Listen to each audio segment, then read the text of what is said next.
Hello, everybody. Welcome to Sanctuary PDH Competitive Pauper Commander Tournament. I am Brad Drac That's not. V. It's not. Whoa, that's not how it goes. It's hello and welcome to the newest episode of the PDH Pod. The We PDH are your Pod, hosts.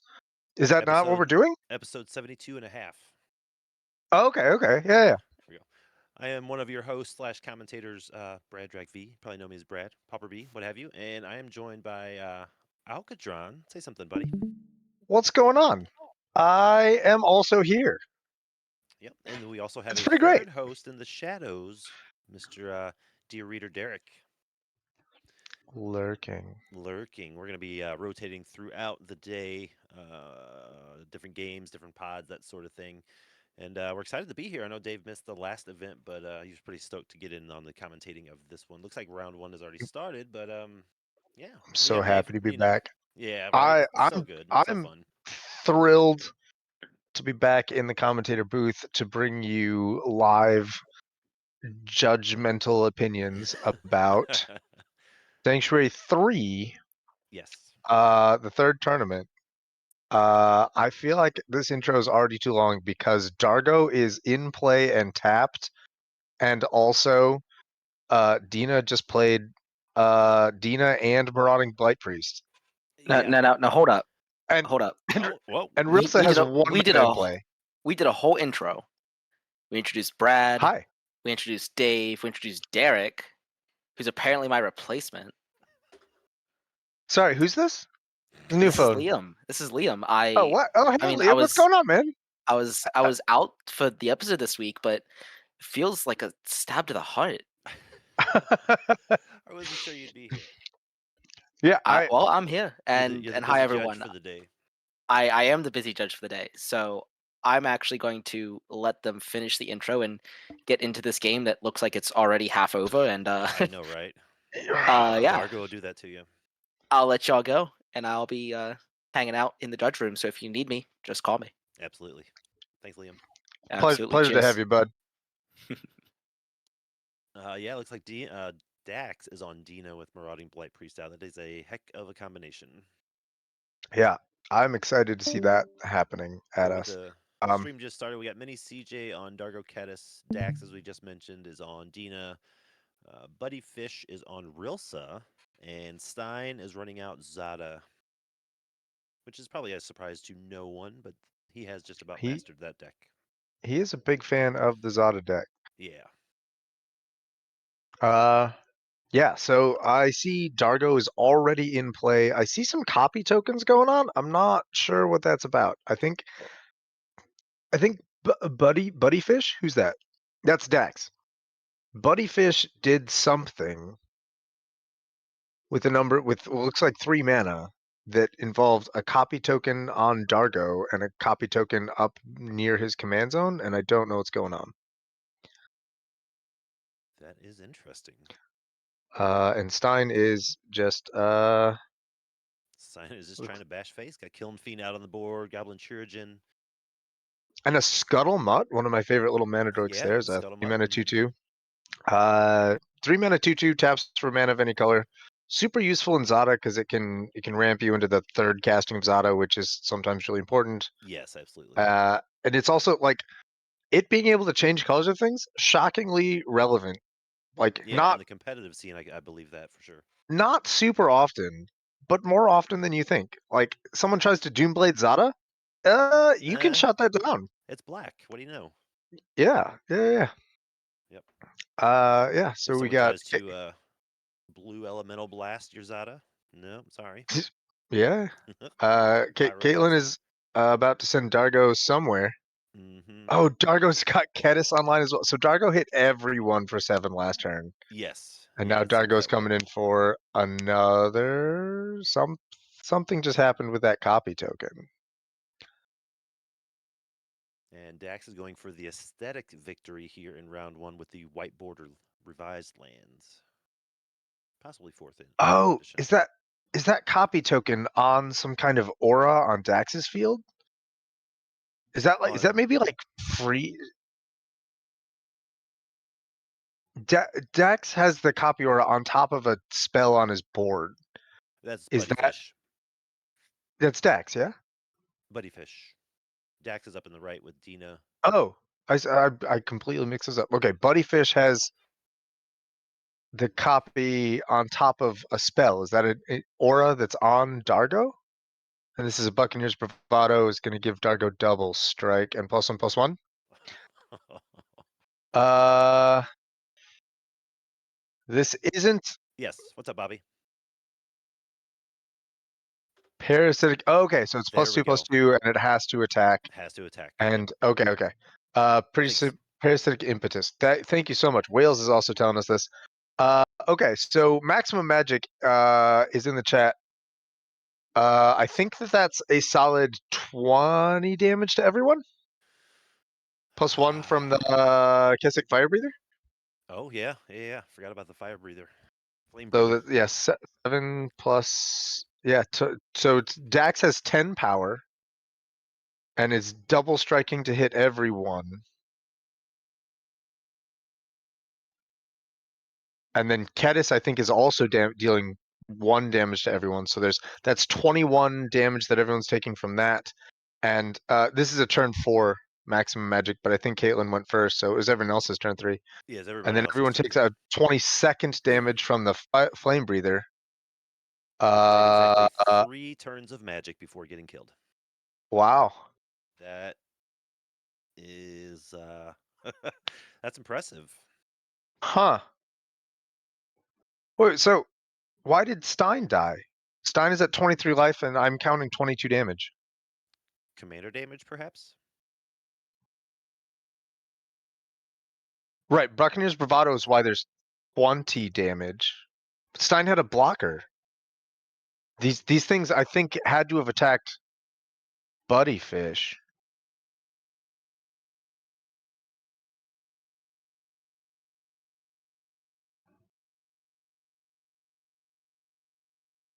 Right. Dargo has 10 power with impetus and bravado. Doubled, that's 20. Oh, was Stein the person? Stein was the person being attacked? Okay, I see. Oh, they can't attack Buddyfish because it's his impetus. That's Right. right. Yeah. Goat is okay. All right. Wild, absolutely. So now we have 2 people at 1 life staring down a Kessig Flame Breather, Yep. Certainly do. and Dean is Adargo. Yeah. passing the turn. Holy cow. Some decks need the full 90 minutes of game time. Some need 3 turns. So Yeah. that's where we're at. Yeah, very quick round. Very quick round. But it happens. Dargo will do that to people. It will make a long game into a short game. Yep. Because Yep. with Yep. Yep. Rosa and Dax, I mean, those are grindy decks, sort of as is. Zada can obviously be explosive, but Dargo changed that entire landscape. It's really true.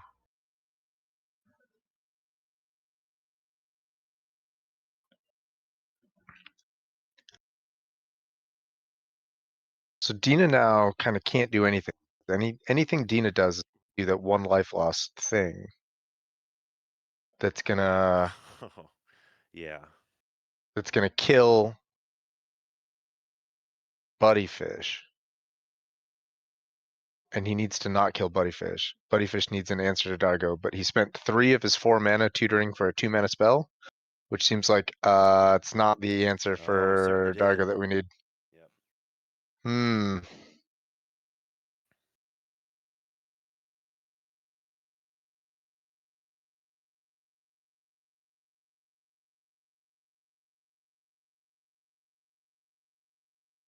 Yeah, so someone needs to kill Dargo and the Flame Breather. In this turn, yes. This time around.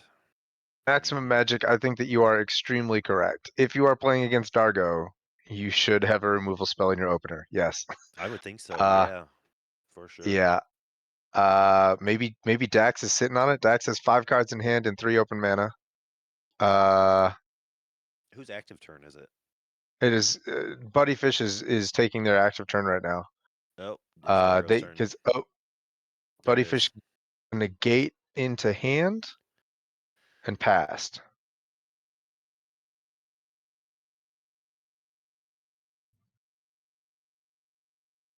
So Caitlin is going to get an untap with the Kessick Flame Breather online.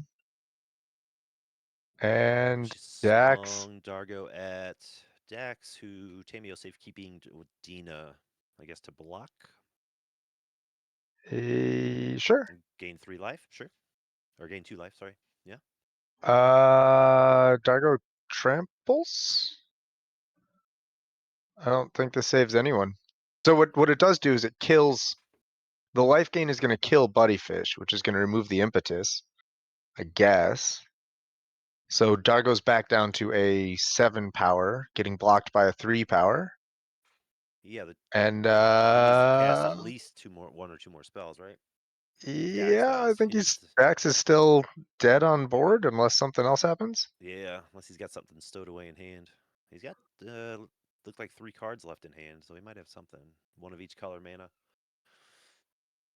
No, he's just dead. Yeah, I think so. Yep. Scooping Yeah. it up. Wow, I'm Wow. glad we got into this game when we did. That would have been would have got What here did and I been just like, "Where's all watch? the players at?" So Maximum Magic. The editorializing I'm going to do here is you watched Dargo get a really crazy good turn. Like Yes.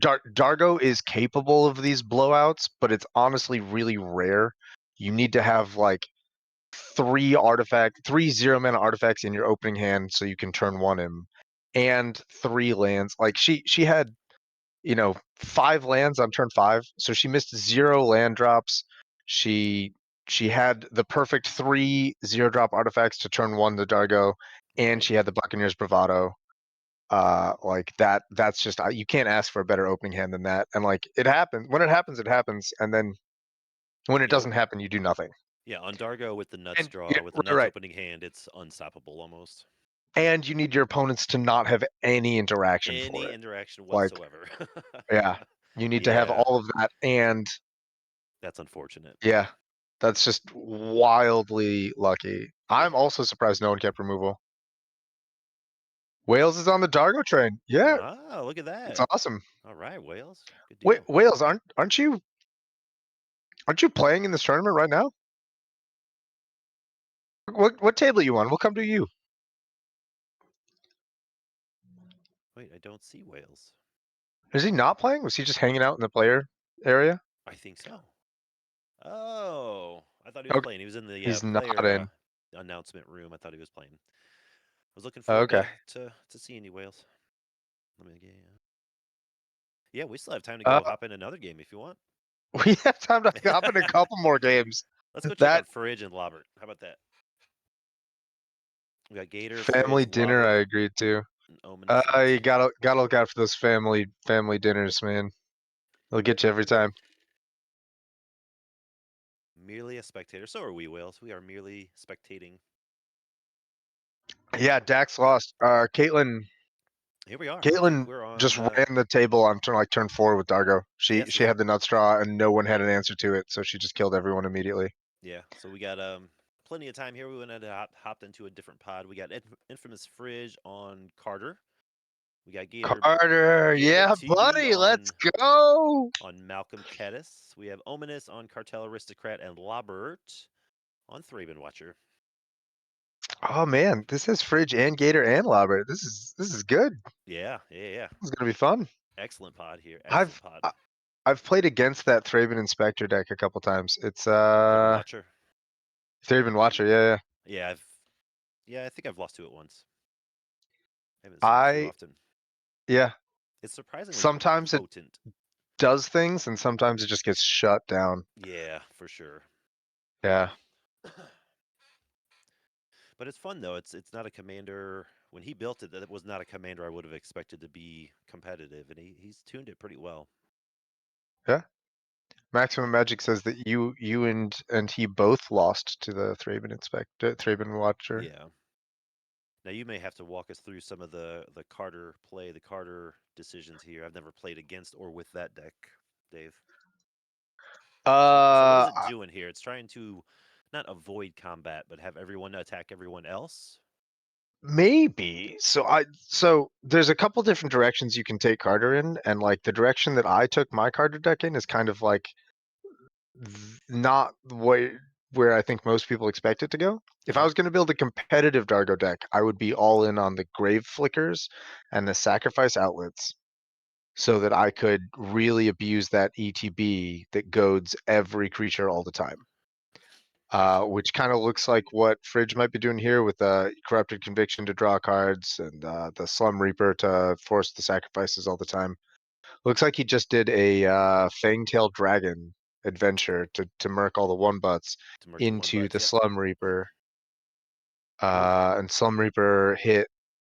Slum Reaper's in the process of resolving right now. It's going to kill that Malcolm. Brutal. And yeah, killed Malcolm, killed the Cartel Aristocrat, and killed The Watcher. is that Pilgrim's Eye? What, Wandering Surveyor?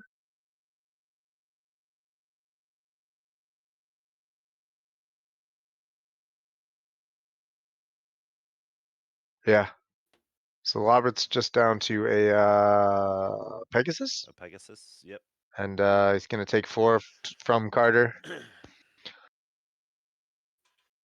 Yeah. So I think the Carter plan is gonna be to try and control combat, Mm-hmm. and looks like Malcolm has a big pile of treasures, but is missing mountains. Oh yeah, he's amassed 5 treasures in all islands. Ooh.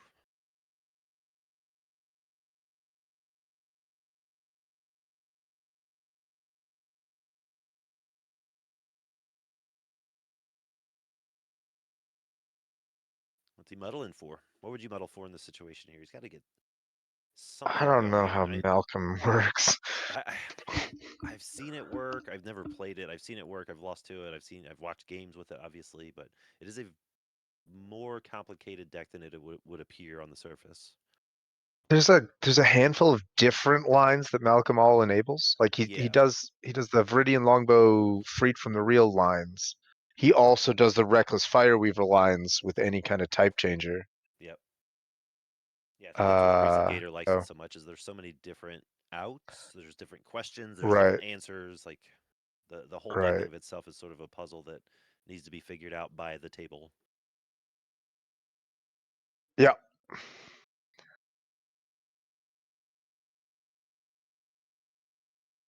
So it looks like this time we're getting the Fireweaver, Mm-hmm. and that suggests that we're going to uh try and do vision charm. Is that the thing that changes creatures into pirates? Some kind of oh, and then we're gonna treasure cruise. Yeah, we're treasure cruising. Dig for that land.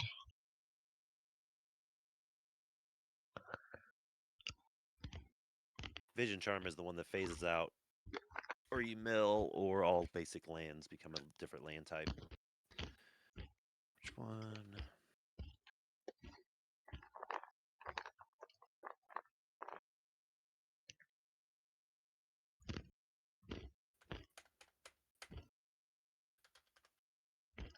Trickery charm becomes a pirate. Thank you, Wales. Trickery Charm.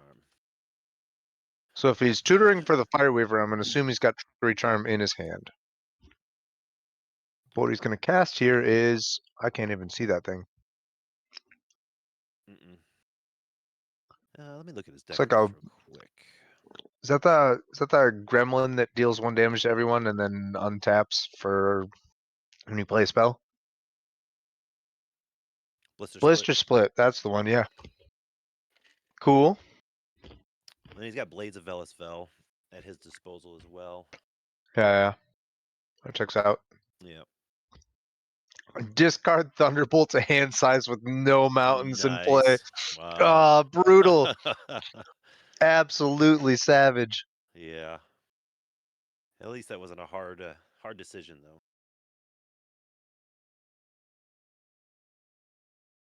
There, Carter?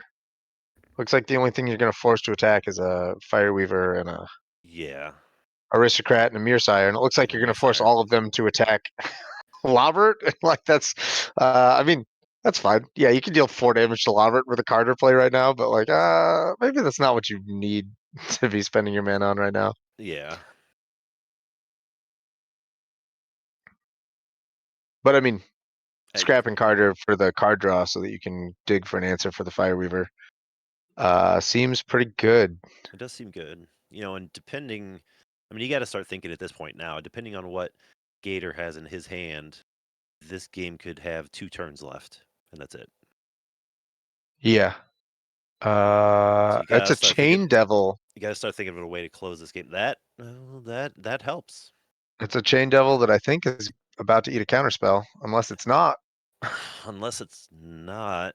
I mean, I know Gator Oh, likes to play some mind games. He's a very good, very strategic did player, but did Lobert just murk the Pestilence and force Fridge to deal with the actual threat again? uh-huh. It Well certainly played, did. Lobert. You got it. That was the high risk, high reward situation. What did Uh, Fridge has hold to on. sacrifice something as Yeah, that's what I well. was there we go. That's what I was getting ready to say. Yeah. Rest in peace, Chain Devil.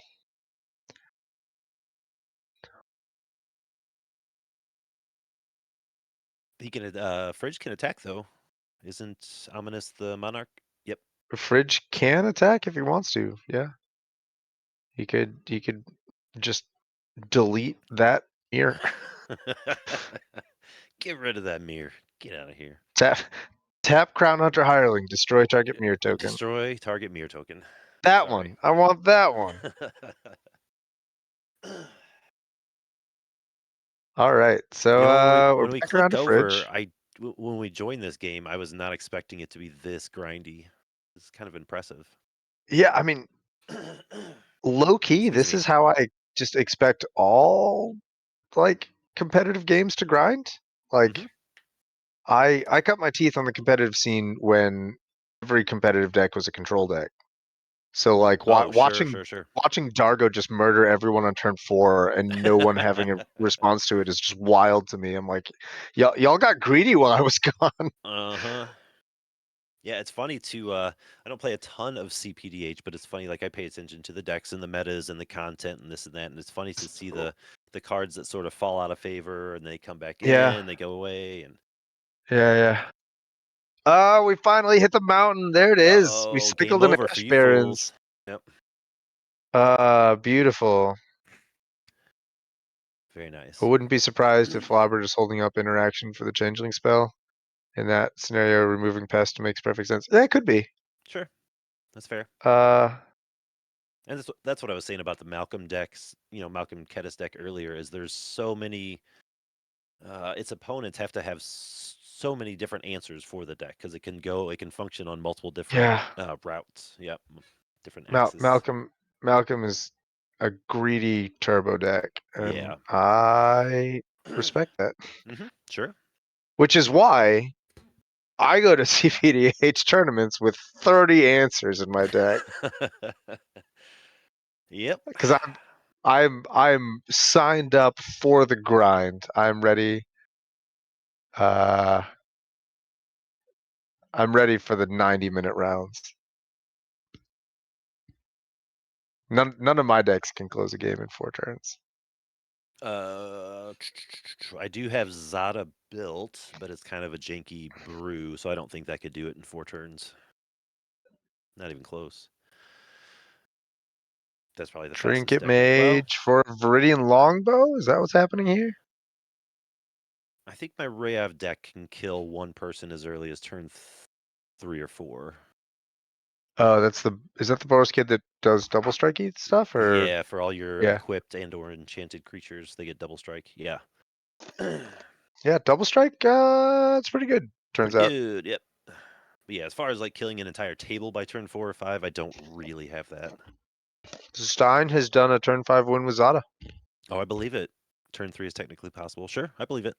Mine's not built that way. Like I think I just threw in whatever I thought were Oh, fun goblins, but Wales says he doesn't think Gator's on freed lines, and based on the appearance of a rune stalactite, which is definitely not a longbow, that is not a I'm longbow. inclined to agree. Let's see here.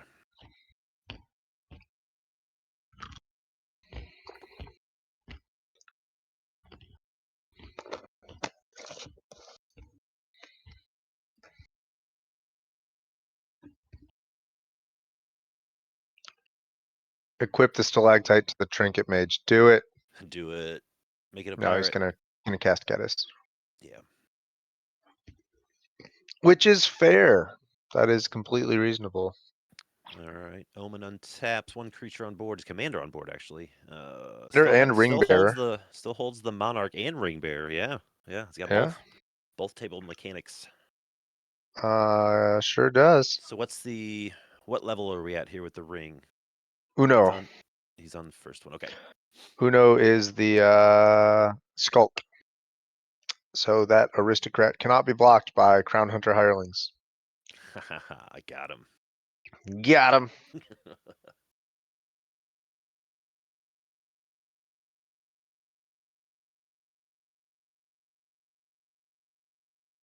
Makes it legendary. Oh Oh, yeah. I guess that does. Yeah, cast down is a thing. Cast down is definitely a thing. Yep. I lost to I think it was a few months ago, but I think I actually lost to a Dina deck because I couldn't cast it down, and that's the only removal I had in my hand. Yep. The Yep. struggle is real. Super real. I honestly love murder. I The I the have nothing card. against it. Yeah. Yeah. Yeah, you get it. Should specify the Mm, card, not the action. eh, yeah. I I mean, mean, yeah. if the shoe fits. No, I every time I'll build a black deck, I'll sit there staring at I'll stare at Go for the Throat and Doomblade and Cast Down. Yeah. And if I only have one slot, it'll be murder. Okay. Or I think Obnix's Cruelty is also great. Brad and Dave's comments do not reflect the views of Sanctuary PDH. Good save, Yeah. Bobby. Good save. 27 minutes remaining. We're getting there.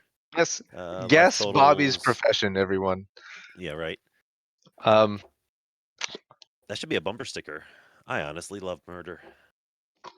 I honestly love murder. Yeah, you heard it here first.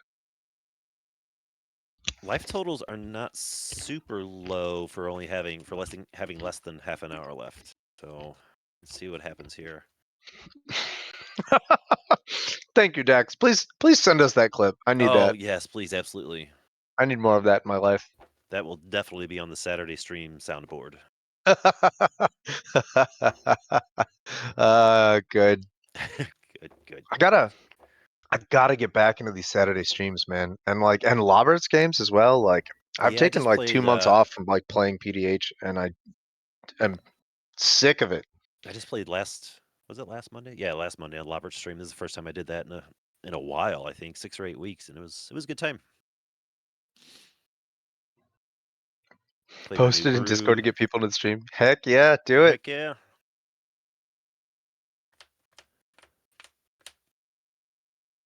All right, so this aristocrat now has an armory of Eros attached, so it's gonna get counters, it's gonna get big, and it's gonna attack someone for 3. And then we're gonna make a big stack of our lands. Oh, is Gator just blocking with Kedis?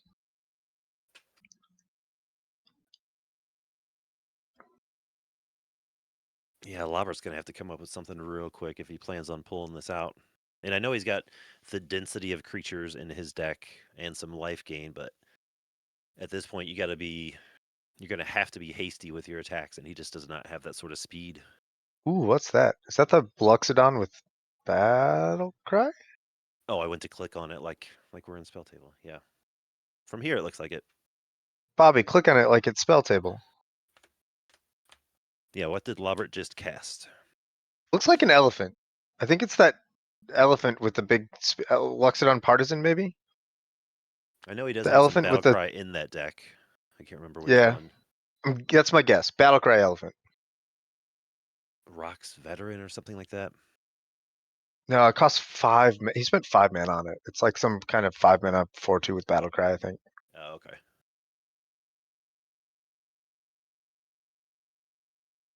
It is Luxodon Partisan. I just Awesome. googled Luxodon partisan. That's Okay, definitely cool. what it is. Yeah, it is the battle cry elephant. Never mind, Bobby. We got it. It's a 3/4, 5-mana 3/4 battle cry. Nice. That is, I do love me a good battle cry card. It's one of my favorite mechanics.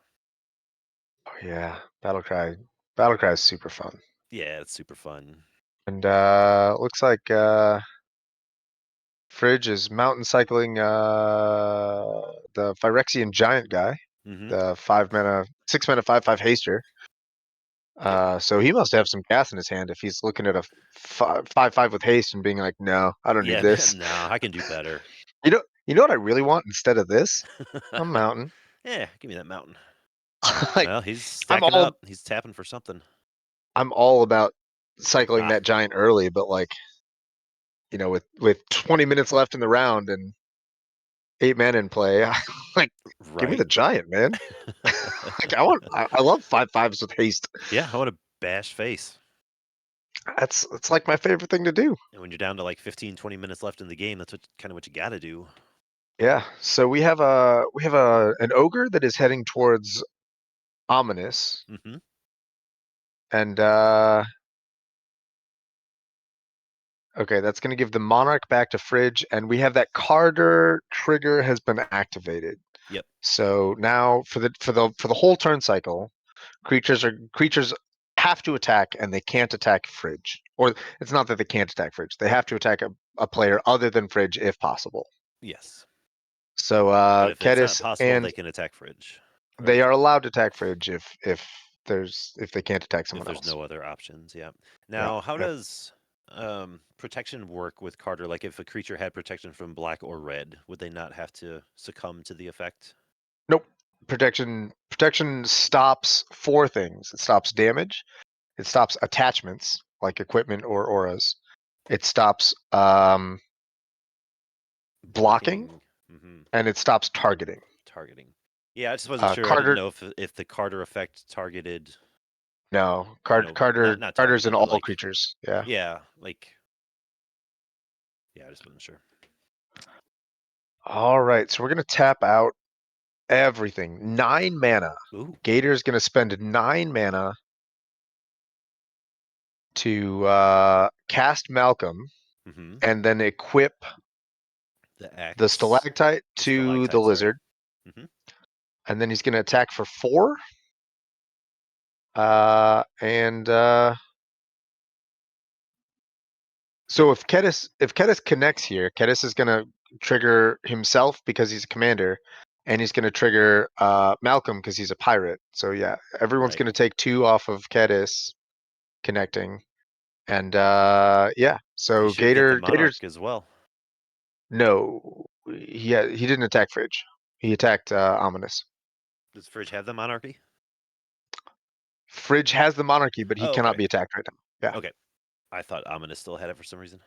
No. Ominous got cracked in the face by the Crown Hunter. Okay. He blocked it with a mirror last turn cycle, and this turn cycle he just took his 4 to the face, Yeah. which is why he's now at 2. That's why he's at Which 2. is yeah, That'll do it. yeah, which is it's not a big number, but neither is the time remaining in round. So Right, exactly. game's got to end, and that aristocrat can't. It's not going back to Fridge. It's gonna hit someone else for 4. Mm-hmm. Could be Gator, could be Lobert.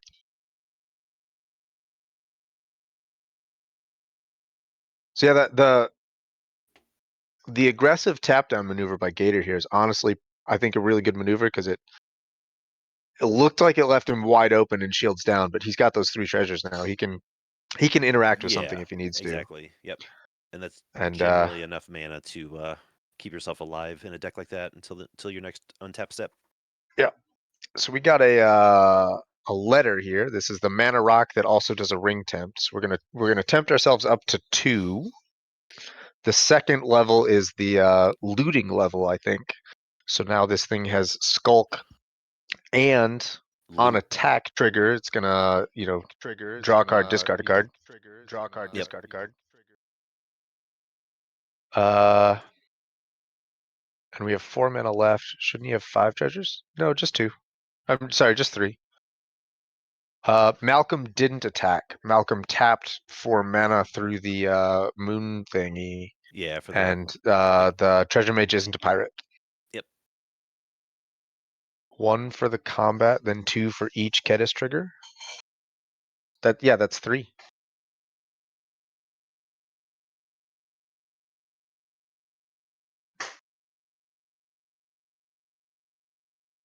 Yeah, Kedis dealt combat damage to Ominous for 1 treasure, Hmm. and then Kedis's radiated damage hit Lobert and Fridge for 2 more. And he spent all of his treasures to set that up. So Yeah, he the was. 3 he got from Kedis are the he was down to 0 before. See, that's what I thought at Oh, first too. Of course, I thought he attacked with Malcolm at first too. I was real distracted. I just missed a dread return with the big swamp cycling backup menace kid in the graveyard. Oh, the big nightmare. What is that thing called? Amazing. Oh, what's the name of that swamp cycling backup guy? Oh crap. He's a nightmare horror or something. He's got the coolest creature type. What's his name? Gloomfang. Gloomfang. Gloomfang Gloomfang Mauler? Marauder. Oh, yeah, Marauder? Mauler. Sorry, you're Mauler? right. Yeah. Mauler. Yep. Yeah, that's beautiful. Yeah, it is Wow. beautiful. I'm a big fan of the backup mechanic. I know it's not Ah, super powerful, but it's so good. now that And it's menace too. It's big 5/5 with menace. yeah, So it's gonna be a 6/6 on attack. Yeah, yeah, that thing's punchy. yeah, it, That's it certainly is. And with so so that few creatures on the board, like that menace is going to come in very handy. oh yeah, that's just unblockable right now. I mean, also it has Skulk. So Yeah. uh hmm, True.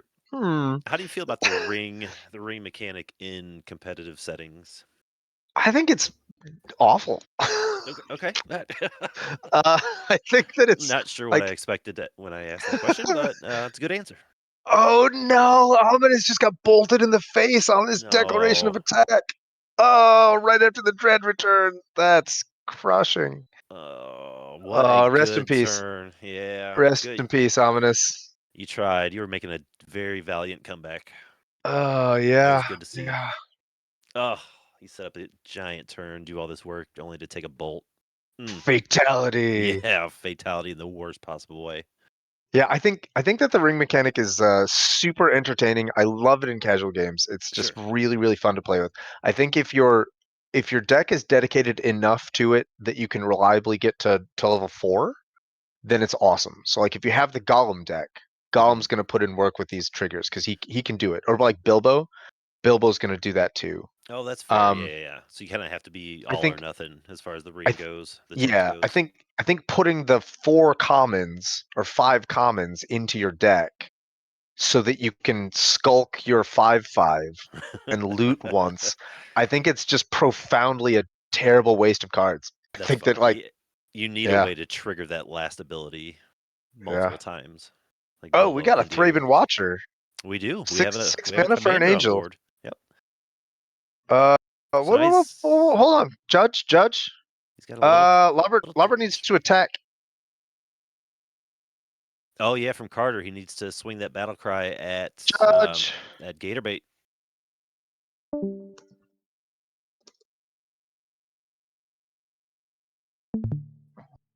Don't don't come into my house and skip your Carter triggers. Yeah, I'm watching you, Robert.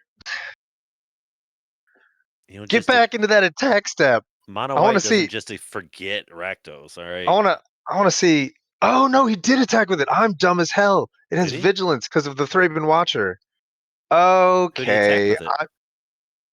Gator. Gator went from 11 down to 7. Okay, Gator took his 4, and we are I terrible commentators. fool. That's what magic is coming for me. Yeah, no, I deserve that one. Yeah, okay, okay. Uh, whoops. Anyway, I'm a professional. Yes, Derek will Yeah, save the trust me. day. Yeah, for sake. Your casting is as great as my cPDH play. Yeah, buddy. Hell yeah. Professionals. We just Oh, sent the Liam on a farmer! wild goose No, chase. Bobby, no! Yeah, you Give me sent me another on a wild goose chance. chase. What is this? I did. I lied. Uh, I was Is that wrong. ephemeral shields? Yeah, Lobert's yeah. casting on his commander.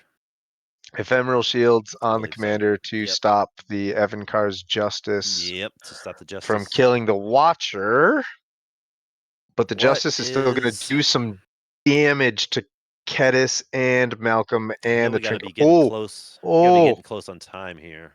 Everyone boo this man. I deserve. So Boo look, earns.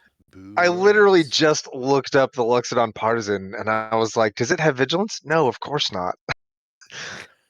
I forgot What that we his got? commander does things. His We got about commander has 13 and a half abilities. minutes left, so Okay, things are so happening.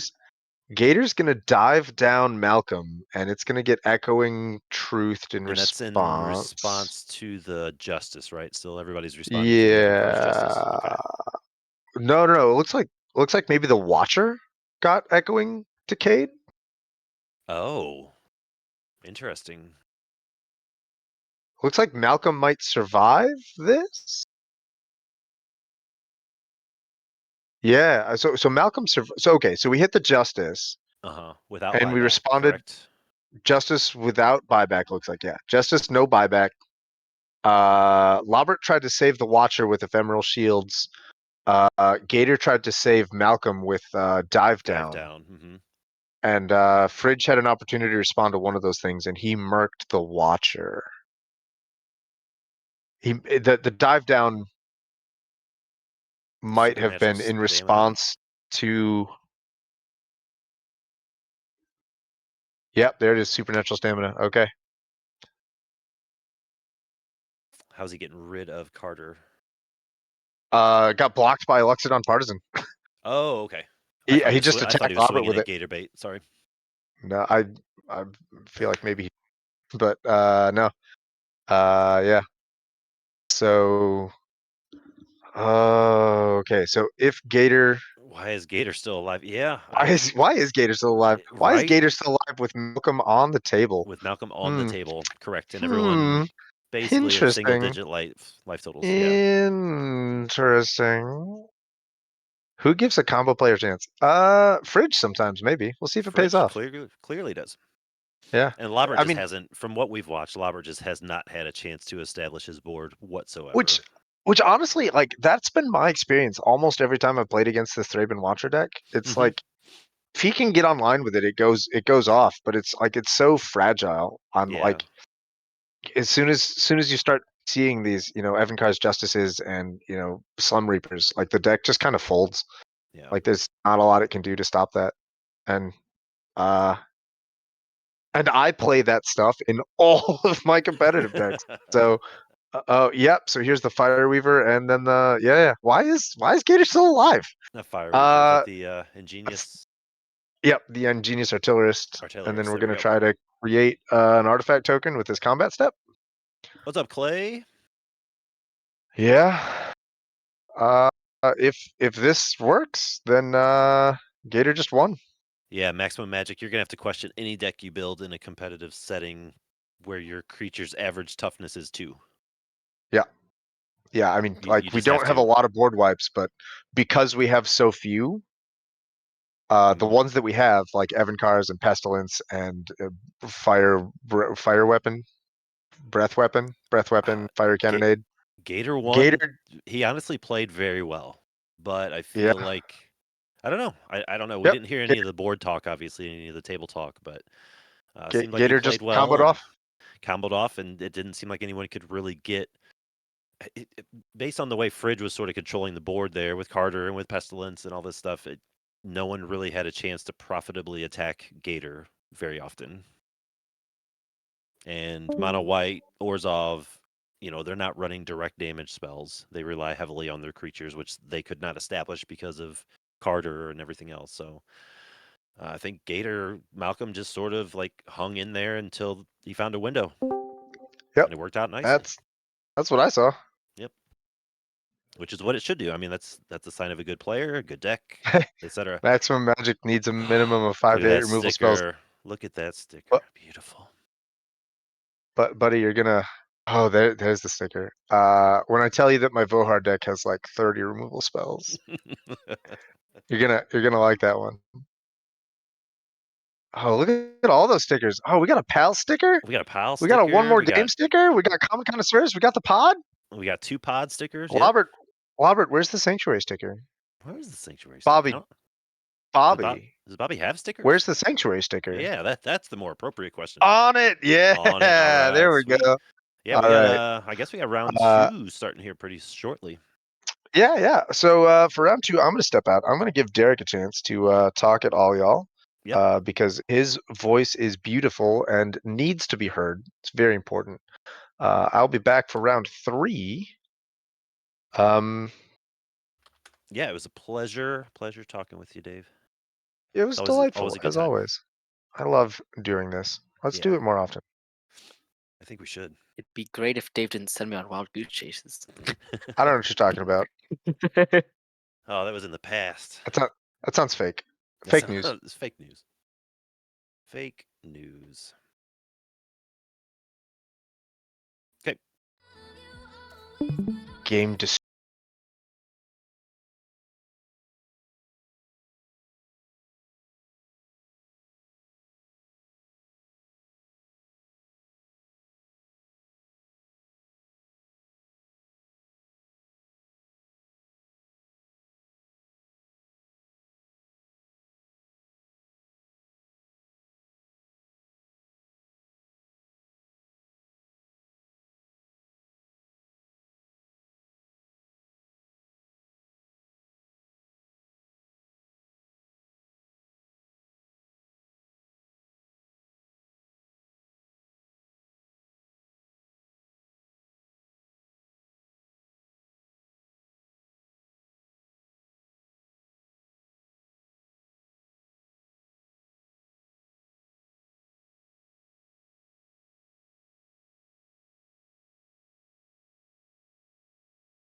he actually said in the chat earlier, somebody felt pressure to play just because he's been singing his praises so much. Something that I completely understand. You want to put your money where your mouth is.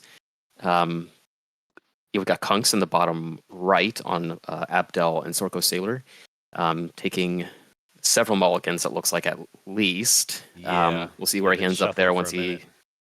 Yeah, he's been shuffling a couple times. I know he mulliganed at least once. As I've been looking at other stuff, I haven't really been paying too much attention to his mulliganing, but it should be at least down a couple more cards. And then we've got Mini CJ Caitlin, Little Gator, as it Little were, Gator. on Dargo and Kedis, the winner of the last sanctuary event. Yep. On the same deck. Won her last round as well, blowing out the table with like a turn 3 or 4, Yeah, double striking Dargo with a parasitic impetus, which it is was like her, 20 to her everybody. turn 4, everybody else's turn 3. Yep. Yeah, It it's was ridiculous. something that happens. You can really just kind of shrug your shoulders and move on at that point. Yeah, she keeps. So yeah, they're just finishing resolving the mulligans here. Yep. She keeps an opening hand of 7. It looks like, which is pretty common, I think, for a mono red deck, specific. Particularly something like Dargo. Yeah, I mean it's something where you have your hands that can push out a really fast Dargo. But I think in some pods like this, you might just be fine just running out a Dargo, maybe a turn behind where you might want, just because you don't want to. I mean, this is a deck or a pod that's going to have a lot of interaction, Yes. particularly like Satyr Enchanted with auras and things like that. Assuming that Ankylosaur runs a lot of those things. I don't have his list up in front of me right now, but this is a very kind of like mid-rangey pod. So it might not be something where you just want to like either you want to run out Dargo as fast as you can or not as fast as you can at all. Yeah. In my opinion, at least, when you present yourself as the threat and only threat too fast, like you really run the risk of like being blown out by like one piece of interaction. Right, especially in that particular deck, because it doesn't.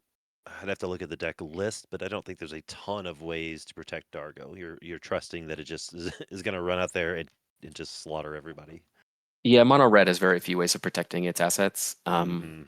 Outside of just like sacrificing it so you can recast it under like a pacifism or something like that. But at least don't have to worry about like an oubliette in this pod, which is reassuring on some level. Oh, sure. Yeah.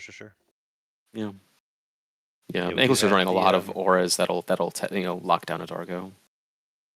pretty much got every color represented though, so there should be spells a slinging. Yeah. Yeah, it looks like Caitlin's kept her 7. Ankylosaur's kept his 7.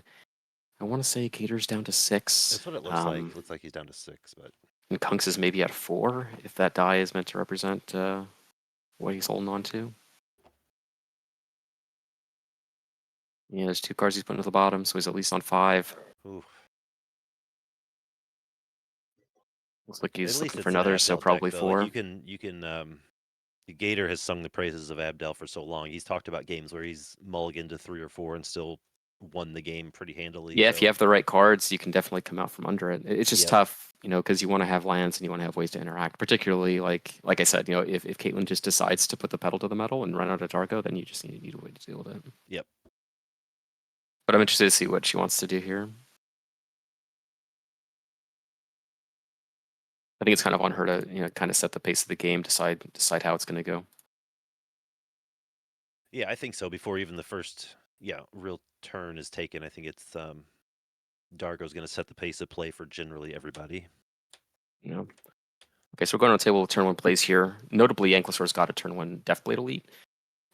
This is a card that really gums up combat. It has Provoke, a mechanic that we'll probably never see play again because of how obnoxious it is. It is super And obnoxious. Caitlin's going to run out maybe a turn 1 Darko here. Oh, no. Lotus Petal Wizard Rockets and another card that I can't see through the glare, but also a Great Furnace, notably. Yes. Yep, here comes Darko. Holy smokes. Re-artifacts in the bin. Holy cow. See, There he is. Yep, so she's going for it. She had that hand. That's fine. Yeah.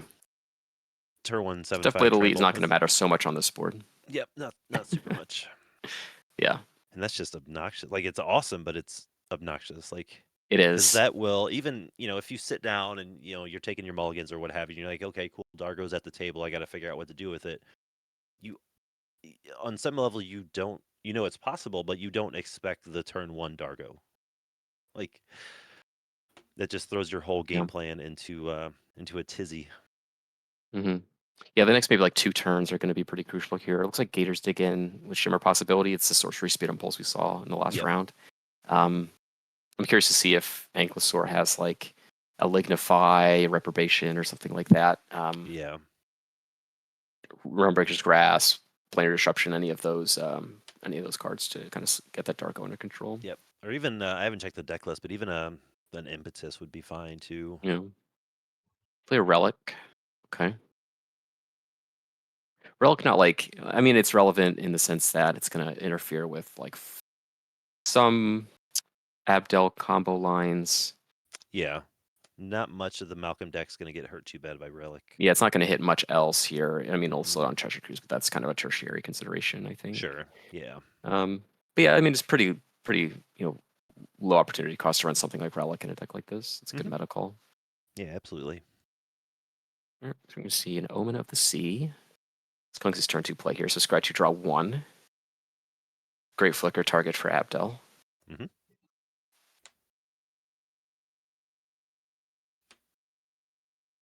Dave, please come interfere with Abdel.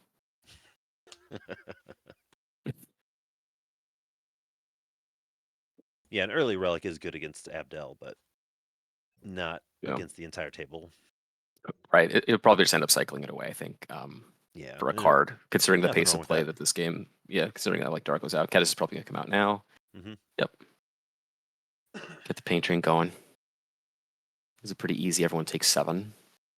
Oh yeah, turn 1 Dargo is a huge risk in a multicolor table. You know, you're going Yeah. up against white, blue, is it colors? Like, it's a big risk, but I mean, taking down the last tournament, handling round 1 with really no pushback at all, you got to be fairly confident in what you're doing. Mm-hmm.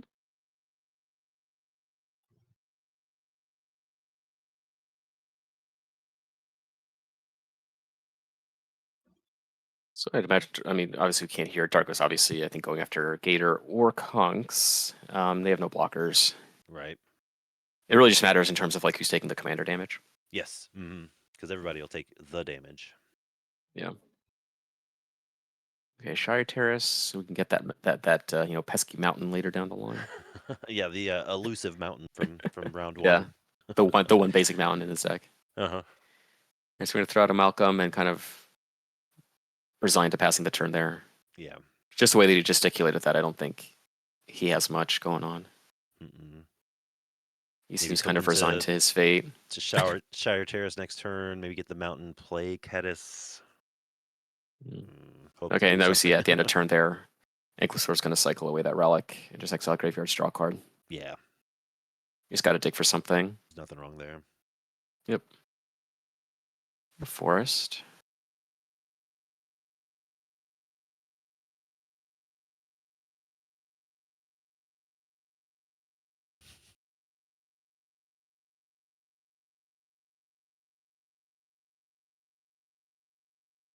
Everyone is digging their own graves, aren't they? Okay, Oblivion Ring. So there's something. Okay. Doesn't target the Darko, I'd be surprised. Yeah, I'd be super Or, surprised. no, it's pretty priced into the Darko, I think. Yeah. Because like the 2 ways I look at it is if you take the Kedis, I mean obviously you can recast it, but in terms of like cards that are impacting the board, like leaving the Darko on the battlefield to attack Ankylosaur's opponents is something that he might consider if like replaying Kedis wasn't so easy. Mm-hmm. But yeah, I mean you just have to get the Darko off the table and kind of buy yourself time to develop. Yeah, because all 3 of these decks, even Malcolm to an extent, needs time to develop. Like none of them can handle a turn 1 unanswered Dargo. Yeah. Darko's going to cost what? 10 mana now, or 9 mana now to recast. Obviously reduced by whatever he sacrifices, but it's going to be a lot when you just have a Great Furnace and a Kedis on the board. Right.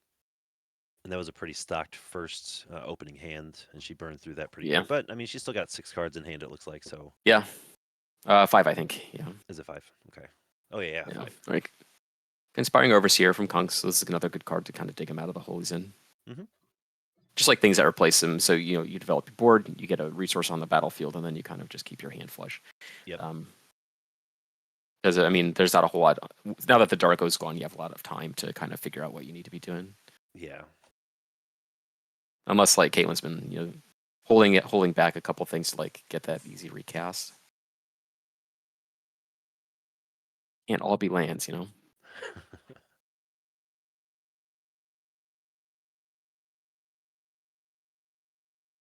Looks like a spring leaf. Cast the nimble schematic. Yeah, Springleaf Drum into Nimble Right schematic. So it's 2 more things to recast your Jargo. Yep. So right now, I mean, she could recast next turn. Yeah, without really much of a problem. Mm-hmm. Depending on what else she has in her hand, like that's. Yeah. It just never Yeah, doesn't cards like come Nimble Right back. schematic are really good at this. Yeah. Yeah, I've been really into those. Obviously, Ichor Wellspring's a really good card, obviously, but I've been into those other artifacts that do things as well, like the prize statue that gives you treasures, the schematic that gives you Oh yeah, tokens, yeah. that sort of thing. Oh, that stuff's great. Yeah, I overlooked those for such a long time, and I'm like kind of kicking myself, but I'm getting back into them. Yeah, yeah, for sure. Up there's the mountain gonna cycle in Ash Barrens sooner rather than later. Learned our Yeah. lesson from last game. That was a lot of islands game. Yeah, Dave, the card in Caverns is really Yeah. sweet. Those sorts of effects are really nice, and having it in black I think is really cool too. Like we were talking on the pad earlier this week about pad. having black white artifact decks and things like that. I think it's really cool tools to have. Yep, it's the Tithing Blade. Nope, that's not the one I was thinking of. That's the one. Mephitic That's the Edict one. draft. Yeah. Yeah.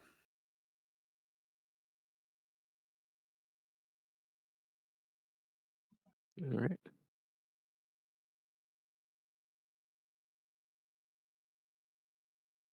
The Gator's got 5 in hand.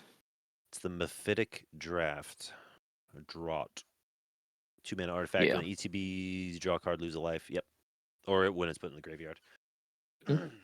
Seems good. All right. So there's Ketis.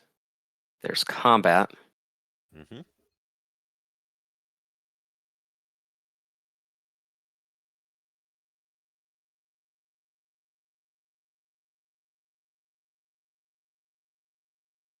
Or get a fiddle a little bit. Okay.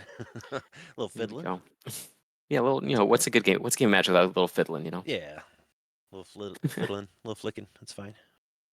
All right. Let's see who's taking the damage here. I mean, I'd probably attack the Darko player Yeah, just if I were in that seat. Yeah. It's good to just soften up life totals a little bit. I mean, maybe it's something where you want to, target another player. For example, like Ankylosaur could potentially like gain a lot of life. Maybe you just want to get him down to whatever. It looks like he tech Kunks, which actually don't hate. Just like put him under pressure, like make him put the thought in his head of trading with Inspiring Overseer. Yeah, and also establish like both that, outcomes are good. Yeah, like establish the fact too that like, hey, I know you are also the threat. We have dealt with Dargo for the time being, so I understand that you are also the combo and the command zone threat. So it's a pretty good heads up play in the sense that you want to when you force your opponents to make decisions, they oftentimes will make the bad ones. So like giving him the option to trade his Overseer, I think is interesting.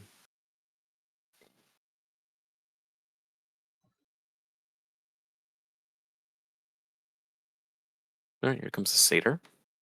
Yep. 1 mana up for either an aura or protection. Probably protection, Yep. but I mean it'd be risky to tap out completely for your commander in a game like this, a pod like this. Mm-hmm.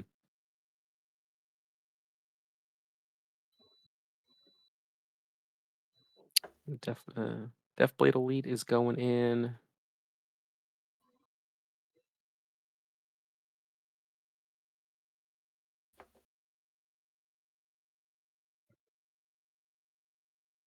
Yep.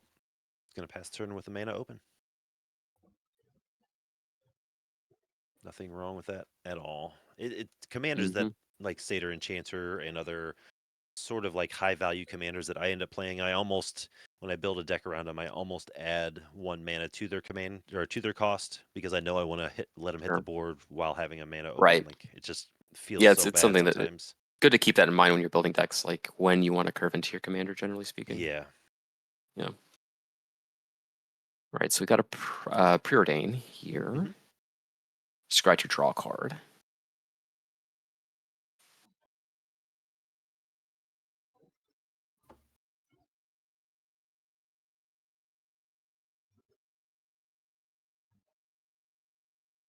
And then we're going to go into the tank a little bit. It's got like 3 cards in hand, or 4 now. For now, yep. With this draw step, yeah. And just pass through. Okay. Oh, interesting. Yeah, I mean, no reason to do anything. Even if you like has something to do, I don't think there's a rush to do it right now. Especially if you have like something to interact with, just leaving your mana open, because there's not a ton of pressure right now. I think Yeah, that's a good point. Gator's kind of established himself as something that needs to be dealt with, Hmm. despite like what Caitlyn is doing here with Dargo. Looks like Inevitably going to impulsive recast it. pilferer. Mm-hmm. Yeah, 1/1 when it dies, make a treasure, and then you can encore it for 4 mana. Yep, real good in the Dargo deck. Yep. It's a lot of things to sacrifice. Yeah. All right, so we're going around the table, passing priority. Now let's see what happens next. So there's a pretty easily castable Darko here if she wants to. Sure. Hmm. Not much else going on in terms of like what her board state. There's tap for red. Here comes Dargo. Sacrifice a bunch of stuff. Yep. So be a red and sacrifice for. Yep, there goes the Great Furnace. Yep. So we're gonna Get hold another on to the. token. Yeah, we're gonna hold on to the Springleaf Drum. Importantly here.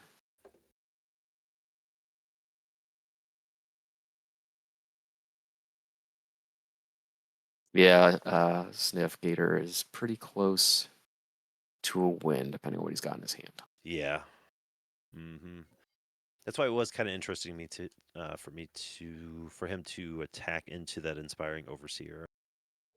Yeah, he may. I mean, he may not have because the Ketis trigger would have done 2 to everybody anyway. Well, That's that's kind true. of like the hard thing about casting a Ketis game without audience. You can't really tell who they're attacking because everyone takes the same amount of damage. Yeah, that's a good point.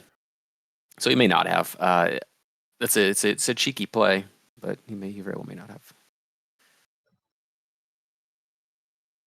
So there's Yep, Dargo. good He's point. back. Dargo's back.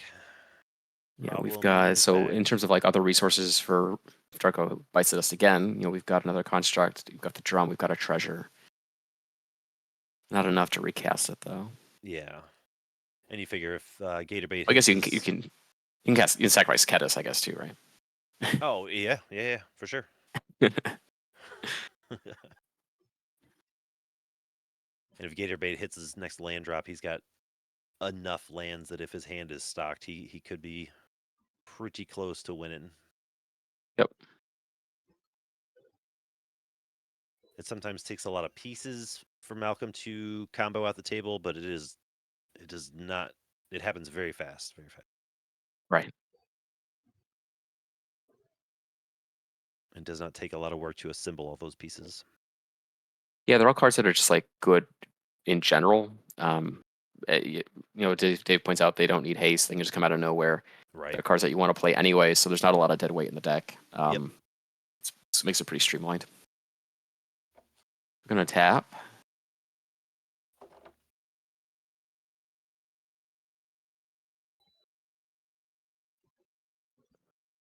Seat of the Synod as land for turn here. Tapping red and colorless for Yep, Firebrand Archer. Yep. With I cannot tell how many treasures does he have. It's either 1 or 3. It's 3. 3. Okay, so yeah, 6 mana available. That's a It lot to can play pretty with. much do whatever it wants to with 6 mana. Here comes Malcolm. And about to get more treasures. Yep. Yeah, Malcolm combat damage gets 1, and Ketis trigger has Malcolm deal damage to everyone else, so it's 2 more triggers. So a total of 3 and up to 6.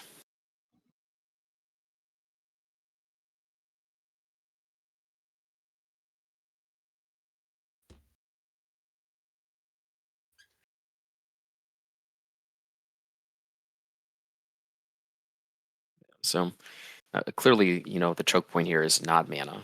Right. Just kind of going off what he has in his hands. And the Firebrand Archer, I think, is going to do some good work here. Yeah, Every it time he just casts a adds. non-creature spell, it deals damage to everybody. Yeah. Yeah, and that just adds another layer of threat from that deck. So if you Right. take out And Malcolm, then you have to worry about the Firebrand Archer, or vice versa. Like there's always something coming at right. you from different angles. And something to consider here is, a lot of the tertiary damage from this Firebrand Archer is going to make Dargo a lot more threatening. If it's not going to queue with commander damage, it'll just queue with combat damage. So Right, exactly. especially with Keta's triggers. So a lot of these things are going to contribute to kind of whittling everyone down to the point where they're just going to die pretty quickly to Dargo. All right, Ophidian Eye on the Firebender. So we're going to draw a lot of cards now. We're gonna draw a lot of cards. Yep. Ophidian Eye, whenever it deals damage, you draw a card. So for every cast of a non-creature spell, Firebender Archer will trigger, become a pirate. So now we're going to make treasures. Oh no. Yep. So this Yep, is the this is trigger it. charm turn the archer into a pirate, and Yep. off the Keta's trigger, it's just going to be nothing but treasures and drawing cards. Yeah. So every time you cast a non-creature spell, Firebender Archer is going to deal 3 damage to everybody. Gator's going to draw 3 cards from Ophidian Eye. Because it's a pirate, he's also going to make 3 treasure tokens. So every time he casts a non-creature spell, it's going to be draw 3, make 3 treasures. So it's not deterministic, but it's pretty close. Right. Yeah, it's not quote unquote infinite. But I mean, the Yeah. odds that he's not going to draw into anything to keep the chain going is pretty slim. Yeah, it's not like he just presented those 3 cards and everyone scooped. Like there's still a game to be Right. played, but it's pretty high percentage that Malcolm's gonna pull it Yeah, out you here. kind of just have to interact Yeah, you with really Trickery have Charm to. on the stack. Yeah, if you're the other players and you don't have anything Which in we have. hand, you have to dig. Like you have to use whatever. Yeah, you looks can like we got a to counter dig. spell from Kunks. Targeting Trickery Charm, I assume. Yeah, Ophidian's I'd Eye imagine. is already resolved, I believe.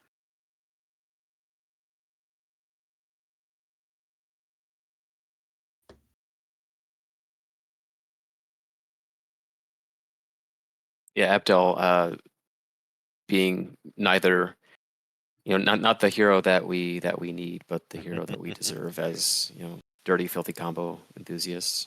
Yep. Dargo's basically a combo deck. Kind of is. Yeah, it's just aggro combo. I think there's some table talk going on here. Ankylosaur appealing, looks like he's trying to figure out how everything's stacked. Oh, the stack. Yeah. Yep. That's what I take it to mean when people put their hands above each other like that. Yep. All right, so Trickery Charm goes. Looks like it's countered. Ophidian Eye is going to resolve. Yep. Yeah, Dargo comes with the attack set, exactly. It's interesting that and I guess maybe just it's my lack of experience with cPDH, but it's interesting that the counterspell did not target the Ophidian Eye. Maybe, yeah. Because that's such a huge engine. Like I know the deck is full of bigger, badder threats, but Right. Yeah, like you see here, the Aether Spell Bomb comes down, and we're going to draw 3 cards. Yep, exactly.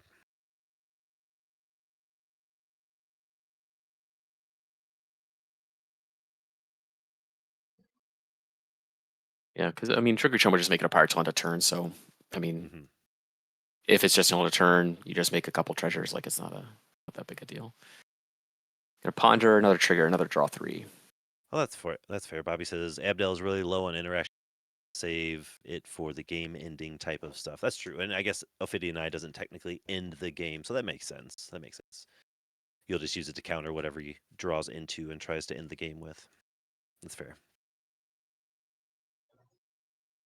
It's kind of like playing against a tutor or something. Like you don't really want to counter the tutor; you want to counter what they cast off the tutor. Yeah. That makes sense. So I think we're just going to see Gator just cast a bunch of spells, draw a ton of cards, and then pass when he's comfortable with like enough interaction to make it back to where he can do something else, like have another big turn. I think, was it round 1? Saw Caitlyn do 10 damage to the table. Was that right? 20, Was it 20? 21. It was high. It It because was it was a super double high. striking Dargo. Yeah. Double strike, that's what it It's like was. That's what I was yeah. missing. Yeah. So he definitely has to be concerned about that, which they are all in range of currently. That's So, true. once again, on All right, gonna turn write a. Malcolm's Yeah. turn 5, everybody else's turn 4 so far. Yep. So gonna write a flame. Another draw 3. Make some red mana. Keep the train going here. Yep. Another 3 cards.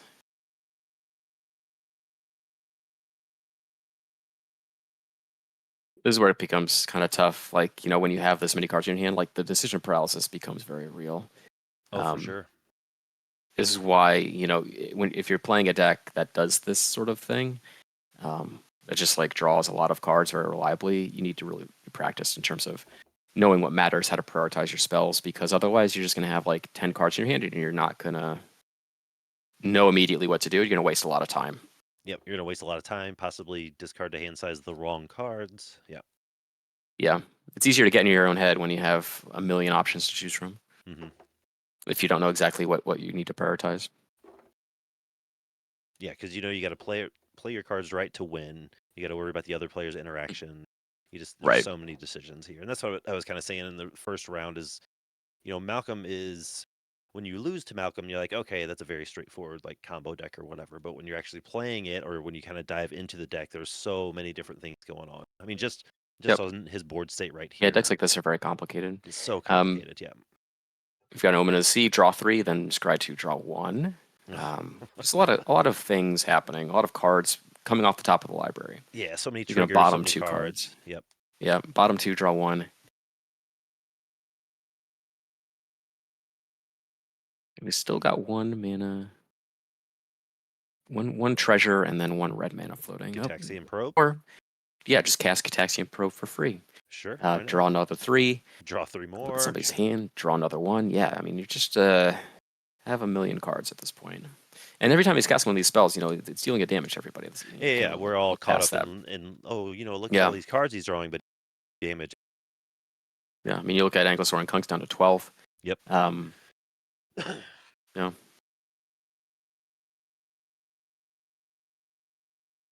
Looking at Caitlyn's hand here, so we've got Firebrand Archer. There's a Hordling Outburst in there. I believe that's the Betrayal, so it's the threat, and that makes a blood token. Pirate's Pillage. And her own Firebrand Archer. Yep. So not a ton going on there. Bloody Betrayal. Yeah, not a ton. Blood Betrayal will be interesting, which you can cast. What are you taking? I don't know.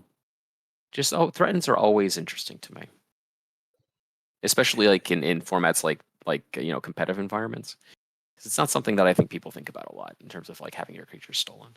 Now you'd keep if she were to steal Gator's Firebrand Archer, it would keep the Ophidian Eye, right? Or would it lose it? It would. Yep. Okay. So that might not be a bad idea. Well, the Ophidian Eye would still be controlled by Gator. That's true. There we. I knew I was missing something. Yep, I knew I was missing something. Yeah, so he would still draw the cards for it. Yeah, I knew there was a reason it wouldn't work. Too easy in my head. I knew there was something going on. Mm-hmm. Yeah, it matters, like if it grants the creature the ability, or grants if the it creature the ability. Yep. Or not, right? And Ophidian Eye does not grant the creature an ability. Correct. It just is a trigger. Yeah.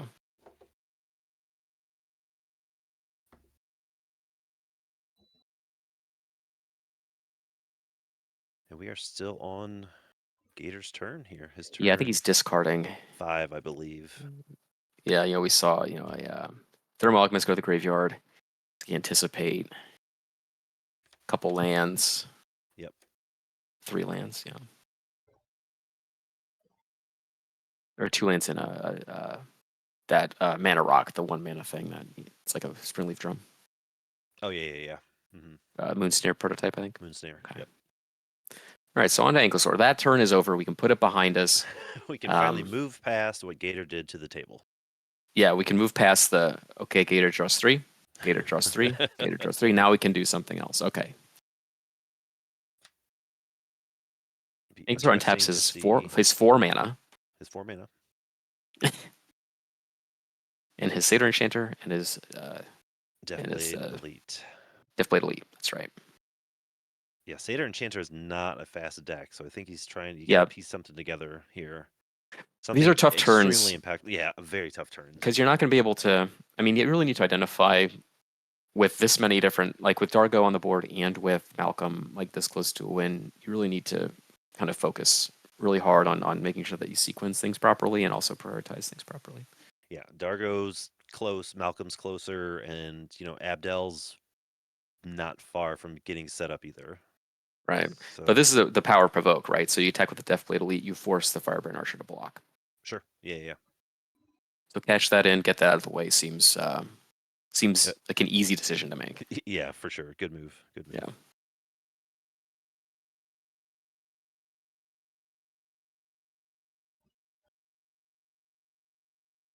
But that's only one step, right? Like Gator's still got a grip of 7, and Malcolm and Kedis online, and access to more than enough mana to kind of win out of nowhere. Right. But in this case, it's not really out of nowhere, right? We're all expecting it. So let's see. It's just so explosive. I know. Seems like Ankylosaur's a little uncertain. I think a 3-mana spell. Citizen's Arrest. Okay, so this is it's an Oblivion Ring knockoff. Gonna exile a creature, a planeswalker. No planeswalkers to target, unfortunately, so we're gonna have to settle for a creature. Yeah, we'll have to pick a creature on board. Yeah. He will get to draw It's a card. tough. Hopefully he'll draw into his next land. Yeah. Notably, like this is a good spell because you don't have to declare a target until it enters the battlefield. So once it's in play, people have missed their chance to interact. So Correct. if there's any politicking to be done, it needs to be done while it's on the stack. And it's tough to know whether you want to counter it or not in the absence of information about what they're going to do with it. Oh, looks like the table let it resolve. Yep. Or at least resolve the cast trigger. Oh, yeah. Satyr. Yeah.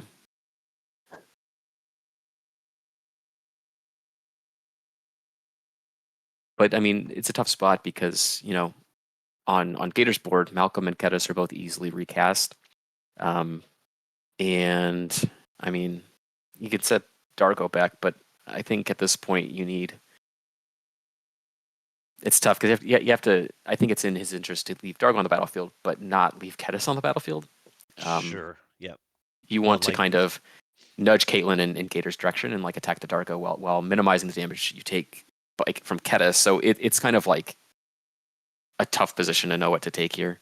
Yeah, and Bobby in the chat here brings up a good point. Like, Ankylosaur kind of has to be the table police right now, and that's Satyr Enchanter is not the type of deck that wants to police the entire table. Right. Especially when you can't double spell, right? You can only cast one spell a turn. Exactly. At this point. Exactly. It wants to be commander damaging people. It wants to be drawing cards. Like it can't. Sure, it has the Oblivion Rings and the Citizen. Not for days. Like it doesn't have them consistently. It's just not that type of deck. Right. It needs to have at least a turn or two to breathe so it can set up its own attacks and damages and that sort of thing. And it's just not happening at the moment. Right. And as the game moves forward, he's using a lot of resources or a lot of his time now to, deal with these kind of 1-for-1 trades. And granted, like we did see Abdel use a counterspell on the Trickery Charm. Right. But, when it comes down to like who's going to be able to more easily set up a winning board, it's going to be Abdel. So like Ankylosaur is in a position where he's being forced to play the control role here while also being the one that is not being the one going that everyone else will go over the top of as the game goes along. Yeah. So it's a really unenviable position, in my opinion. Not a good position to be in at all. Yeah. This is not an ideal pot. It's like why you buy the table time with these 1-for-1s, and then Kunks just goes over the top of you with Abdel. So like, where does that leave you? You lose, right? Yep. So so it's almost like it's a really tough spot. Long form king making. Like yeah, I mean, look, just to give you an idea of how tough it is. Like nothing's left the battlefield yet. We're still figuring out like what the Citizen's Rest is doing. Right. All right, taking Dargo. Okay. Dargo. Okay. It's kind of a deal with the devil right there. Yeah, sure is. But again, like without being able to deal with the Kedis, like Dargo's kind of a liability. It's a really tough spot. Yeah. I do not envy the turn he just took. All right, standard bear. So this is going to become a much harder game. Ooh. I wouldn't be Right. surprised if Gator could win out from underneath the standard bear. Sure. Because a lot of Malcolm's spells, a lot of those spells in that deck don't target anything really anyway. Yeah, I mean, A lot of them just I spell look at slinging it. just to get triggers, but Maybe I'm missing something, but like if you're not playing standard bear to protect something on your own board, you're just providing cover for other people's stuff.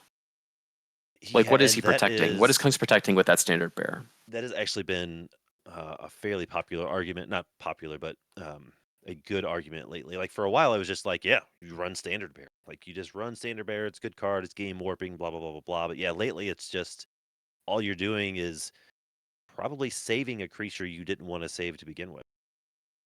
Yeah, it shits on trickery charm, but I mean, it's something that Gator having drawn that many cards, it's not inconceivable to very easily just deal with it. And I guess He has an Aether Spellbomb on the battlefield. yeah, that too. And I guess It's just gonna without be Kunks without knowing exactly what's in Gator's deck, he could be hoping, that that standard bearer gets around the freed from the real or what have you. yeah. But yeah, you're right. It's It a lot seems like a standard bear trickier of a without play. much to do. Yeah, And granted, it's a like lot he has a Hierophant's riskier and trickier of a Chalice. play. Like Kunks has like the combo pieces, quote unquote combo pieces. He needs a couple Right. other things. Mhm. One card in hand, so may have it, maybe not. Um, but it's tough to say. Sure. This has not been an easy game at all. Yeah, this is gonna be a tough. This is gonna be a tough one for Darko. Okay, so there's the Whirling Outburst. It's gonna be necessary to recast it. Yep. You'll probably recast it now if she sacrifices like everything. um, But I mean, that's the deck. well, she's already sacrificed a treasure, so it's reduced by 2. So we need to sacrifice 4 more So things. it was at what? But 11 mana, I think. So 4 from tax, and then Darko's a 7 mana value. Yeah, it should have been at 11. Yeah. Yep. So it's already -2 from this treasure being sacrificed. So it's at 9 cost remaining to burn through. Right. Yeah, which this board can do. Sure. It's pretty resource intensive to do it. But I mean, with this board, I don't think you're disincentivized from just running out Darko again. Just slam it. Yeah, not a lot else going on.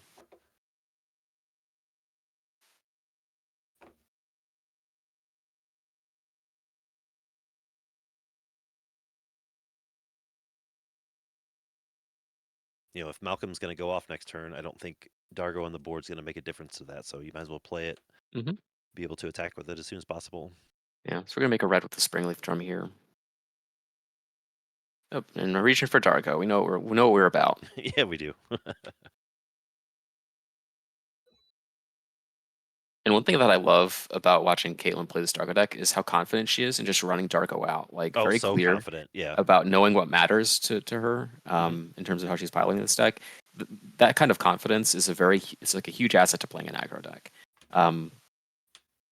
Just kind of presenting threats and making people deal with them. Yeah, and not making the table deal overthinking with your them. role. Yeah, she's very good at playing the aggro deck the way it should be played. Like she plays it and instantly makes it the problem for the table.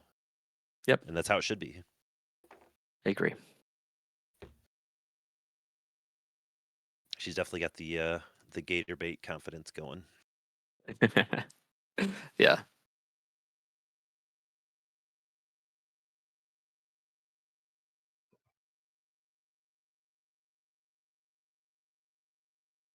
All right. Oh, changeling. Okay. So this can turn something into a pirate. It's a part of the combo line here. Yeah, and like now if gator bait or He if it needs gets haste, around but to Ankylosaur there's a Fire again, Weaver. Yeah, there's Fire Weaver. If Ankylosaur could deal with the Dargo again, that standard bear is on board. So It's gonna be another huge chunk of damage for the table. So yeah. Granted, like changeling doesn't have haste, so unless he has a way to change that, it's gonna be lights out next turn. But again, like he can do it without Oh, Standard Bear it just redirects spells, not abilities, or is it both? No, it's I believe it's spells and abilities. I'd have to look it up. Using targets as part of casting a spell or activity ability. Yeah. So we'll need to get rid of the. I mean, you can just bounce the Standard Bear, but oh, he gave it haste with Crimson Wisps. Okay, never mind. Doesn't matter. Okay, doesn't But he matter. has to get rid of the. He has to bounce the thing. Yep. Here we go. So yeah, just bounce the Standard Bear. He's presenting the combo, walking everybody Cast through Crimson Wisp, targeting Changeling, and that's it. Yep.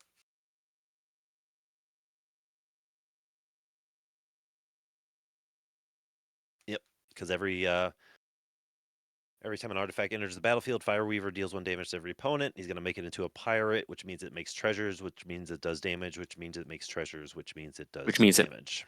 Which means it makes treasures. Yes, and then does damage. All right.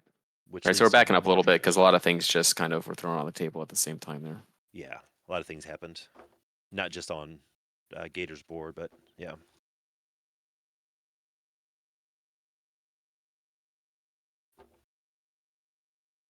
So we're backing up to pre-Aether Spellbomb crack.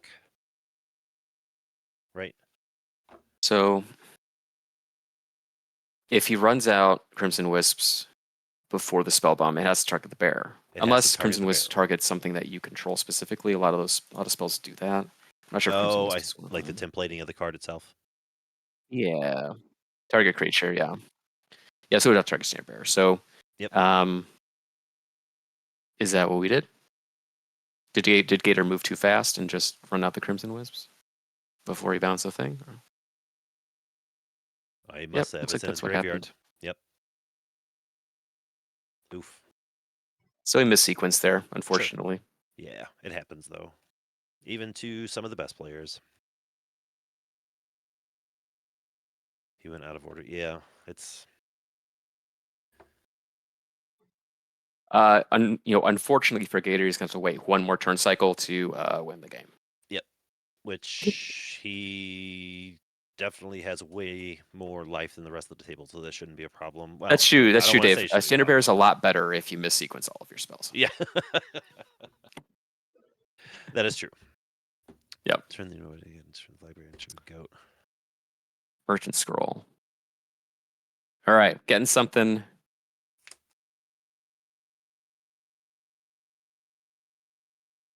A blue instant or interrupt spell.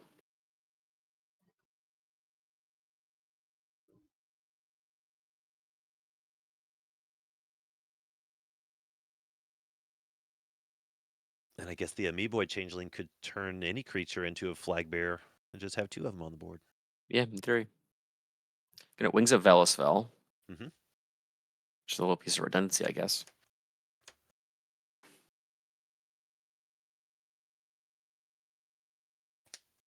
Yeah, because that's again another spell that targets any creature, not just yours. Right. So it would have another thing that would have to target the flag bearer. But again, Wales points out in the chat that he could even just change the flag bearer's type to something other than flag bearer with the changeling rather than, bounce the. There's just a lot of ways that he can get around. Yeah, there's so many. Just like the deck itself, there's so many outs. There's so many different directions it can go. It's very flexible. Oh. Zero points out in the chat that Amoeboid is a flag bearer as well. So everything is technically legal.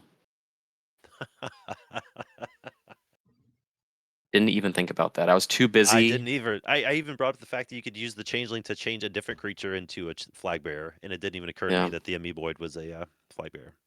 His changeling should have had haste. Yeah, the game should have been over. Interesting. Yeah, where's Liam? I think let's ping him. Ping him, Liam. Ping him.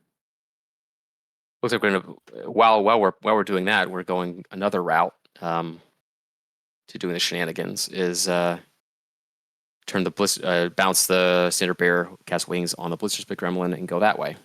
Sure. Yeah, I guess a win's a win, huh?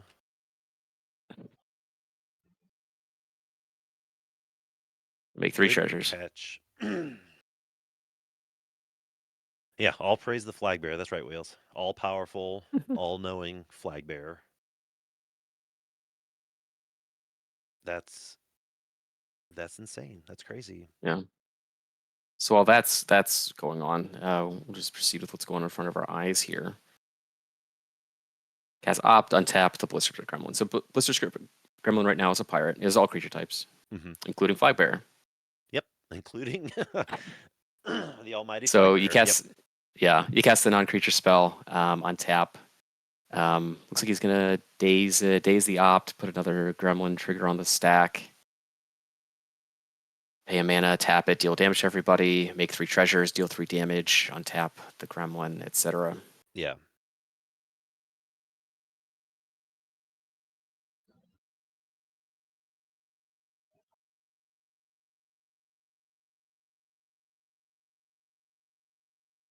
I pinged Liam, but it may not matter.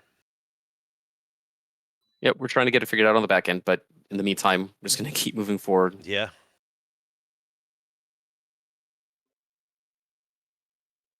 Yep.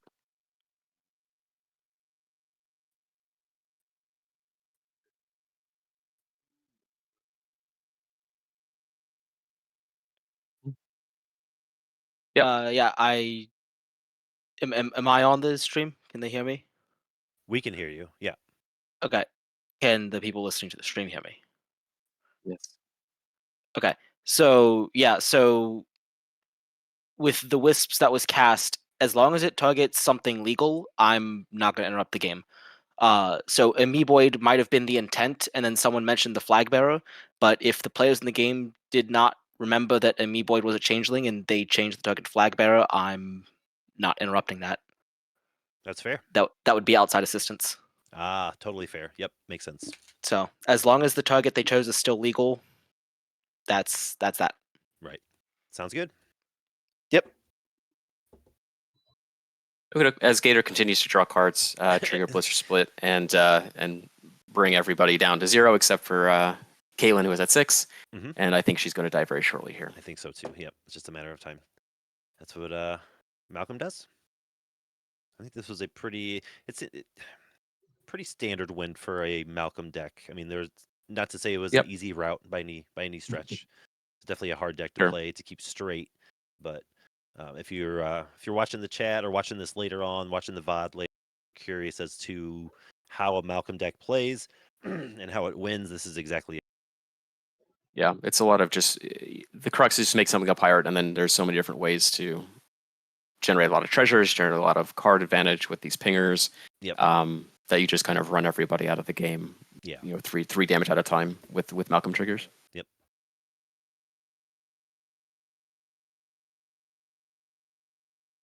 Yep. Looks like that's gonna be it. So this really was just cards a yet, but this was just a Dargo Malcolm pod from the beginning. Like Satyr Enchanter, like we talked about, had the unfortunate role of being the police, so never got to establish. Abdel just never got the pieces together. So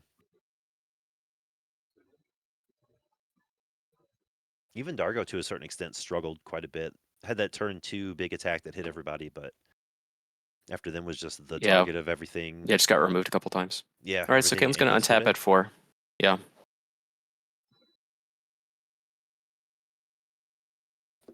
See if Gator had that Thunder clap he had to discard and turn round 1, he'd be all right. Yeah. Actually, that might only hit creatures anyway. So now there's double trouble here. So Caitlin can die from any more of these Malcolm, Fireweaver, Gremlin things. Granted, I mean, it's not a pirate right now, but die from those, or just die from combat damage. You know. Yeah, if he wanted to, doesn't even have to combo her out. He's got damage. That's true, Dave. You just double strike Dargo and call it a day. There you go. Get him. And that is entirely possible. Right.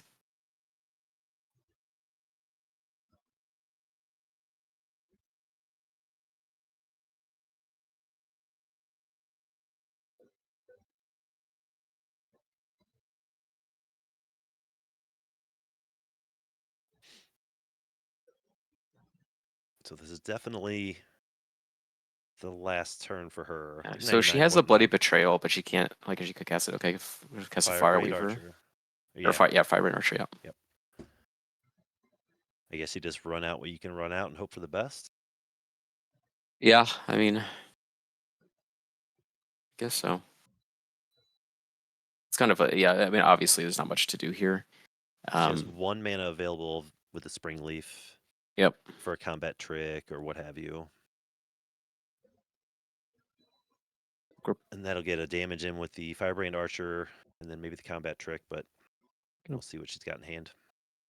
Gonna block with Ketis and Blister Spit Gremlin because I guess you don't need those anymore. No, with the treasures and stuff. Even just Yeah. yeah. Gonna take 5. Trample.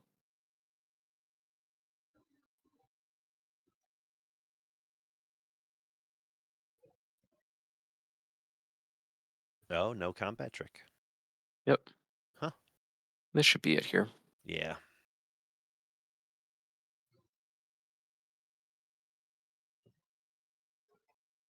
This is in 2 events. This is the first game I've watched with Caitlin and Dargo that she Well, lost. so Malcolm's gonna trigger, make a treasure. Me Boy Changeling gets through. He's gonna make a trigger, a treasure. Mm-hmm. So with only one opponent, obviously, like, don't need Ketis because it doesn't matter. Right. So this would be 2 treasures, 2 damage, 2 triggers. Yeah. Yep, that's it. That's it. Child abuse. Yeah, sure. Somebody call CPS. Yep. Right now.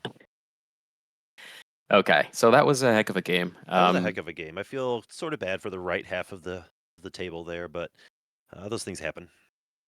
Yeah, I mean, some confusing stuff around the flag bearer. That's the reason why that mechanic hasn't returned. It's warping. It's just game warping. It's even confusing in 1v1 formats, like let alone Yeah. So So they'll lick their wounds, move on to round 3, but good on Gator for navigating another win with that deck. Yeah, He's a absolutely. pro. Yep. And here we're gonna flip over to our other table. So it looks like Islane's already out on Quid Hermit and Sivris. Uh-huh. Just at 1 life, but having lost the game. So we still got Jury Master of the Review from Aaron. Yep. Here, just gonna sacrifice a lot of things, put a lot of counters on Jury, and when he dies, he obviously does a lot of damage with his power. Yep. Got a Rosa Rail up in the upper right from Buddy Fish. You saw him round 1. It didn't really do a whole lot because got killed by Darko on turn 3. It certainly did. And and then Fridge. Fridge is on his Fridge Carter on deck. Carter. Yep. Looks like we've got Haunt of the Dead Marshes with a couple things on it. With a couple things on it. Maybe that's I don't Not know. sure what those are. I don't either. But he's been through. Looks like he's got the Monarch, and he's had taken a couple steps into the Undercity. Yep. Yeah, Buddy Fish has quite the board. Looks like an Aircocker Sneak that he got off of a Throne Trigger, a Creeping Bloodsucker that's been forged with 2+1/+1 counters, and then a Horde Robber. All right, and we're going to cast Rilsa. And Rilsa's, for anybody out there that hasn't played Rilsa, Rilsa is a 5-mana commander Dimir that basically loves the Undercity, loves the initiative. You get the Undercity when it comes in, or the initiative when she ETBs. So that's generally how the deck plays out. It plays as a sort of Dimir control. I build mine sort of flickerish to where you're just constantly getting the initiative triggers, ninjas, that sort of thing. So, but once Rilsa gets rolling, like, it is a hard deck to stop. It's just so slow. It takes a while to set up. So you really got to be on a fairly tight list, I would imagine, to run it in an actual event, like a timed event. Yeah, I mean, with the board right now, so Buddy Fish is actually in a pretty good position, I think. We've got Rilsa coming down again with 2 counters. Looks like there may have been like an Opal Palace or something that was used, or maybe she's just tracking commander tax. I'm not sure, but either way, he's definitely completed a dungeon. As we see with the Aircocker Sneak with the 3 counters, it indicates Throne of the Dead 3 to me. So that Rilsa triggers online, the +5/+0 trigger at combat, and with a flyer, it's going to be doing a lot of damage. Yeah, that's huge. Mm-hmm. Now, and I mean, at 17 life, it's a good position. Depending on how the Jury deck is built, or Yuri deck is built, like, it doesn't take much to get it up to double-digit power. and Right. then you're just murking people. You're just murking the other That's right. players out. Notably, having giant creatures on your opponent's board is a good thing for Fridge on Yeah. Carter. So Yeah, it we'll see if certainly this is. is where he wants to, get Carter online again.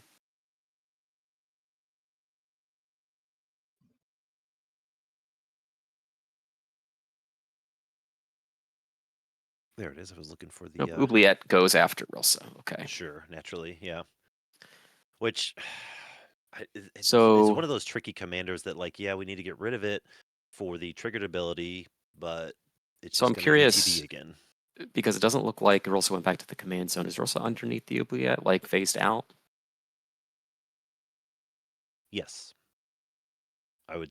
Okie dokie. I believe so. That's what it looks like. Yeah, you can't send things to the command zone off Oubliette. That's right, Dave. Yeah. Oh, that's true. That's true. Yep, it's just a phase. Get out of here. Yeah.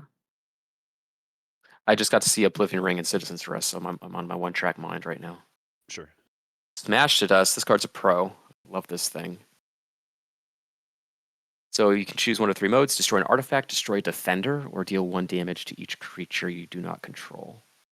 Or your opponent's control, I guess, was Yeah. the wording. So it looks like that's what he's doing. He's going to kill this Carrion Feeder, Interesting. but nothing else. Mm-hmm.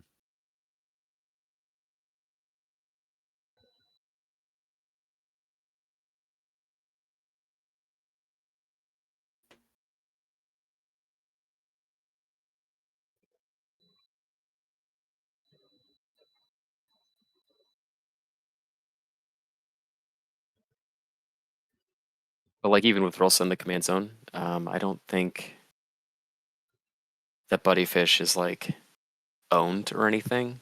Having a 4/7 flyer seems to be a good place to be right now, particularly when you have an online creeping bloodsucker that's also a 3/4. Right, exactly. And the sneak itself is, if you're running flickers or any sort of interaction like that, like you still have the initiative on the board Yep. that you can manipulate.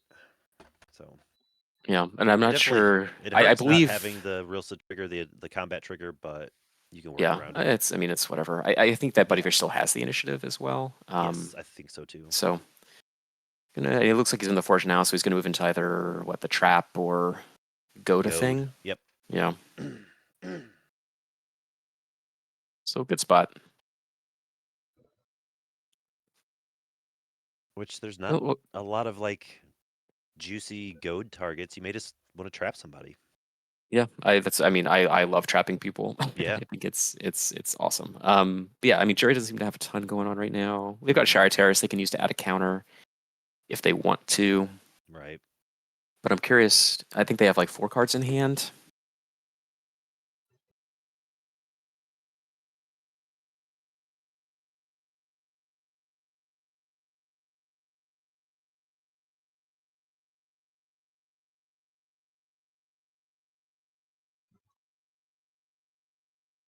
Into the tank here. I mean, if I'm the jury player now, I think it's I don't know. I think you have to be very careful with how you do what you're doing here. Because I mean, with Carter, you don't want to commit too much, because just having your thing locked down with a Carter kind of sucks, especially if you Yeah. devote a lot of resources into it. Mm-hmm. So without knowing what he has in his hand, if he has things, that can contribute more towards jury down the line, I think it's fine to set some of them up, not necessarily like crack them, particularly if they're non-creature things. Yeah. Various artifacts, that kind of stuff. And then kind of like save jury, for when you get that spell to fling them or The fling 'em, yeah. essence. I don't know if he's playing Like essence Essence Harvest or devour something. essence or those sorts of spells. Yep. Lightning spear. Rite of consumption, all that sort of thing. Yeah, right. Yeah, those sorts of spells. Yep. Lightning spear is great. Gives it trample and +1 power. You can also sacrifice it to lightning bolt something. Just nice solid equipment. Does a lot of stuff. Hits a lot of marks and particularly in jury. Something that naturally grows very large. Giving it trample is obviously great. So Yeah. just a very flexible card in a deck like this. Yeah, and it's interesting because Jury's one of those commanders that like tells you what the end game is. Like, hey, sacrifice stuff, kill me, Right. sacrifice me, I'll do damage. But like other than that, your whole deck can be pretty customizable, pretty toolboxy if you want to make it that way. It could be aggro style, like kind of whatever you want to do with it. Yeah, Like Jury's got a granted, lot there's of flexibility. there are more optimal builds for that commander, but it is very wide open, I think, Yep. which I enjoy in a commander, Yep. Looks especially like in we're a gonna especially in a competitive one, because then your opponents won't necessarily know what's coming. right. Sacrifice Shire Terrace and get a mountain, take up Jury. Yep. Yeah, Jury, I mean, it's something that just naturally grows very large, so it's a good attacker. And then you can just kind of like, throw it at someone's face and Yeah, kill them. So just kill them. it gives you a lot of ways you can go about interacting with or engaging with the battlefield. Right, and it disincentivizes the opponents from destroying Yuri as well. Sure. Yeah, and so it's 3/3 now, +1 from the lightning here, so 4/3 trampling attacker. Yep. Not threatening on this board, with the 4/7 sneak, Right. but For sure. it's a sizable blocker at the very least if Mhm. people decide to get randy with anything else.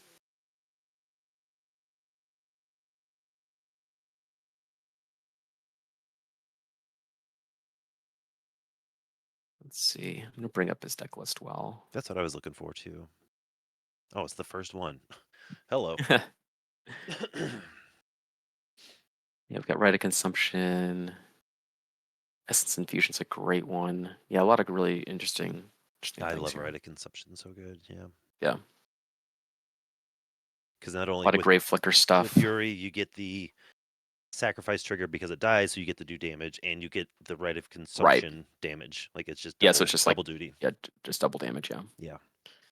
A lot of ways to give out lifelink, which is good. If you sacrifice Jury well as lifelink, you gain the life off of the sacrifice or off of the death trigger because it is lifelink as it leaves the battlefield. Oh, that's gross. That's Yeah. gross.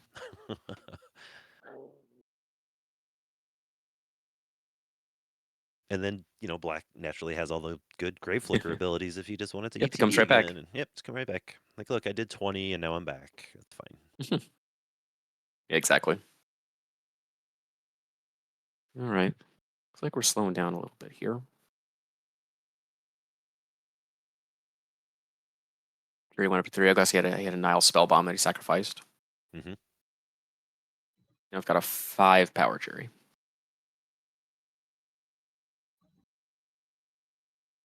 Dave, all you need to do to Which get our Knight of isn't Dusk with small. Shadow I is just mean, sacrifice your Aether Spellbomb. a 5-power Jury, Fridge is in that range if Aaron Yeah. hits a Rite of Consumption or a Fleeing or. Yeah, and keep in mind, Jury's Trample. I don't know what those two things attached to the Haunt are, but I don't either. assuming that Haunt's, a 1/1, you still trample over it for a significant amount of damage. Okay. Looks like there's a judge call. That's why we've kind of slowed down here. So it might be put on a brief pause while they work out whatever the issue is. Bobby, do you happen to know what the 2 tokens on Fridge's creature are? Okay. Alrighty. So we'll wait for this to resolve itself. Looks like they're going over everything with Liam right now. Yep. But yeah, I mean, this is a position where like I think it's Buddy Fish's game to lose at this point. I agree. 17 life's a lot. 17 Jury's life gonna is have a to get a lot lot bigger to when you've combo him got out. a big creature on the board, a big creature in the air. One of those creatures is draining the table every turn. Like, Gaining there's a so lot of much life going too. for it. Yeah, gaining a Yeah. lot of life. And the initiative is so powerful if you can just hang on to it, which Mhm. when you're only facing 2 other creatures is not going to be hard to do. Yeah. I mean, and now like the goat option on the Undercity is much better. If Buddy Fish is able to hold onto the initiative till his next turn, he can goat the Jury. Yep. And like you said, Fridge is in that range where he's pretty close to dead to it. Yeah, he can go Jury, trap Fridge. Like, Yeah. Fridge may only have one more turn left in the Heck, tank. he could even just trap Fridge, bring him to 5, and put him into lethal range from Jury, just make him an Right. attractive target. Yep, Again, like I said before, like giving your opponents options means that they will, a non-zero amount of time, make the wrong call. And Yep. it might be something where Aaron feels like he has an opening, so he just takes out Fridge, buys Buddy Fish another turn, not having taken any damage, like that sort of stuff. Mhm.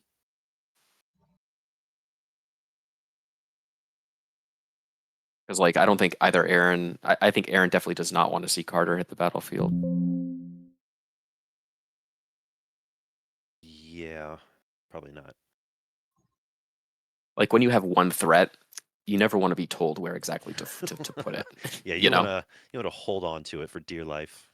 Yeah, if you want to like having the autonomy to like leverage jury as a threat, um, What do they is call like it? really valuable. The agency.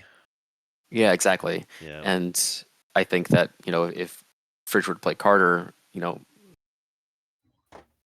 a lot of what's happening in this game right now is centered on the battlefield, so it just insulates Fridge for another turn to draw for something. I mean, he's got 5 cards in hand, 6 cards, 5 cards, 1, 2, so 3, 4, 5. it's definitely not Yeah, nothing. 5 or 6. It's definitely not Yeah. nothing. It's cycle the Gloomflame Mauler again. It's cycle the Yeah. Gloomflame Mauler again. It's cycle the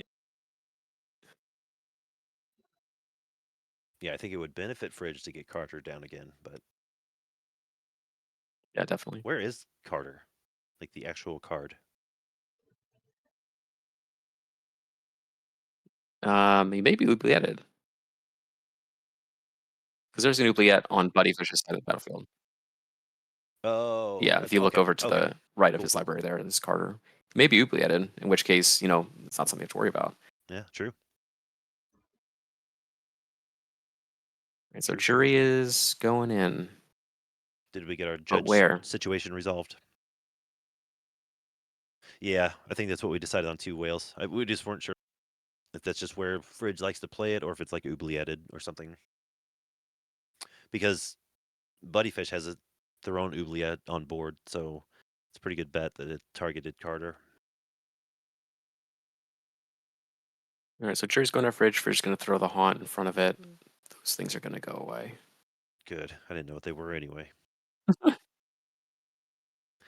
That's what I thought too, but yeah, that's initially what I thought because that's where he's at in the Undercity. But All Fridge, right, man, I'll send you so some dice. Come on. Fridge goes from 10 to 8. So yeah, it looks like those 2 cards were counters from Forge, Okay, making makes his sense. haunt a 3/3. Sure. Yeah, because jury's a 5 power, block 3 with 3 toughness, and take 2, go to 8.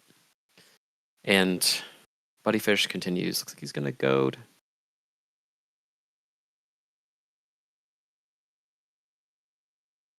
Everyone loses a life. He's going to gain 2, go up to 19. Ugh. Yeah, I guess that's not bad for Jury because I mean Aaron's still at 21. it's not the so worst. It's it's not yeah. ideal, but yeah, it's not the worst. He's got 5 cards in hand, so he could be just kind of setting something up like a big turn because that's what it's going to take, I think. And 2, I think I would have me as the Rilsa player, I might have prioritized killing Fridge a little higher to do what I can to get rid of him, to get rid of that oubliette, so I get my Rilsa Sure. back, so I get the attack triggers, like all that stuff. Yeah, I mean that definitely has to be part of Aaron's calculus, or vice versa, killing Buddyfish and releasing Carter. Sure. I assume. Mm-hmm. Oh yeah, that too. Because Rilsa, once you get your ball rolling, Rilsa isn't like Yeah. integral to the success of the deck, but it is a huge part of it. Yep. Huge part. It's like Buddyfish is going to sacrifice is that Infernal Idol? The Mana Rock adds a black, sacrifice it for 3 to draw 2, lose 2. Yep. That's good. I like that card. I'm glad it's seeing a little Yeah, competitive. it's pretty sweet. Yeah. It's an easy attack with a Horde Robber. You normally 1/3, not very attractive, but no blockers right now. Looks like that's all going to go. I'd be surprised if it didn't all go at Aaron, but it might be going to Fridge to unlock the real side. I just don't know right now. Yeah, and maybe that's the wrong play. That would just be what I was hyper focused on. Yeah, it looks like get it my went. It Rosa looks back. like Gotta get my Rosa back. yeah, looks like it all went to Aaron. And there's a Bloodseeker. Aaron goes from Bloodseeker. 20 to 21 to 22 to 14. Yeah, Bloodseeker comes out. And maybe he Bloodseeker, a great card. Maybe he doesn't care about getting his Rosa back, which is totally understandable. Yeah, I mean, like I said, he's got a board right now where he certainly doesn't need it. Right. And a Doomblade coming out end of turn on the sneak, or maybe in combat. We'll see. Probably post combat because he already made the treasure and cast the Bloodseeker. So end of turn, Doomblade on the sneak. Yeah, I just think being able to kill Fridge this turn, if that was possible, which I think it was because he did 7 damage to Aaron. Yeah, it was possible. So kill Fridge, get Rilsa back, and then on your next turn with the combat triggers and stuff, I think you just take Aaron out, depending on what he does with Jury during his turn. Right. but I'm very aggressive when I play decks that shouldn't be aggressive. So Right. Yeah. I'm not great at playing control decks. Look, I think there's a lot of credit to being aggressive in decks where people don't expect you to be aggressive. Sure. Like keeping people off balance and like messing with their expectations has some value to it. It's tough like to bank on those sorts of like risky plays, those sorts of gambits, Yeah, because like yeah, for sure. you can't quantify it. So it's hard as a competitive minded player to like really want to put your life in those hands. Mhm. Um, Because it's sort but I of think there's like value to it. it's unpredictable, and a lot of competitive Mhm. players don't like that. Yeah. Which is understandable.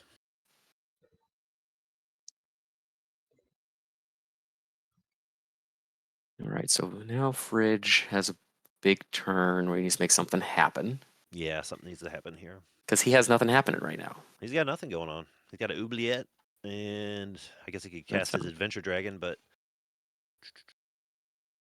Yeah, I mean, it's tough. I with mean, his, he hasn't seemed to cast a whole lot in the last few turns, which makes me curious as to what's exactly in his hand. right. I mean, last turn he needed to keep up mana for the Doomblade. I don't know if he True. has any other action that he needs to keep up, which would, push the Fang Dragon out of realm possibility. Right.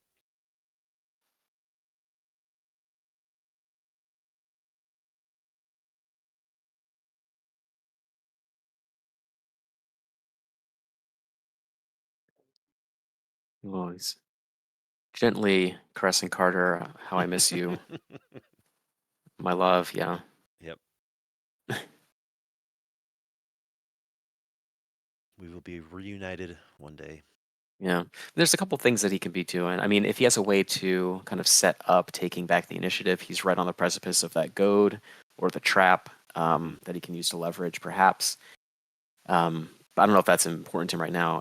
I mean, he's at the lowest life total and has the most reduced board presence. So, oh, I guess Carter was not I guess Carter was not oublietted, oublietted. Yeah. and there he Interesting. is. There he is. Well, Hello, this is Carter. this is a big deal. That is a big deal. That definitely changes the whole It does. landscape of the game for sure. I mean, it definitely excuse me. It hurts Aaron more so, I think. Yeah, it does. That just leaves him shields down pretty much. Well, I mean, if you look at, but without the sneak, Buddyfish lost a lot of power on the board. Now he's got That's the true. That's Bloodsucker true. and the Horde Robber and the Bloodseeker. The So Bloodseeker. that's what Yep. to five power total. He will have the option to make what can he do on the next room? Make a skeleton or draw a Make card. a skeleton or draw a card. Yep. Yeah. So the skeleton is probably a good bet here, but we're gonna see a lightning bolt on end step. Where's that going? On the Bloodseeker. Okay. Interesting. Interesting. Yeah, it's interesting. So with 5 cards in hand, this might be his opening if he can make Jury, big enough just to get Buddyfish out of the game. Yeah. Granted, he's What got is- like What is he's 2 Jury cards now? in hand and some 7 mana power? available, but 5 power. Jury's a 5 right now. 5. Okay.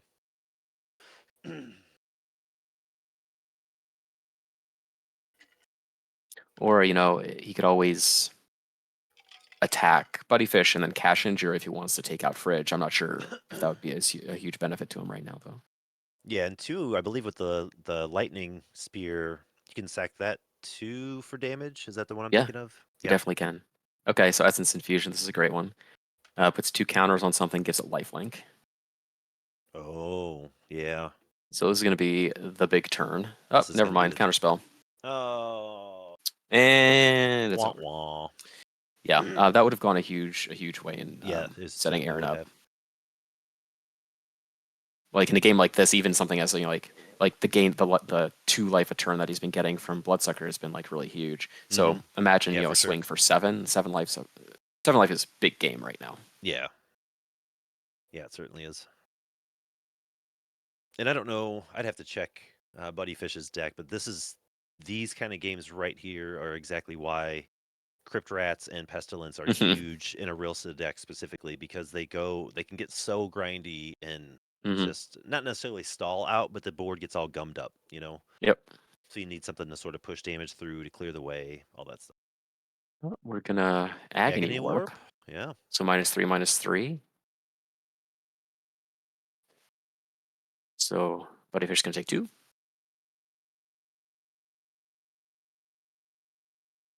Agony Warp's a sweet one. I like It that is a card. sweet one. Yep.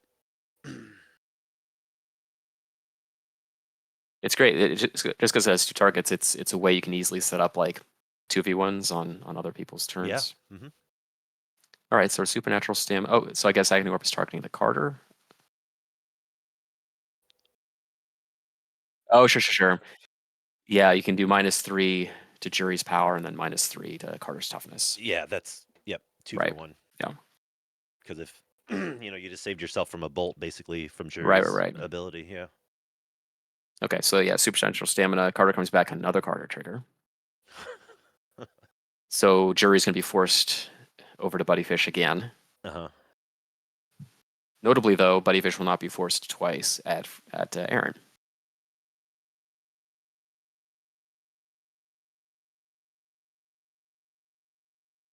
Carter's trigger lasts until your next turn. Jury's next combat is in effect. Oh, okay. Oh, so they don't stack. Oh, right. Since he already has it. Yeah. Okay, Dave's right. Okay, cool. It's not like a Stonehorn dignitary type thing where they don't Right. where it stacks. Okay, cool. Makes sense. Thanks, Dave. Mud Carter button truncheon. aficionado. Mud button. Love it. Yep. So 1/1 when it dies deals 3 damage to a Yep. thing. Good blocker. Yeah, very good blocker.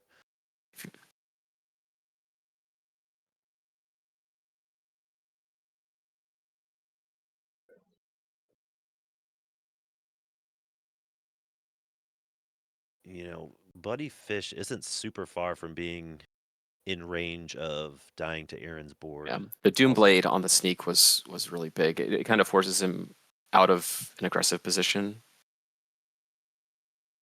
Yeah, for sure. And that coupled with the Carter, obviously, like he's not able to race anymore.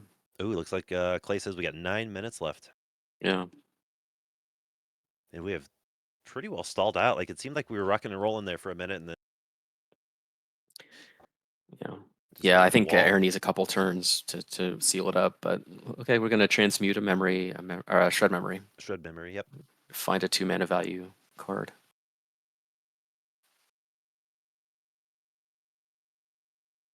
Let's see what we got. Who Can't currently get has the Tandem Look out. initiative? Grasp of Darkness. Yeah, I wonder if he'll try and grab a removal spell here. Impetus. Yeah, that's what Impetus I was isn't wondering that too. Is great like, right now. do you pull a removal spell here, like, because you don't want to point it anywhere at Aaron's board, like Right. someone's taking damage off any of that. I guess you could target the Carter again, hoping that Fridge doesn't. Well, Fridge is tapped out, so Echoing Truth's a good one. Echoing Truth This is is a way. a good one. Yeah. Keeps Jury from killing you. Yeah,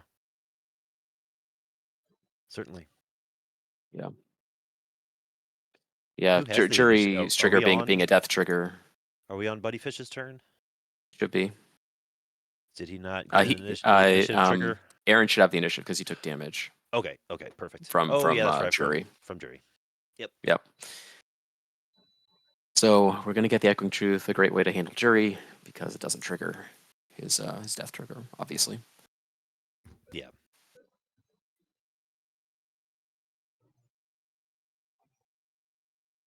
I wonder if Aaron's holding up the mana, Pyroblast mana.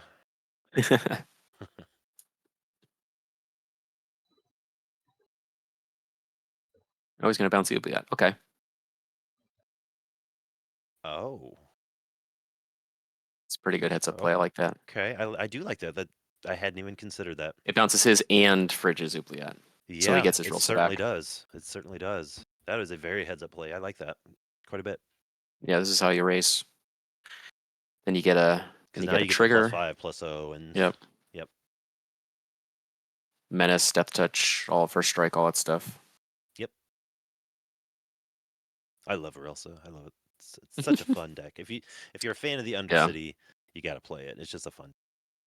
Yeah, and this is good because he can kill Fridge here and yeah, that's right. kind of cut Fridge off of his Oubliette. By being dead, you cannot cast Oubliette. That is true. That is a. I didn't know if you guys knew that in chat in the rule book, in the Magic rule book. If you're dead, it's probably what I would do. You cannot cast spells. Yeah. But yeah, Rilsa's super fun. It's also very toolboxy, sort of customizable. Like I like the ninja builds. I like the flicker builds. They're all fun. They're all a good time. Yeah, in any kind of deck like this where you're looking to win through combat, I mean, Carter's just gonna really mess things up. Yeah, which is hilarious for a black red commander. Yeah. That's awesome. It's like Truncheon's gonna get in the way of something. So he might be just sending them both at Aaron.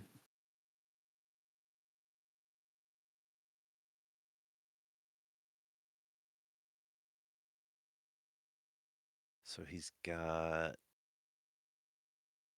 I guess he's got the bloodsucker. All right, Dakuchi. Is that a Dakuchi Shadow? No. That's just the Death Touch Lifelink one?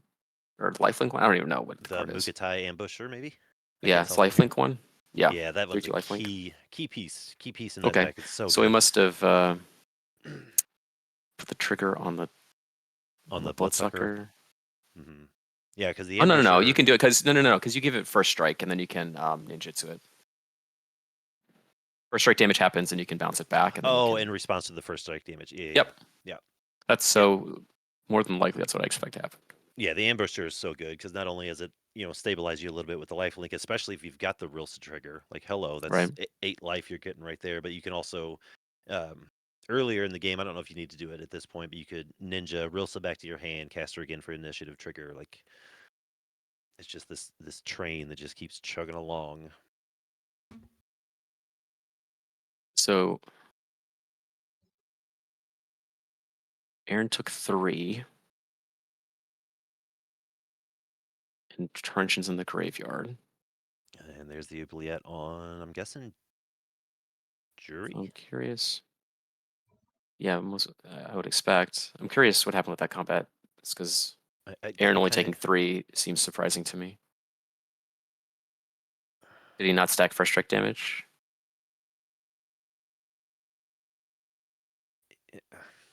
Yeah, I'm not sure. I'm not sure where the there's Yeah, I nasty mean, either end. way, looks like Aaron's at 11. That seems to be accepted life total. I'm gonna nasty end and Nasty end. draw a Yep. bunch of cards and deal 5 Yep. something. Yep. Did he sacrifice? Did he have mana to sacrifice the spear too as well, or no? I don't I think don't think he so. does. I think he had 4 mana available. Okay. Yeah, I'm kind of curious to see what happened in that combat step as well. Yeah. Huh.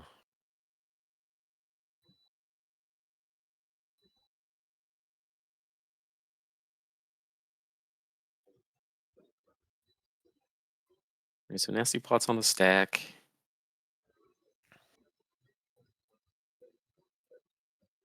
I think Buddyfish has a couple untapped mana or untapped lands to interact if he is able to. Well, it looks like he took the 5 from the jury damage. Yeah.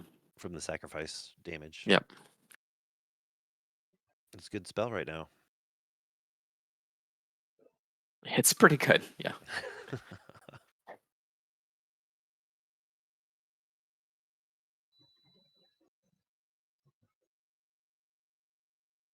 The fridge is just hanging out. Right. Just We got chilling Horde out. Robber back in the game. There he Yep. is.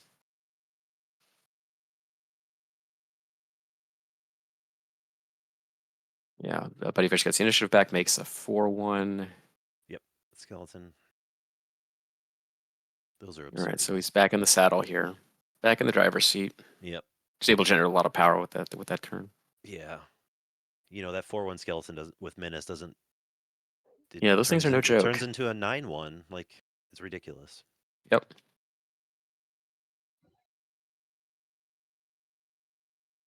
And then I've tinkered with and I've played against different Rilsa decks that play around a lot of the unblockable mirror creatures like the changing outcasts and the slither blades and all that stuff Yep. too. And that's just absurd when you're getting the because you're Oh always yeah. getting the initiative back. You're getting the Rilsa triggers, and it's just like, here you go, take 8 or whatever. You can't do Yep. anything about it.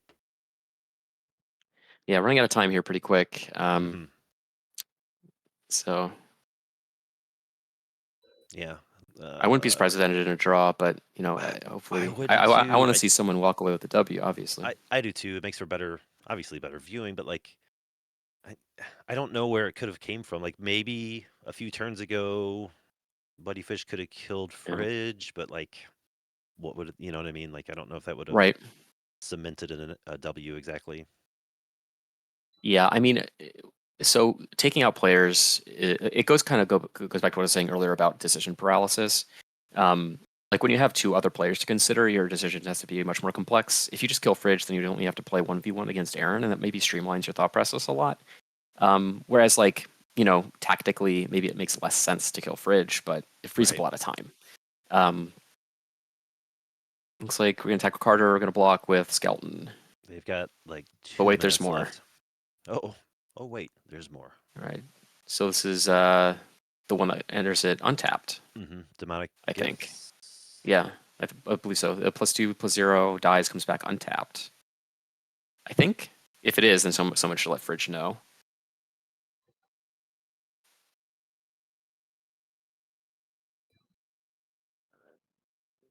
Could you ping Liam and just let him know? I just want to make sure we have bases covered. Yeah.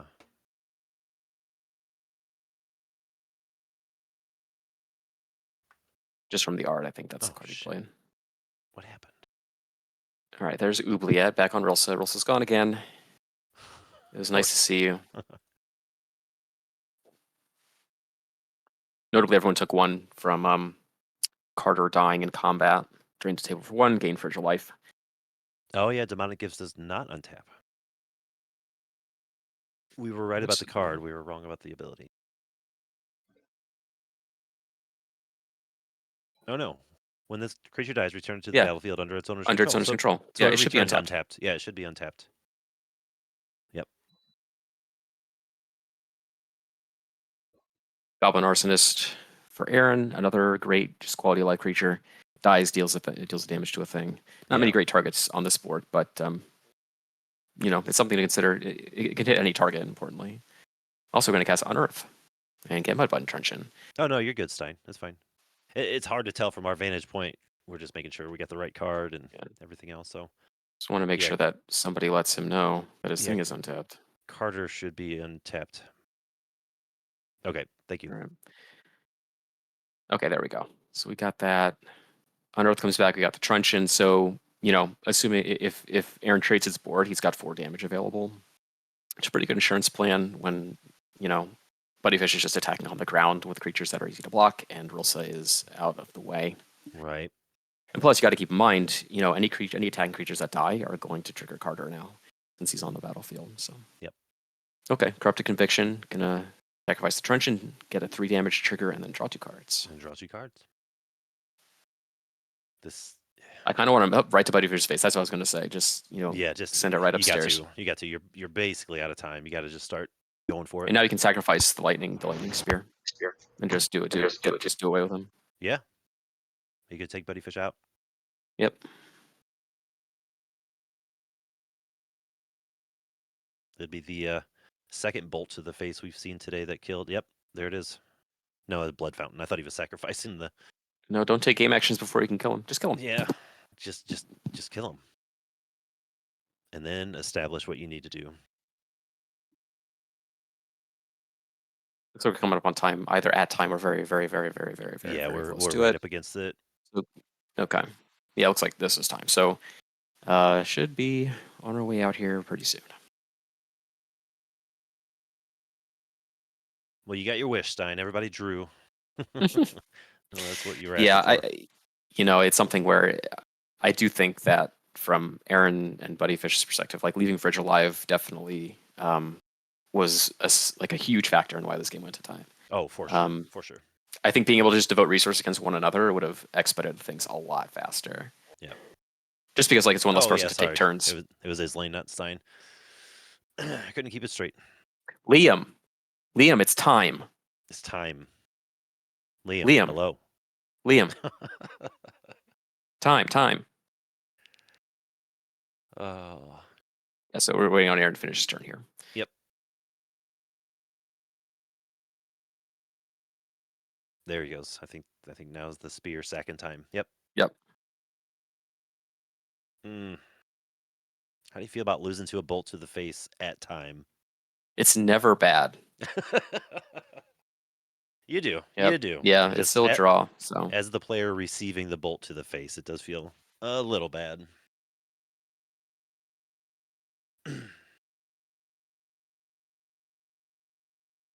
Yeah, still getting points for the draws. Good. yep. And that is the ball game. That's the ball game. Fridge Yep. lasted. That was surprising when we first tuned in. I thought, oh, Fridge is going to be, because he wasn't high on life when we tuned into this Well, yeah, I pod. mean I it's a thought real he was going to be classic out of kind of there. dynamic, Hmm. right? Like he doesn't have a lot going on, so people aren't going to prioritize him. Happens all the time. But I think like as time concerns became more and more present, like it really behooves them to just take him out of the game. It speeds things up a lot. I thought Um, I just assumed that's what was going to happen. yeah, yeah. We all want to give Islane our congratulations Yeah, for congrats on the eking draw. out the point.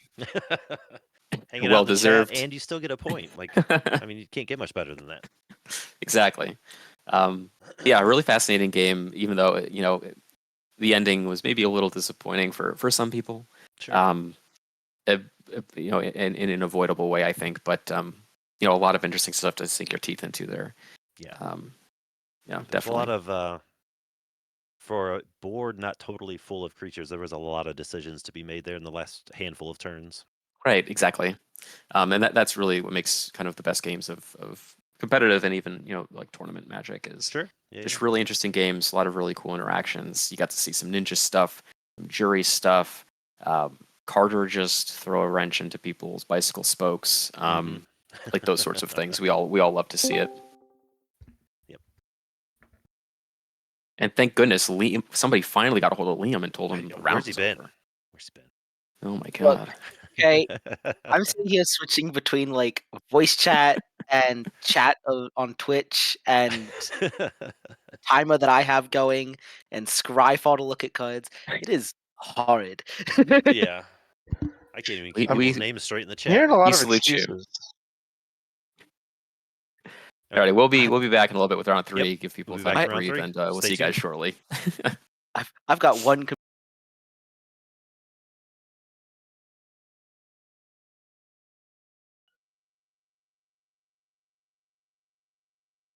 Alrighty, guys, and we're back.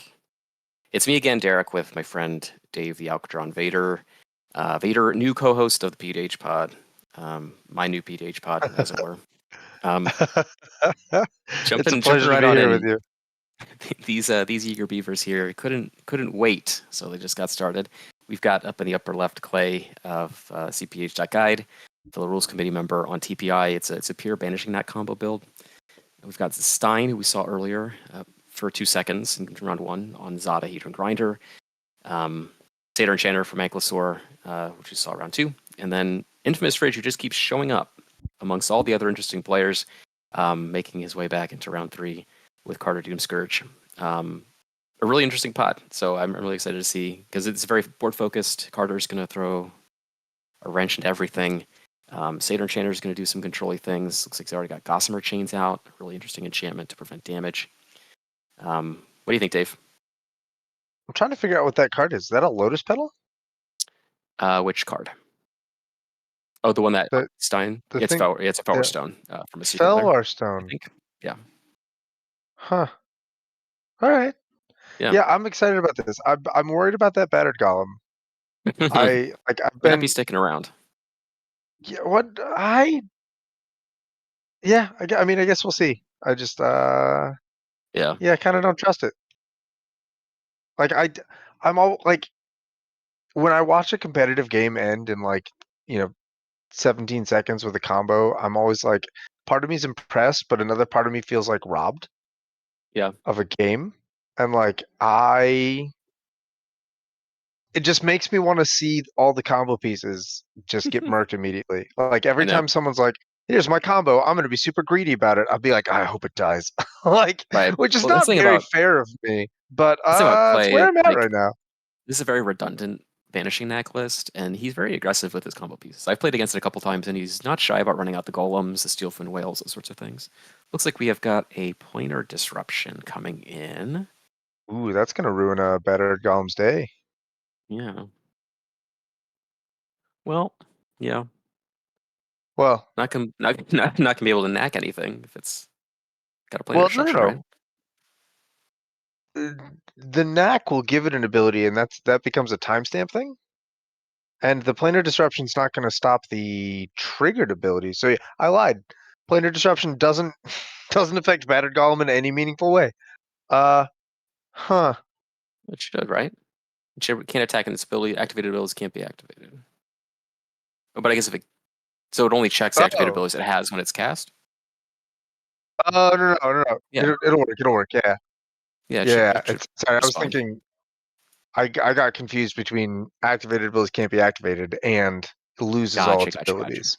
So Yeah, yes. like reprobation. Yeah, Yes. Okay. Reprobation yeah. would still shut So off the golem because it would lose all abilities. But that's right. So right now, Batter Golem is not going to be able to, tap. You can target it with Knack, but Banish Knack gives the creature the ability to tap and bounce a permanent. Or is it creature? It's creature or permanent? I don't creature. remember. Creature. Creature. But so yeah, you tap it, return an artifact creature, and then you recast it and untap Golem and get a bunch of triggers. Batter Golem no longer going to be able to facilitate that. I lied. Non-land permanent. Oh, there you go.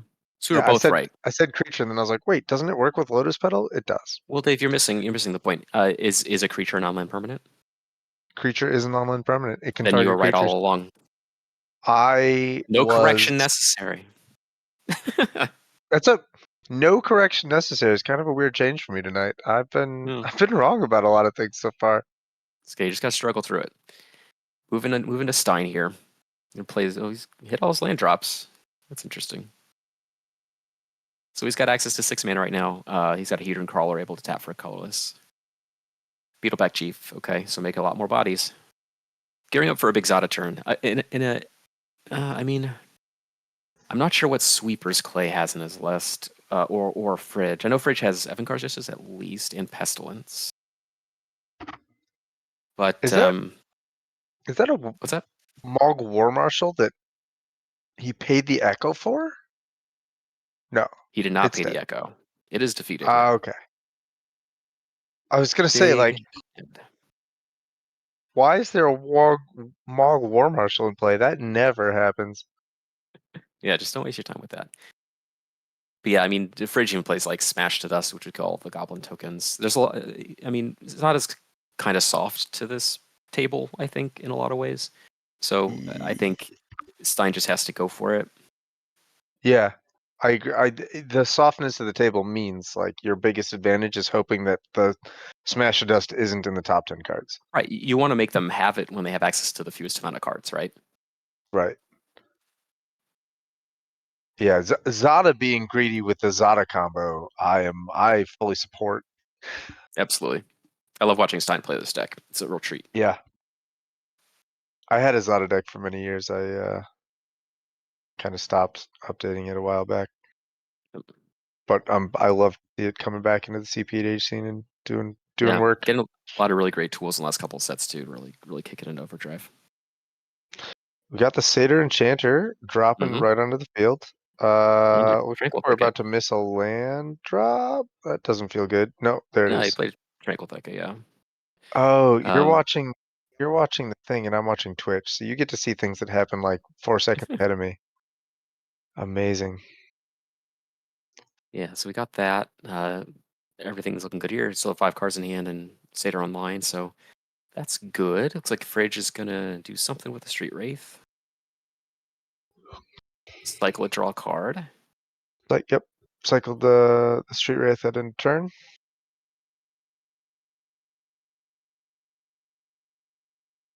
Street Wraith, the card that really interesting. I love Open Street Thorn. Wraith. Thorn of the Black Rose. So Monarch is gonna hit. Monarch Initiative, like great mechanics with Carter, just because you can protect them very effectively. I mean, Thorn protects Monarch very well by itself, just by virtue of being like a 1/3 death touch creature. It's pretty hard to interact with in combat. Yeah. Carter is a little better at protecting Monarch than Thorn is. Yes, sure is. Yeah, Oh, ETB Clay, go to everything. Clay getting a little aggressive here. Going to Echoing Truth the Planar Disruption. So he's going to do something with his Batter Golem. Yeah, yeah, Because I mean, disruption is going and to come that's down next turn. right. That's the thing about like you see the planar disruption, and everyone at the table goes, okay, the Yeah. golem's not a threat right now. I can relax, and then instant speed becomes a It's threat, like, yeah, and then Clay combos out and wins right now. he's got 4 mana, and if he has something like a Tooth or Scale Chiskoria that with the affinity count at 0, basically, you can cast it for free. Yeah, You can generate a lot of triggers with the yeah. TPI. Each cast is gonna create a A soldier, little soldier guy. yeah, a little friend.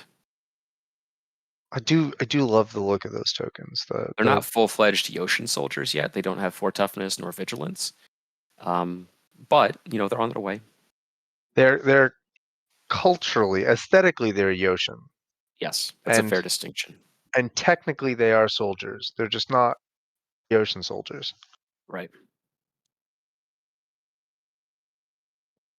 It's like Clay taking stock of things here, tapping a red mana. Asking some questions, probably getting a lay of the land. Make sure the coast is clear. You gotta approach very stealthily Yeah. when you're Tiptoes. trying to combo on turn 5. We're going to scred. Okay. So scred's going to equate to 3 damage right now. 3 snow-covered lands are going to contribute to that count. Make another token. That's what makes TPI just such a pain in the neck, is you just play Magic and you just accumulate game objects. Right, right, yeah. Yeah, we're going to cut They're Stein free. off of its Hedron Crawler. Interesting. That's an interesting choice. Maybe he expects some interaction that costs 2 mana. Yeah, probably. He's a Banishing Knack. Notably, Clay still has access to blue mana through that Opal Palace if there's a counter spell or something like that. But looks like it's going to happen. Yeah. And we've got a 0-cost artifact to make a lot of tokens. Oh, we're going to snuff out. What are we snuffing out? Most likely TPI. We're not gonna snuff out the battered golem Is in snuff out response to non-artifact the. Oh, forgive me. I was thinking of snuff out having the templating of terror. If it's just non-black, then yeah. Then it's I definitely think got to be battered golem. Yeah, I think snuff out needs to target the golem in response to the neck. I think that's the Yeah, for some maneuver. reason I had in my head that I couldn't target artifact creatures. But yeah, that should definitely be the target then. Yeah, and So Clay light on blue mana. he could make one if you filter the red through the palace, but I don't know if Right. that one blue mana is going to be enough to we don't have Swan Song. Yeah, it Like doesn't look like it. dispel is a thing, but Mhm. looks like Or we're not like going to. even disrupt would have done it there. Yeah, yeah, I guess. Just force spike him. He should get another token for the knack though, for the helix.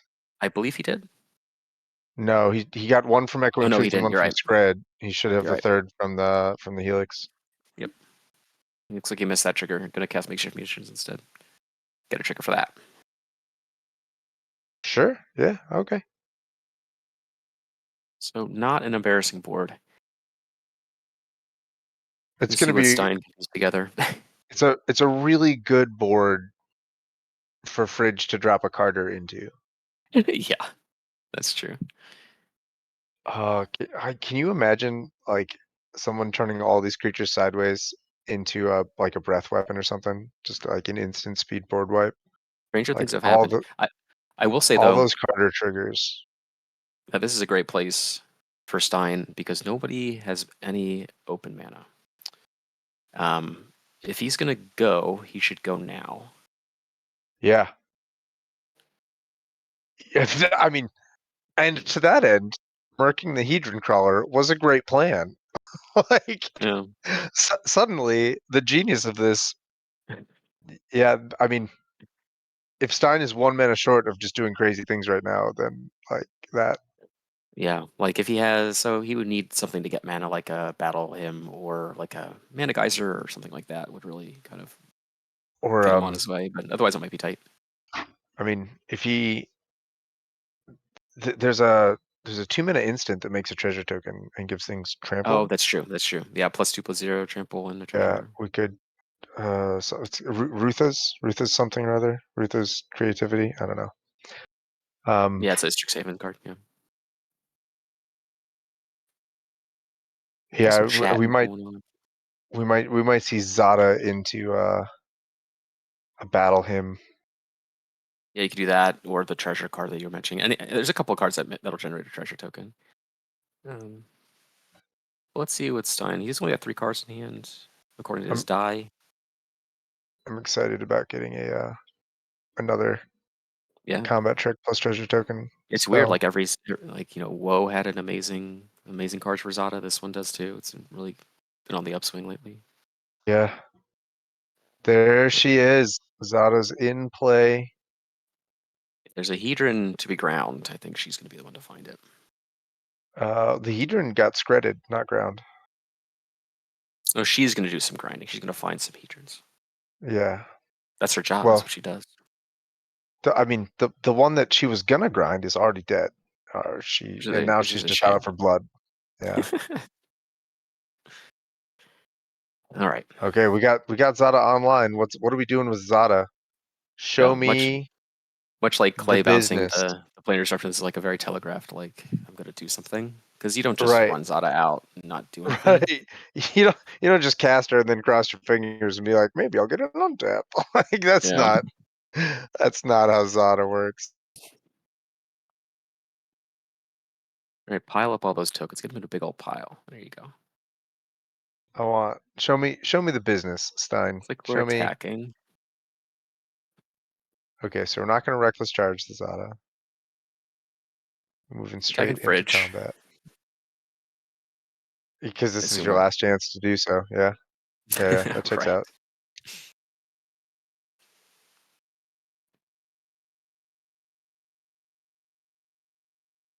All right, what do we got? What's going to be the card of choice? The trick du jour.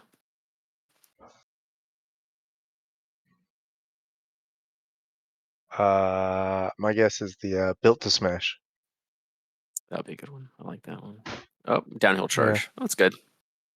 Ooh, is that +5 power? No, 4 because he 4. sacks the mountain to do it. Okay. Yeah, So that's oh, ugh, it's a lot of ugh, damage. ugh. But I think 2 of them got blocked, so 2 of them it's got blocked, so looking he's going to take 10 damage from the 2 unblocked. just 10. No big Yeah, deal. This is fine. casual.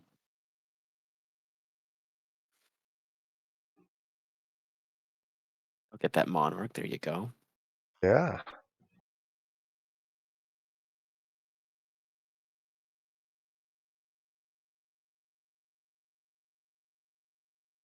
Anything else?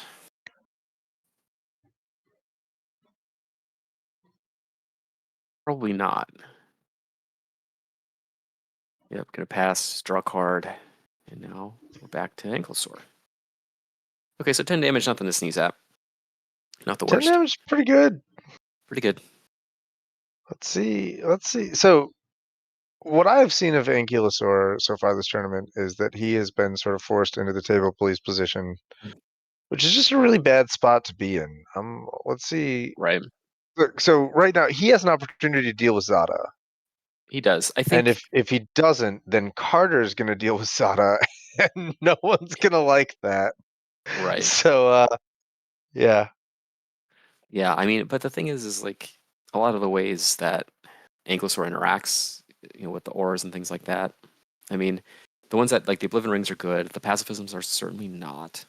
So like, there's some good yeah, cards, there's some bad. He doesn't have like a removal suite, for example, that's like redundant against Zada. It's just some things hit and other things miss, which is not the most enviable place to be. But we're going to start off by an angelic gift. So it's going to draw him 2 cards: one when it targets Satyr, one when it enters the battlefield.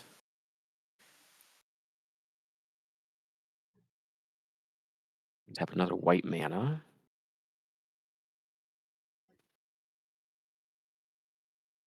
A single white mana is not going to answer Zada. No, nope, 2. We're going to place I a feel, test I and training. It's another 2 cards. But this, feel yeah, like at this is this nothing point to he's just digging for disrupt a Zada. land drop.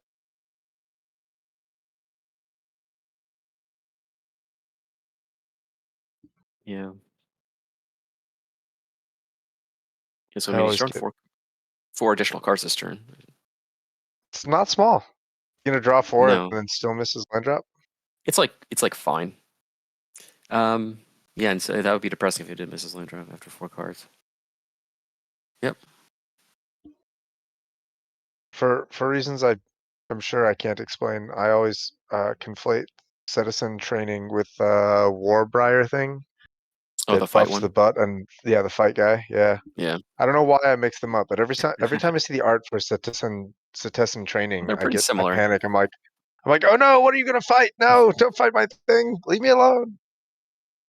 We're gonna go to combat. Now our buffed Satyr Enchanter, a mighty 3/2, 3/2 get into trample the red flying. zone. That's right. 3/2 trample flying that he We're could gonna. completely blank with his own Gossamer Chains. He could get just to fish out that extra trigger from the Enchanter when he recasts it. Like So he'll draw Stein for took Monarch 3. after He should, yeah. Clobber and Stein. Yeah, he's Yeah. definitely he's just digging. It's yeah. Yeah, we're not answering Zada right now. We're just trying to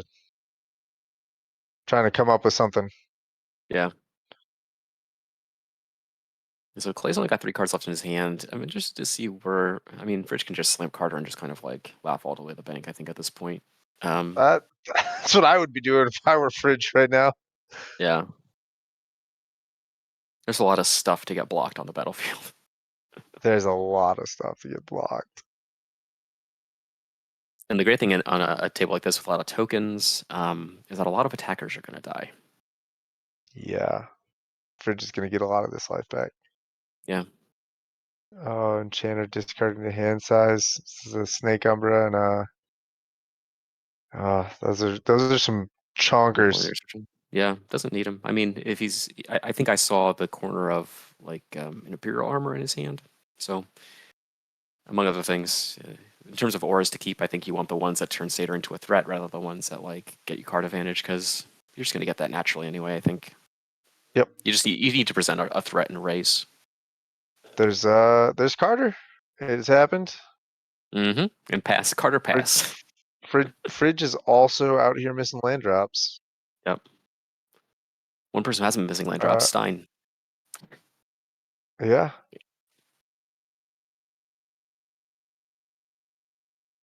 So back to Clay. He's gonna have some work to do piecing everything back together here. But the makeshift musicians should help keep things under control, stall for a bit of time. Mm-hmm. You just pay 2 mana, kill the Satyr, sack 2 tokens. You're not gonna kill Zada? You can do that too. It'd take his whole turn to do it. Most likely.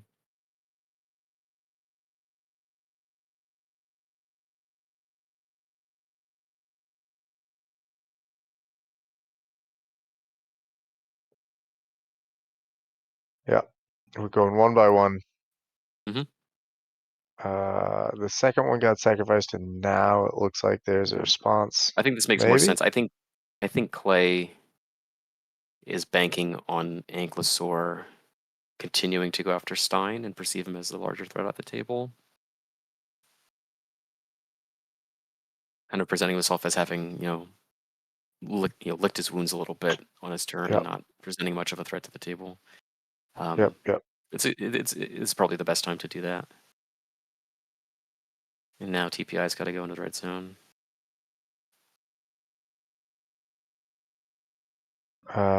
Probably pointed at Ankylosaur, who's also Yeah. the Monarch.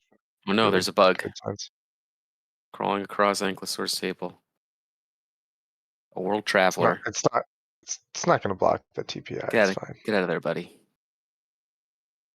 There you go. Ankylosaur, a true gentleman, helping him on his way. Perilous That's what Research. we love to see. What is the name of this card? I can't remember the name of this card. It's the draw Perilous 2 Research sounds right, yeah. sack a permanent. Yes. Yeah. So in this deck, just in TPI, just 2 mana draw 2, pretty good. Yeah, that and it's Perilous Research. It's no, it is. Yeah, Perilous Research. Yeah, it's really like a niche card. You don't see a lot, but it's pretty cool when it lines up, right? Yes. There's another blue card that has that ability in decks like TPI. No, I guess it doesn't work in TPI because the one I'm There's thinking one of that makes you there's one that sacrifice a draws blue 2. permanent, and it's Um, Abjure. Abjure, yeah, the It's the counterspell, single mana blue counterspell. Counter target spell, sacrifice a blue permanent. It's Powerhouse and Murmuring Mystic. right? All right, so Stein is untapping without Zada, so we're just gonna play Iron Mirror. Probably just trying to make a big board so that when you recast Zada next turn or the turn after, you can just kind of go.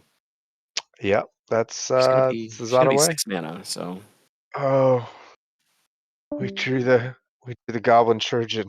One one turn turn too too late. late. That's rough.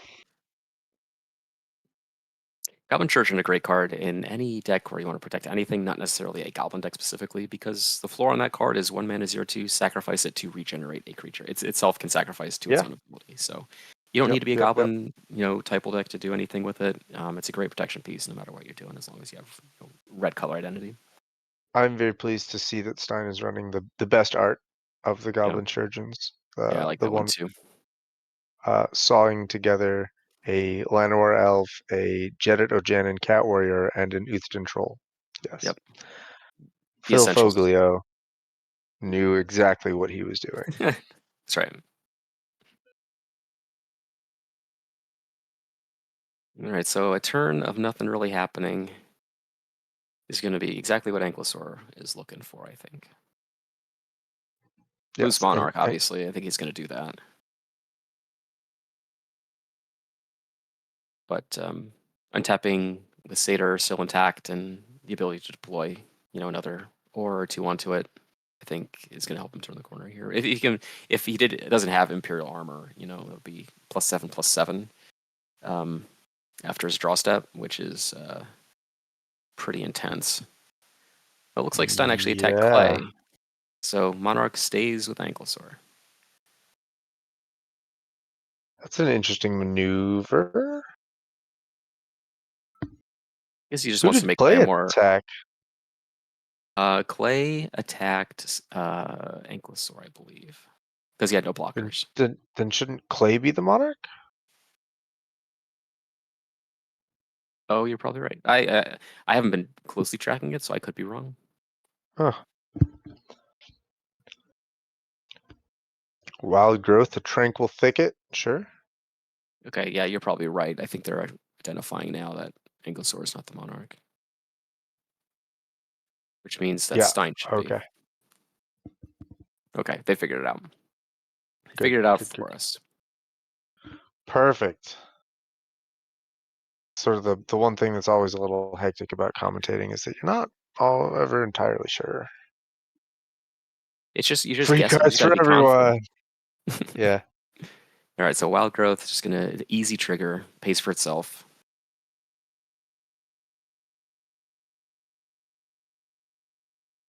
You love the cards like that. Yeah. Pay for their own mana. They replace themselves in your hand. Replace themselves with mana. Yep. Still missing a land drop though. Right.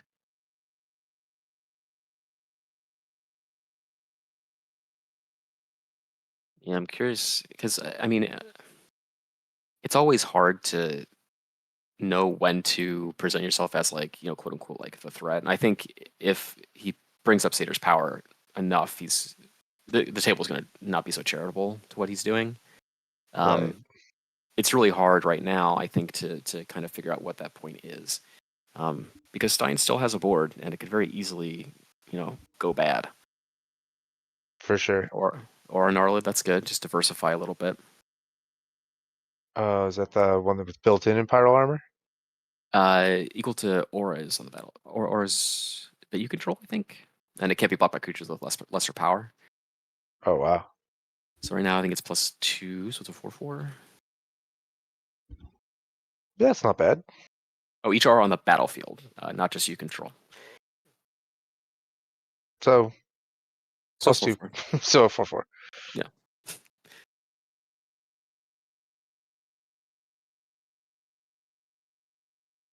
There you go. And Combat. we're thinking about attacking. Got our 3/2 flying Uh, trampler. Probably get hit Stein, get the Monarch, and be on our way.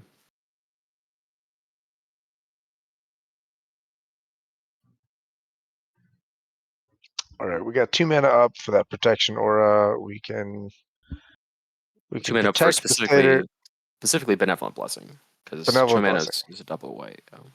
Yes. We are telegraphing that the satyr is protected, and that ends the turn of Carter's forced coding Yep. of everything. So next turn, everyone's got a free combat. They can do whatever they want, unless British has a trick up his sleeve. It's possible. It is. You never can tell with the infamous fridge. He's a sneaky one. Yep. So Arcane Signet. And 4 mana. That's not the sneakiness I was expecting, but it's good. It's solid play. It's what we like to Slum see. Reaper. Yeah. So this is an interesting Slum Reaper. I mean, you hit a couple things. I mean, the Gnarlid probably is going to go Yeah. here in the TPI. But it's not. That's kind of the problem with cards like Slum Reaper, is that it doesn't. That's why I like Chain Devil a lot, is because it hits non-tokens. Right. I think And the if I'm Chain going to Devils. pay, if I'm going to pay 4 mana for that effect, I think that's what I want. But maybe Fridge just wants that density, more than anything. Definitely. I think this is categorically a control deck, and I think that it's doing the control thing really well. When they printed Chain Devil, I got really excited about it. I originally put it into my build of Araumi because I wanted everyone else's non-tokens, and then I realized that when I encored it, I didn't get to sacrifice the tokens to itself. It's a bummer. It's a huge bummer. I had to take it out. I also took out Flesh Bags and Slum Reapers because I realized that they were just kind of miserable. But all of those cards do enormous work in Gorix. Oh, certainly. Yeah. So we had Fridge go after our friend Anglosaur, get the Monarch, draw a card, and we're back to Clay. Unfortunately, TPI biting the bullet there for the Slum Reaper. Now he's left with nothing. Makeshift munitions isn't nothing. It's Well, not. with no board, it's nothing. So we're gonna recast TPI with with Hope 2 Pals. counters on it. Should have 2 counters, not one. Okay. Oh, yeah. Everyone's saying thumbs up, as in like, thank goodness you forgot to put 2 counters. Anglosaur reminding him like a gentleman. It looks like. There we go. Everyone forgets about the first time that you like recast your commander with Opal Palace, you get 2 counters. People forget about the first time. Yeah. A lot.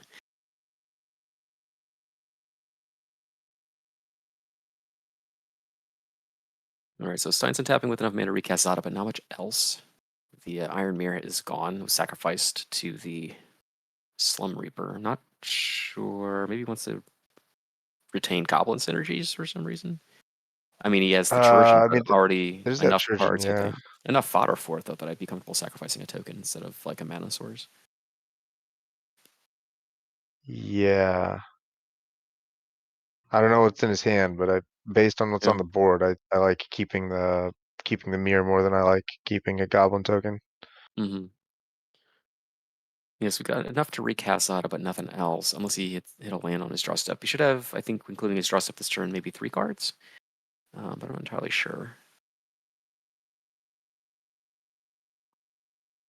I think Stein's just in a position where he may need to just limp along a little bit until he can get a draw spell. Just kind of slam Zada, draw a handful of cards, and then just kind of go from there. Yeah. I think that's absolutely the plan, but I think it's the tricky part about the plan is that you have to like rationalize that with like, now feels like a good time to Zada because everyone is tapped out. Right, but I mean, if you were to Zada this turn, if he doesn't have a land, then he's not really doing a lot. Then you don't have the thing. Right. Yeah. There's a Good. tension here that mostly is just bad for Zada. Right. Okay. This helps a lot. Brightstone Ritual. That's why I sacrificed the mirror. Oh, that's why he sacrificed a mirror. Yeah, there it So is. this is going to give him a huge burst of mana. He's going to be able to cast Zada and have 3 left Ah. over. Right, so Brightstone is going to be +3, so he needs to +4. tap He's 3 got of his. two tokens, Chirurgeon and Beetleback Chief.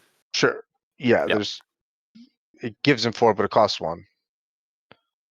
Okay, yeah, so he Oh, needs to so tap 2 more mountains you're for okay. Zada. You're just shortcutting everything. There you go. That is You're my the math want as a guy. You're the mathematician. math guy. You're the mathematician. Okay. I'm a terrible mathematician, but I am a moderately accomplished mathemologist. Sure. So we've got Also, Zada. Yeah, go ahead. Brad has a sword now. Someone should I don't know, look out for that. We want to make sure he doesn't Um, hurt himself. All I right. I I want that for everyone. We're going to combat here. They're all turned sideways. Don't need Carter to tell you what to do, Stein. Turn them sideways. It's like Carter was the friends we made along the way That's right, the real the whole Carter. time. Yeah. Yeah, we're turning things sideways anyways. Okay, so we've got 3 They're mana all Oracles, which is sideways. more than enough. Where are they going? You know what I want to see more than anything? I want to see that witch's mark or whatever from Oh Wildfell yeah, Train. I want to yeah, see that with card the cast so bad. yeah. It targets Zada, and then you get all those wicked tokens, and then you draw. You discard a Draw 2, card, discard draw 1 10. times. Yeah, draw 10, discard 5. Get a put a wicked. Yeah, it's just like an insane card. I Yeah. want to see it cast more than anything. So I don't think anyone has anything because they're all tapped out. Infuriate, a lot of damage. Ooh. +3, +2. Is that the one that also scries, or is it just No, just just 3. the power toughness boost? Yeah, Okay. just +3 too. Oh wow! If that had been something like a Ryle. Oh, maybe the Ryle is coming. Is barge through? Ooh, Bard's just going to be +2/+2 and trample for everyone. Yep. It's actually all of his creatures get trampled 4 times. You know. So they're all 6 5s. Yeah, well the Chirurgeon's going to be 5 5/6. 5 6. Yeah. Mizu loves infuriate. Yeah.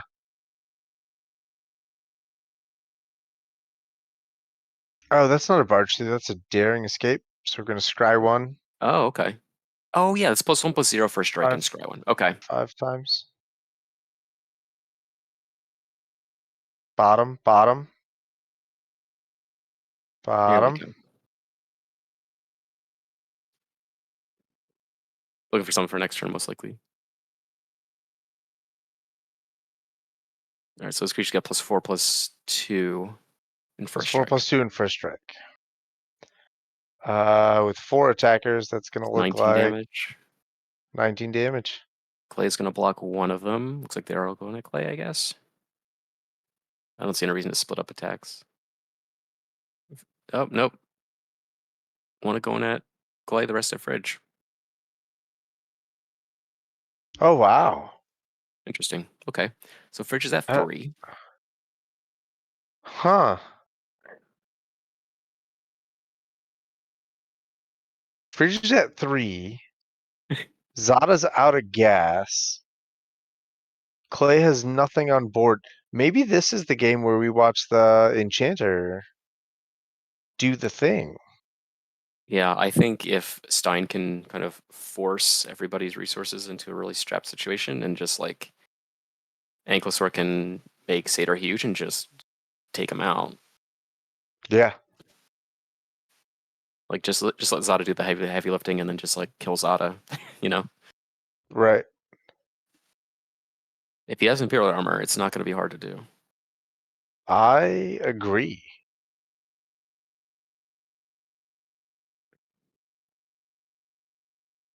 Gossamer Chains lets you blank an attack by bouncing it to Yep. hand. Yep. It looks at a glance like it has that sort of like invincibility that Broken Fall does, where Right. anytime anyone tries to target it with anything, you can just be like, "I'll bounce it to my hand in response." Uh, it doesn't actually. You can only activate that if a creature is attacking and Right. unblocked. So Oblivion Uh, Ring is coming down.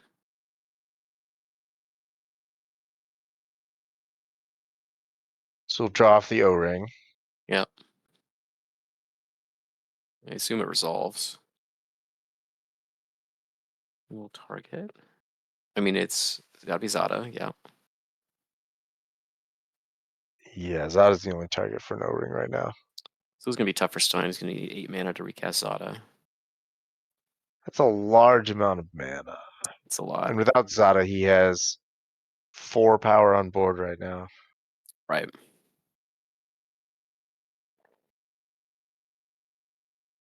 Yeah, it Which doesn't look would like kill anyone really. Fridge. Sure. Yeah, that's something. At Deathblade Elite and All Star we saw in the last game with Ankle Sore.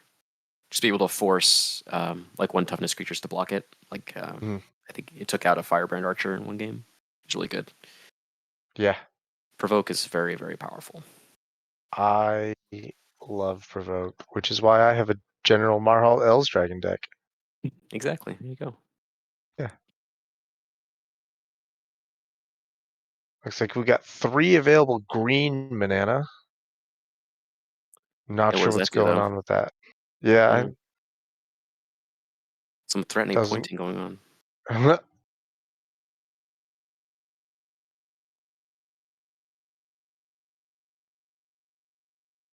Can't hear any of what's being said, which kind of bums me out. I know. You just kind of want to see how much politicking is actually happening at this table right now. I don't think there needs to be much, honestly. This seems pretty clear cut to me. I don't think there needs to be a lot of deals. I'm inclined to agree with you. Like if Zada's at a guess and Fridge is that close to dead, like I don't know. Clay's got a lot of heavy lifting to do to get back in the game, I think. EPI is gonna cost what, 6 mana now? Yeah. Here comes the 3 from the Satyr. 7 mana to get a 5/4 TPI. Yeah. And I just take out Fridge. Yeah, just get him out of the way. Rest in peace, Fridge. Like I said last round, just like getting somebody out of the game helps the clock a lot. So I don't think there's any reason not to do it here. That checks out. Yeah. You get to save yourself from being carded again, that's for sure. Not being carded has value Yeah. in this game. All right, let's see what Clay's got up his sleeve. Not gonna recast TPI. Brainstorm. All right, so we'll probably try and find a land, set something up for next turn, is my guess. This deck doesn't do a whole lot without TPI on the board.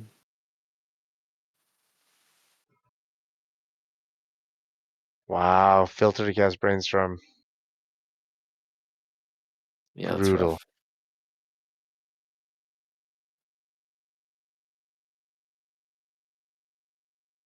Hope he can shuffle his library.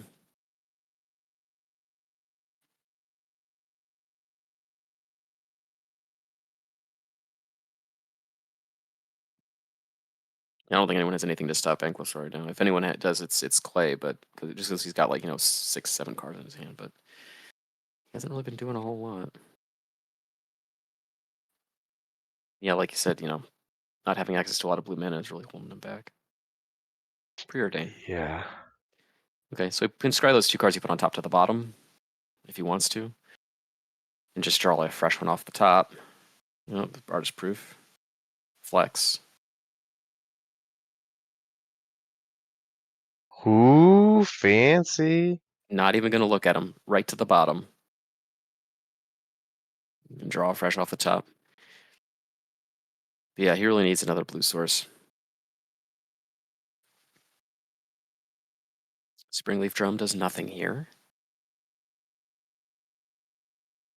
I mean, the best thing about what Clay's got going on here is that he has 20 life, which is not nothing. But his board is literally nothing. Yeah.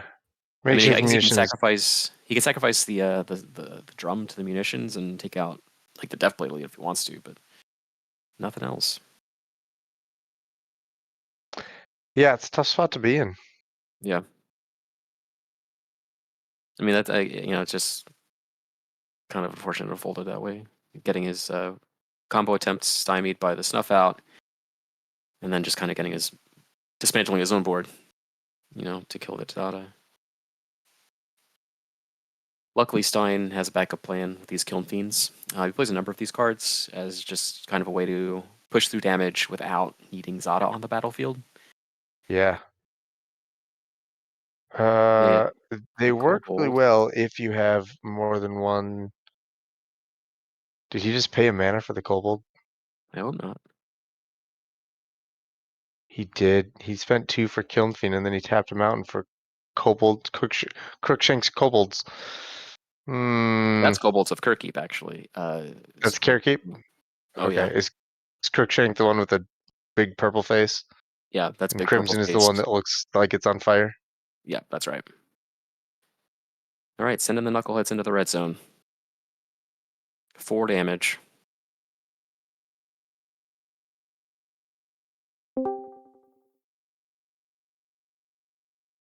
If I were Clay, I might even just sacrifice my drum to the makeshift munitions and kill that Deathblade Elite just to make Ankylosaur a more attractive target.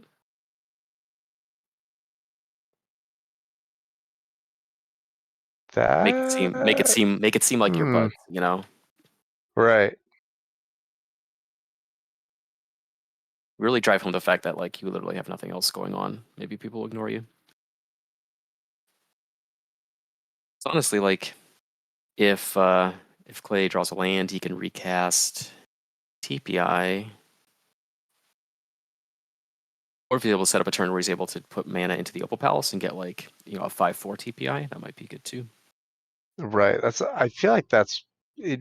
That looks You might like what need, he's going for to me. yeah.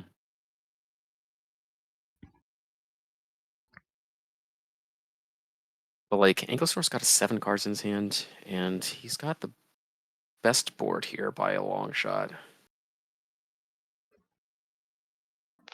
I think I'm gonna borrow this Oof. phrase from you, I think. Yeah, Looks right now like this is Ankylosaur's game to lose. it is. There's the there's Chains the of Custody. ward chains of custody, that's what it's called. The ward aura that's also an O-ring. Yep. Draw a Yeah, it's card. gonna do some work on the enchanter. Yeah. No one can kill that thing right now anyway. I mean, it only has 2 toughness, but no one's got anything. No one has anything to interact with, and as far as we know. I mean, Clay's got what 6 cards, but nothing to do, and Stein's got nothing. Just 1 card. Yeah. If they could have killed the satyr, I think they would have done so already. Now, if they want to, it's gonna cost them 2 extra mana. Yeah, sure will. All right, there goes the Killing Sniff Fiend. says this is such an Ank victory. It's not even funny. Yeah, I'm inclined to agree with you. How do they let him keep getting away with it? I don't know about not necessarily keep getting away with it. Just joke, but because we've seen Ankylosaur actually get smashed a couple times already today. Yeah. Let's see. I know he did win his first round to his credit. Yeah, all he really needs is something to just punch up the satyr's power and go from there. So we got a white and 2 green. Oh, not anymore.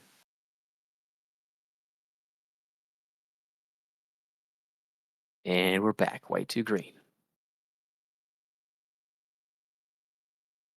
Not White, anymore. green, green is enough for Armadillo Cloak. It sure is. Oh, gonna play a land. There we go.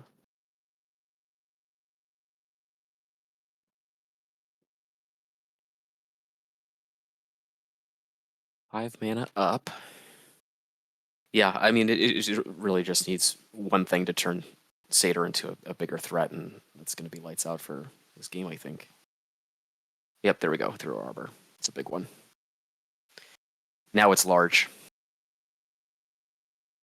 Yes.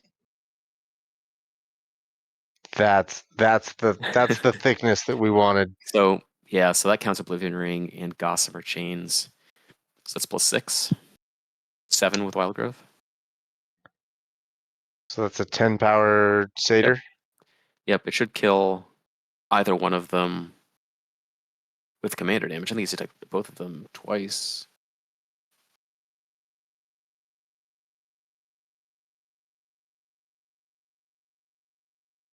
But who is he attacking? I don't think it matters. Probably. I mean, it might make sense to take out Clay just because he has the most cards in hand. We don't know what those are. Oh, Yeah, okay. if I'm looking at this board right now, I'm super not worried about Stein. Yeah. Stein's got still 4 power on the board, 1 card in Mhm. hand. Like, Yeah. Just take out the blue player with 6 cards. yeah. Yeah. Yeah, this is. Oh, yeah, it's plus. So that's 12. It's a 12 power satyr. Yeah, it's 7, 8, 9. Yeah. All right, so Clay is untapping. Oh, he killed Stein, I guess. Yep. Okay. So Clay untapped. Really? Yeah. What's he got in his bag of tricks that makes that? Doesn't Zada cost like 8 mana right now? He does. What? Okay, all right. It very well may not end up mattering, but in case it does, it's interesting. I mean, that's not what I would have done, but Yeah, again, that I'm not is. sitting at the table. I'm also not at that table. Yeah, we're at actually this table, the one that's looking overhead. Yeah, the the floating table above them. Yeah. So really, I'm interested to know what cards Clay has that he just isn't able to really do much, but has all these cards. Yeah, I mean, he has there's been. mana. It's a very low mana curve deck. It is like a very heavy knack list, so maybe it's just a lot of pieces that are focused on comboing without, the means with which to do so. So they're just kind of useless. But I find it really hard to believe that there's no interaction in his hand. I mean, those are things that interact favorably against Theta right now are pretty low. But Right. Well, I think now's your chance. Yeah, And Kilo has no white mana up right now. it would really need to be a bounce spell at this Right, point. because the Umbra is gonna shut It's down got so any. much. Well, I mean, it's got like 10, 12 toughness. Yeah, this is not going to save him. Yeah. Muddling is not going to do anything here. Oh, you can't even cast the thing you muddle for. You don't Yeah, have the mana. You're we stuck saw on. this earlier. Yeah, with another player. I think it was the Rosa player in the previous round or 2 rounds ago. Oh no, he can. He's tapped. Oh, he has to filter one of the blue through the Yeah, palace. Oh no. yeah, exactly. He's gonna muddle Maybe. for a 2. Oh, snapback though. Oh, snapback would do it. Well, he has to pay for ward though. Is the problem? Oh my god, it has ward There's ward and. too. It's a Yeah, bad spot for you, Clay. it's bad. So, in the event that he doesn't die to commander damage, then possibly. But I don't think that's going to happen. Any aura will put it into commander damage, even if Right. Ankylosaur only attacked him once, which I believe he has attacked him at least once. Then it's 13, and Yeah. he's already at 12, I think. And a, So and a and a blocker doesn't stop this because Death Blade Elite is right there. right. Yeah, Clay has nothing that can get him out of this at 2 mana value. Yeah. There we go. He Firebrand might Archer. miss the ward trigger. There's hope. That's true. That's a good point, Wills. Sometimes you just got to go for it. Stranger things have happened.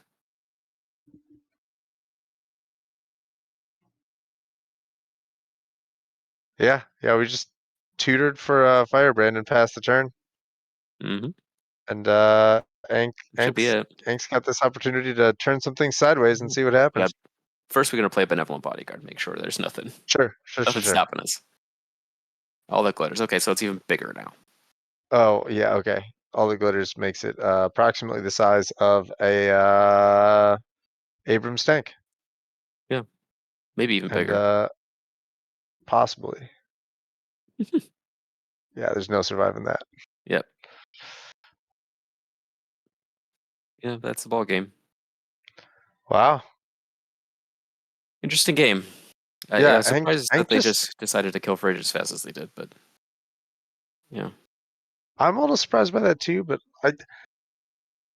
I feel like they killed these players in exactly the wrong order. I feel like Clay last, Fridge first Yeah, is just reversed. yeah. It's tough. I think Clay. I don't know. I think going for it that early, it looked good. Obviously, stuff out's hard to read because it's a free spell, so you Yeah, can't fault him for that. But I mean, I don't think there's any real rush to combo as fast as possible, particularly when like Zada has so much pressure placed on it to allocate attackers in the right places. I think he has to attack Fridge. I don't think you're in too much danger as a TPI player as like the first Zada target, unless you make yourself the first Zada target. sure. Because like Zada needs agency, you know. Right. Yes. Yeah, let's move over to a spicy one here. So this is table 1. Looks like we've got Chinaman on the top with Malcolm Arden. It's like a pirate combo list using Horseshoe Crab, a Psionic Gift, all of these things. Basically, instead of comboing with simply you know a pirate type changer and freeze from the real and all that stuff. And the red version, you just use Horseshoe Crabs and all that cool stuff. We've got Jury from Aaron, we saw last round. Got Malcolm and Kedis from Gator, our old friend there. And then Malcolm and Rograk, a similar list to what Malcolm and Kedis is trying to accomplish, except leveraging Rograk for faster starts in many cases. Interesting. So let's see, what do we have going on here, Dave? Let's take stock of the table a little bit. Looks like we got Horseshoe Crab with an A aura Psionic on Gift. it. I think that's the Dominaria Bob, remastered Psionic Gift reprint. yeah, Bobby's telling me it's some ping and aura we can see in Yeah. the chat. That's gonna do some damage. Looks like Yuri's got a bunch of sacrifice fodder online. Got a couple 1/1s that we want to die and not much else on the field. Yep. Gator's sitting pretty with the gutter snipe, which if I had to was the tutor target for Goblin Goblin Matron. Matron. Yeah, probably. Wow, Trinket Mage for the Stalactite and Matron for the gutter snipe. Yep, that'll put in work. And so looks like Gator is ready to combo. Well, looks like Gutter Snipe might be hitting the yard. Horseshoe Crab's going to take it down, I think. It's like he Uh, tapped to deal damage, untapped it, tapped it to deal another damage. And untap it.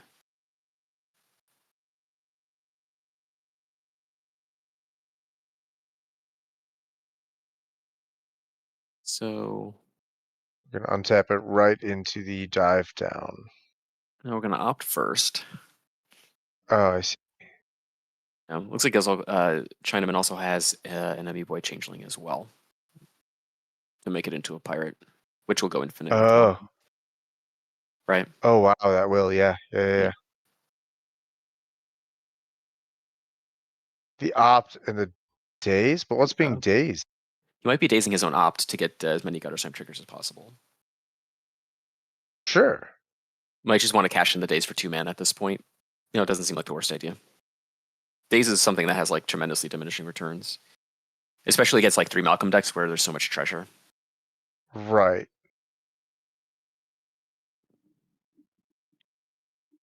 And plus, like, yeah, I mean, when you think about a lot of the things that powerful spells that Jury's using are things that sacrifice as part of the cost, so like dazing doesn't really do a whole lot there. But But then you. Oh, See what I mean? I Yeah, here comes. Yeah, like here comes Malcolm. I mean, Days would do nothing here. right. All right, we're just gonna go for it here. Make the horseshoe Yeah. crab a pirate and tap to deal damage. Make a treasure. Use the treasure to untap horseshoe crab. Tap, deal damage, etc., etc. Looks like that's it. Yeah. That's the No one's ball gonna game. stop that. Yeah. Arden, a great partner for this. Lets you move around auras and equipment because it's an aura and equipment based deck. Comes in handy. Yeah. Yeah. Boy, but that's an interesting pod. Three Malcolm decks, a lot of things to manage. Horseshoe crab is just like a good creature for this sort of thing, just because it's resilient. It has 3 toughness. It holds longbow, psionic gift, all those things really well. Obviously, because you The can untap it. the best Um, thing it holds is a parcel beast. exactly, sure. And then white, gives you access to a lot of really great protection as well. So, um, seems like a really cool, resilient deck here from Chinaman. Really cool to see it. You don't really often see Horseshoe Crab get the W anymore. It's kind of an older combo. But yeah, I did have hearing that's 2 wins for Malcolm Arden tonight. So that's interesting. Nice. The 2 wins. I know Anklesaur's at 2 wins now. He won his round one. Um, so yeah, a lot of really great stuff in contention for top 4, which is really sweet. A lot of diversity. Like I think in this tournament, the players that we had, like, there's no exact repetitions in terms of command zone. I mean, there are Malcolm decks, but they all have different partners. The 2 Abdel decks both have different partners. Um, a lot of variety. Other than that, like, nothing is the same. Everyone has a unique commander tonight, which is really, really sweet. I'm excited about that aspect. Yeah. Yeah, yeah, for sure. Sniff asks, "Where's the removal?" Well, somewhere else is the answer to that question, my friend. It's in the graveyards already. Yeah, more than likely. All right, so we're gonna bounce over here. Got Puzzle Box and Islane and Caitlin on Darko. Game's still going. Lotad, I believe, was having some technical difficulties. He was supposed to be the 4th here on low subordinate, but was not able to connect to the game. Um, just taking stock of this board, like, it's always really hard to evaluate what Gretchen is doing. It can just kind of win out of nowhere, just draws a lot of cards, makes a lot of mana, and then can use all that mana to cast a lot of really cheap spells and overload a turn and just kind of go nuts. Stivers is online, that's for sure. Looking at Islane's board, I he's got a see. ton of I tokens and see a bat. 6 squirrels and a bat. Yeah, and a tortured existence, which is good too. Yeah. But on the other hand, it looks like Dargo is alive, and Kedis as well. So I imagine Puzzle Box is going to be the recipient of some Dargo attacks in the very near future. But it looks like he's making some moves here. Has a Dawn's Reflection. I believe the name of the card. You put it on a land when it taps for mana, you make 2 additional mana. So that Ice Duel there taps for 3. So he's going to tap it for 3, untap it with Arbor Elf because it is a dual type land, Forest Island. And he certainly does have Threshold for Corrosion Restorer as well. So there's going to be a turn where I think he's going to make something happen. There's a lot of stuff going on that I don't think he can play past at this point. He's at 9 after all. 9 is not a great place to be staring down Dargo No. Kedis. I think if he passes without winning the game, then he's going to be dead. He's not going to untap. Yeah. Dargo and Geddes and Firebrand have some things to say. Yeah.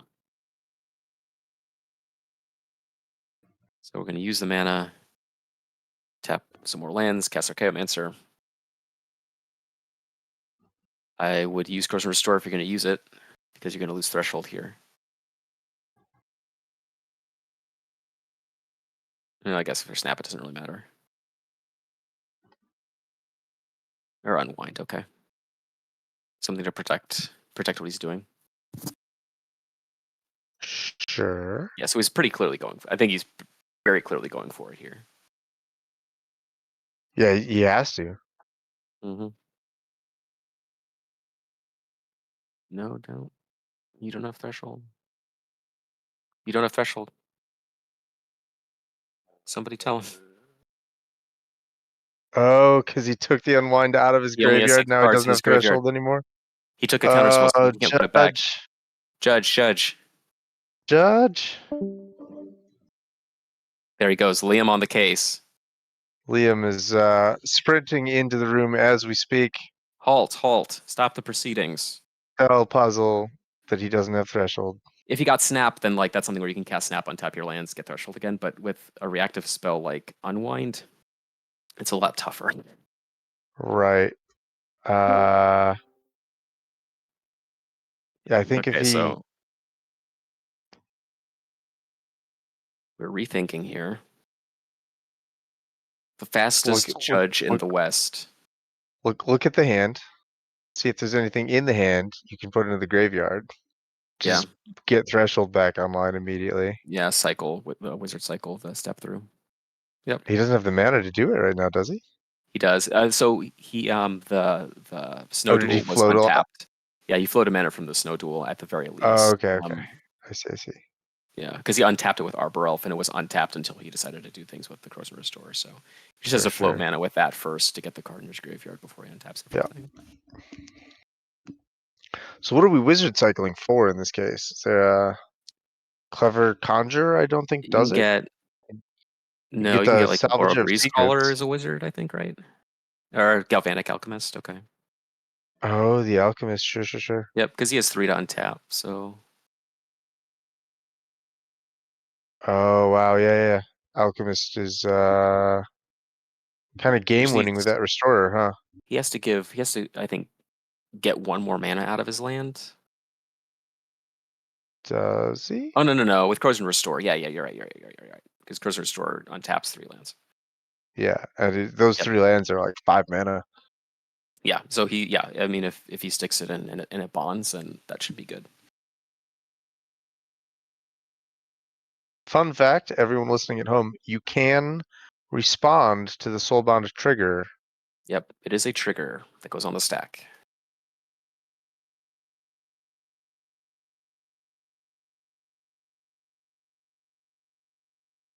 The issue is that it's weird because I don't know, maybe I'm thinking of something else. Yeah, so trigger is on a stack.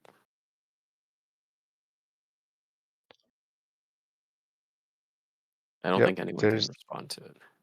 There's that mana for the alchemist. Yeah, if Caitlyn doesn't have anything here, then it's probably just lights out. Because I don't think Isling can do anything with his, Arbor Elf or Findhorn Elves or whatever. Right, and we would need to respond through the unwind. Right. That It would be like Isling would need like Snuff Out. Caitlyn would need like Lightning Bolt or something.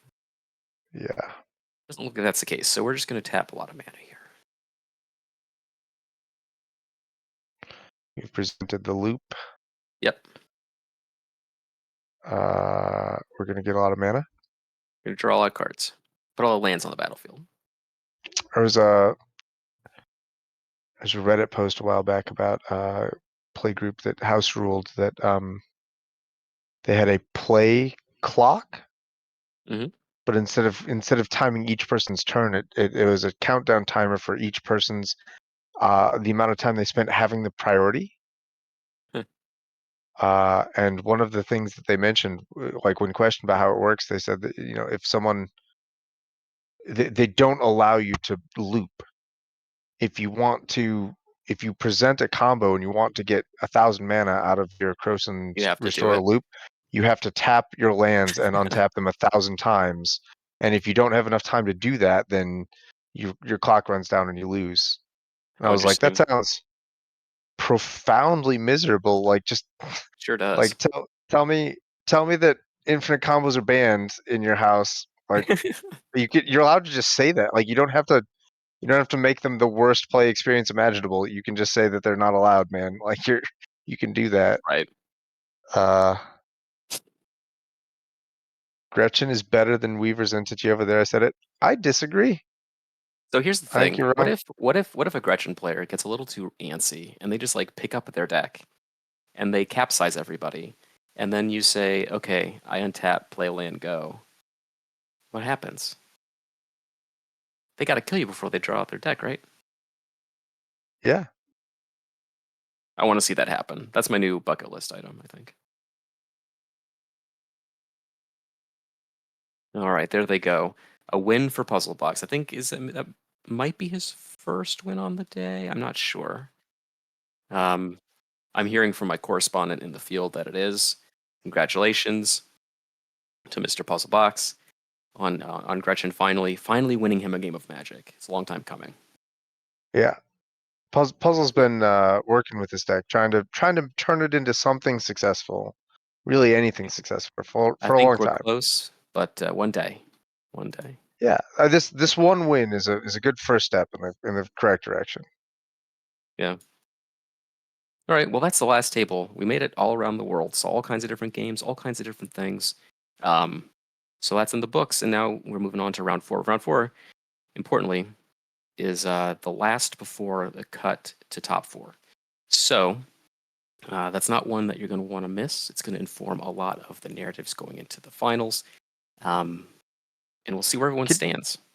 Can we get a quick standings check from Bobby? Yeah, maybe. What's the field look like? Yeah, before we take our little break, we'll let you guys know what things look like here. Everyone's itching to know. I know Sniff wants to know. All right. So yeah, it looks like at the top here we've got Gator and Chinaman, I believe. Ankylosaur's third. Aaron, okay, on juries in fourth. Okay, so that's interesting. Jonathan, I think, is Zero Lil. Yeah, Malcolm Rograg for him.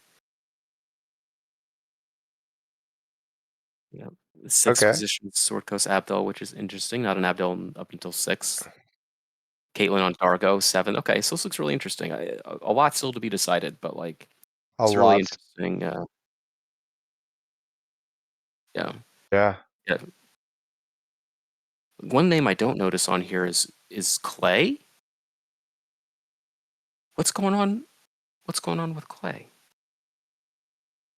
Oh, oh, pouring one out for a real one.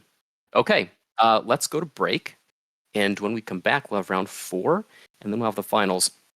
I'm going to be What's joining the you for both of them. If you're not sick of me already, I apologize. Brad will be back in the booth for round 4, and we'll see you all shortly.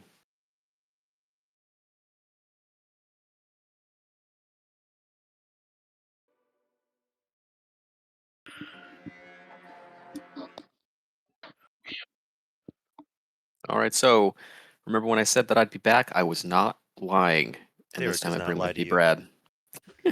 Hello, I'm We're back. back. Yeah, round 4. So this pod is actually really cool. Got some cool decks here. Very First cool. is Gatorbait. We've seen him before, the Malcolm Kedis thing, but we've got Tonus Balonus here in the top right with Vol, Candlekeep Researcher, and Agent of the Shadow Thieves. So this is a deck. Vol taps to add colorless mana equal to her toughness, but you can't use that mana to cast spells. So it's all about activated abilities, and it's basically a freed from the real combo deck that's going to be winning the game through generating infinite mana and then using activated abilities to either, drain out the table immediately, infinitely pump your stuff, draw all your cards, all those sorts of things. Really cool. Gretchen Puzzle Box. This deck is a mainstay in the tournament meta game. Generate infinite mana, win any number of ways with land untappers and land auras. And we've got Ominous here with Koto Aristocrat, which is like this interesting, like Voltron-y style of deck. Plays a lot of like rain temp stuff, some equipment, basically looking to leverage the sacrifice ability on Aristocrat to give it protection, force it through combat, that sort of thing. Right. So a slower table than what we've been used to. I'm really interested to see how things develop if people have enough time to kind of piece everything together. Yeah, it's interesting to see how this sort of slower deck is going to handle 3 combo decks at once. Yeah, because I mean, Aristocrat's going to have to win through combat damage, right? So Yeah. it's going to be interesting with 3 combo decks for sure. And I mean, really, who speed-wise, do you pressure? we're almost in turn order of speed of the deck. Like I would say the Malcolm deck's probably the fastest at the table. Followed, well, I guess I I shouldn't think it's say the that. most velocity. Yeah, that's a better way to put it. And Once aggression it gets online, it's making can so much mana. pull it off early turn, but it's not super likely. Yeah. But if anybody can do it, Puzzle can do it for sure. See kind of an all-star here. A quarter shield for the Vol player, Tony Baloney. Yep. Gives a creature +0/+3 in vigilance, so something to bump up Vol's toughness. So now when you tap her for mana, she'll generate 6 colorless mana with that equipment on. You can only use activate abilities. So like, you can filter it through things like Urn of Godfire to make blue mana for Freed from the Real. Mhm. You can once you generate more than 6, you can activate the ability on Singing Bell Strike, which is an aura that you use to lock down opponent's creatures in most cases. But this deck Not has an this ability where you can pay one. 6 mana to untap the creature. So Yep. And the creature package is usually, especially in Dimir, doing stuff like the invokers that damage the whole table. There's like something like Vampire Opportunist that drains the whole table. You could turbo through the dungeon if you had something like Secret Door. yeah, So there's a various got a lot number of of ways some you can din. invokers. Yeah. Yeah, and the Mhm. creatures to filter secret door for venture. Yeah, Yep. there's a lot of things you can do with the mana once you have it. Yeah, you could just trap the whole table out with Secret Door. Right. So it'll be interesting to see. I have not actually seen the Val deck yet today, so I'm pretty excited for this one. Yeah, me too. All right, so we see Malcolm. Gator's off to a good start here. Got Malcolm on 3 and Thermal Alchemist online. So Ominous is going to really have to rely on Gator, I think, to chip down the table with not only his pingers, but just like combat with Malcolm. Yeah. Vol and Gretchen are not going to be doing anything in combat, really. Gretchen, or Vol may, just because of the nature of the background that it has, which is Agent of the Iron Agent of the Shadow Thieves. Shadow So this is Thieves, one yep. where, yeah, if you attack the player with the most health, your opponent, the opponent rather with the most health, you get a 1/1 counter on your commander and against Death Touch and Indestructible. Mm-hmm. So it's just a way that you can kind of passively, well, not passively, but increase Vol's toughness through combat. She has vigilance, so like she's a fairly decent attacker if you're able to trigger Shadow Thieves in combat. Yep. And that's huge too, because you can swing Yeah. in, because they probably won't want to block being indestructible and Death Touch in the main phase 2. You activate her for some giant activation. Yeah. So pulling double duty I think there. outside of Ominous, Gator is going to be doing a lot of damage, and potentially this Vol deck as well, depending on where Vol needs to be allocated. Right. But I think it's safe to say that Ominous has a lot of work ahead of him. Yeah, for sure. And I like this approach too with the Val deck because I've tried to brew Val. A lot of people have tried to brew Val, and it's always like blue red for big fireball spells. Something that's obvious mana sink. Where I never really would have thought of a Dimir package here. Yeah, I think the activated ability route is really cool. You see Yeah, a for snap sure. here on Malcolm, just kind of set Gator back a turn, which is a really interesting tempo play from Puzzle here. Nets him a mana because he has Growth Chamber out. Yeah, Growth Chamber. And can use that mana to leverage into a Stone Cedar Hierophant. This is a card that, it's a land untapper. It's more expensive than most, but it has the highest ceiling, I think, of almost all of them.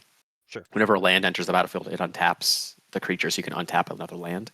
And when you have a land with so many auras, you could just tap it, activate Gretchen, draw a card, put a land on the battlefield. When that land enters, it untaps the Hierophant, so you can untap another land, do it over again. A really cool card. When it goes off big. Yeah, that snap is probably going to end up paying off dividends here in the probably a few rounds or so, not even necessarily the later. Yeah, I mean they're two competing mid-level. combo decks, and they just want to kind of run each other out of cards and go off. So you got to start that exchange of resources now, especially because like Puzzle Box, whereas like Puzzle Box may be more likely to be throttled on mana if his pieces don't come together. He's going to be able to draw a lot of cards, whereas Gator might not be able to do that.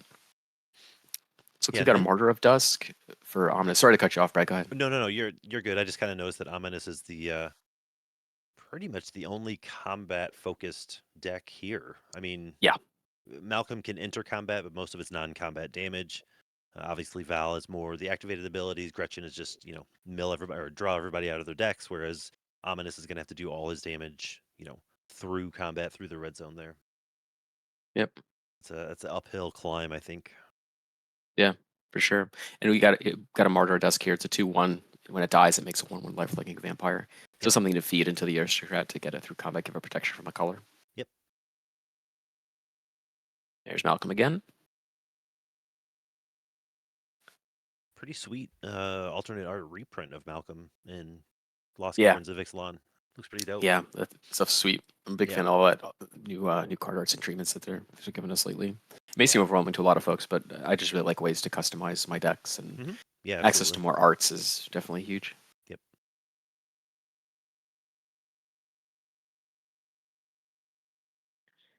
All right, what are we doing here? Agent. Yep, I'm gonna play the background. Sure. Why You not? know, yeah, I mean that's the thing about these partner decks, background decks. You've got two things to cast from the command zone, so if you don't have anything else going on, there's no harm in just throwing it out there. Right. And it's a cheap one too. It's 2 mana. I mean, they're not. Yep, that's great. And this is not one that's like super high priority for people. It's not going to be like, Mm-mm. oh, you got to destroy your agent of the Shadow Thieves or whatever. So it's a pretty safe investment for your mana. Yeah. Yeah, it's a pretty Right, good so our one. float. I need to brew around more of the background outside of just my Flicker Commander and Candlekeep Sage. Right. Right. Looks like we're floating some mana here, tapping the Growth Chamber, untapping it with Stone Cedar. Mm-hmm. So we've Is got green blue floating. Gretchen is not on the field, correct? It's just Not that's yet. his command zone. Okay. Right. So Puzzle's going to play an island, snow covered island, a trigger Hierophant. There we go with the untap. So right now access to what, 2, 4, 5, 6, 7, 8 mana? We're in the early turns here too. Yep. So there's Gretchen. Mm-hmm. This is a great position for Puzzle Box to run out Gretchen. Just now that you have all this mana with Stone Cedar, being able to just leverage it into more cards. Yeah. And there's not like a super threat on the board. Yep. So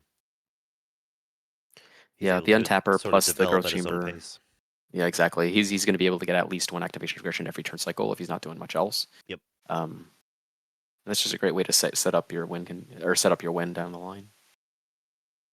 And Ether Spellbomb's going to be a big deal here too. It's going to just be a great way to shut off Malcolm, just because it's an activated ability, colorless. There's not a lot of ways. I mean, you have to really have just like dive down, shore up those sorts of things to deal with it specifically.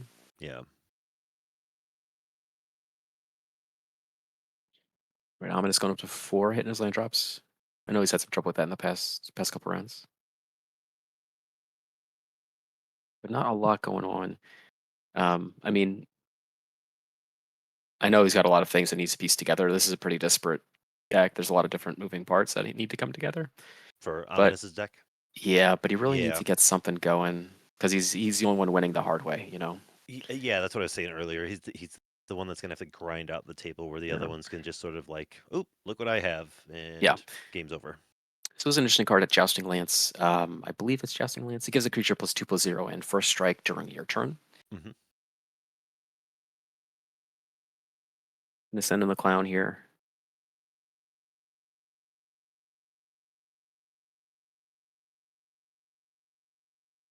Gonna hit Tony for 2. Yep.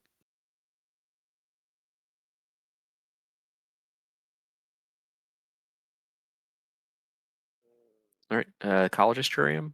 Mm-hmm. This is an interesting card. So it'll enter the battlefield. You get to search up a land to your hand, and you can sacrifice it to put a counter on something. So something that just plays into very very naturally what Ominous wants to be doing with his commander. Just get a land out of it, fixes your land drop, Mm-hmm. and then just adds a counter to your guy later in the game. Yep. Just that slow sort of like inevitable. Mhm. Yep. Yep. An end of turn opt here off the back of a Thermal Alchemist activation. So everyone takes 1, untap. The cast of the opt. Scry 1, draw card.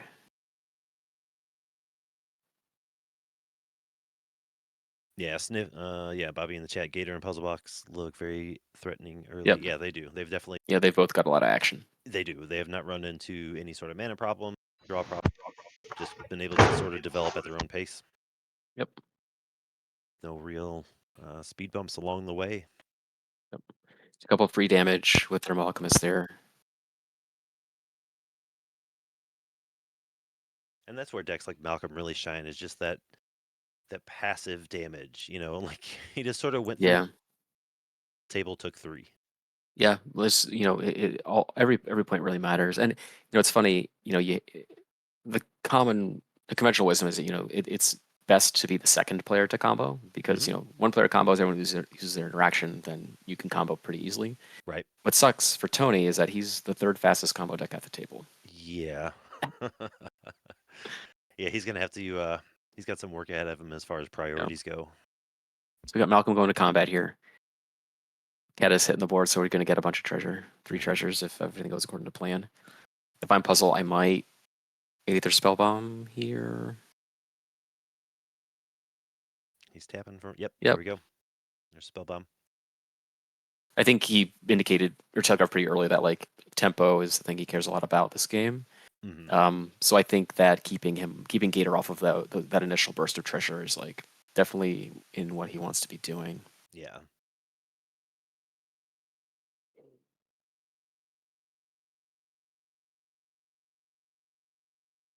And plus, like one of the things that makes Gretchen so powerful is that it is a deck that is very easily more able to combo first than a lot of other decks because of how difficult to disrupt it can be.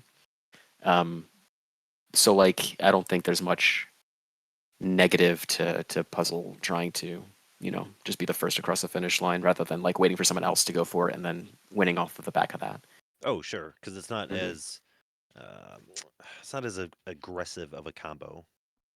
It's a very Sure. very passive combo. It's just spend some mana, draw some cards, do my thing. And then win, yeah. Yeah, yeah, and I win. That's it. Whereas something like Malcolm Caddis is very spell slingery, like There's a lot of mana moving into parts. Yeah. yeah. There's so many moving parts. Oh, there's a trickery charm. Okay. So we're gonna trickery charm. We're gonna tap Alchemist in response to trickery charm, so he gets an untapped trigger, 3 point of damage basically. Yep. And right now, Gator has So this, one mountain open in case there's yeah, a this just tells me dragon. that Gator really needs that treasure. Yeah, So Thermal Alchemist is gonna untap here as a pirate. as a pirate, it resolves. And it's kind of interesting. I like.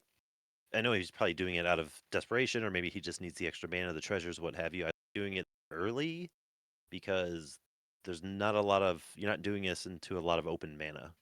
Right. Like Yeah. Tony Baloney's kind of tapped out. He's got one blue open. Like Puzzle's gonna no, float 2 and yeah, untap his growth chamber. Gonna interact right back, looks like.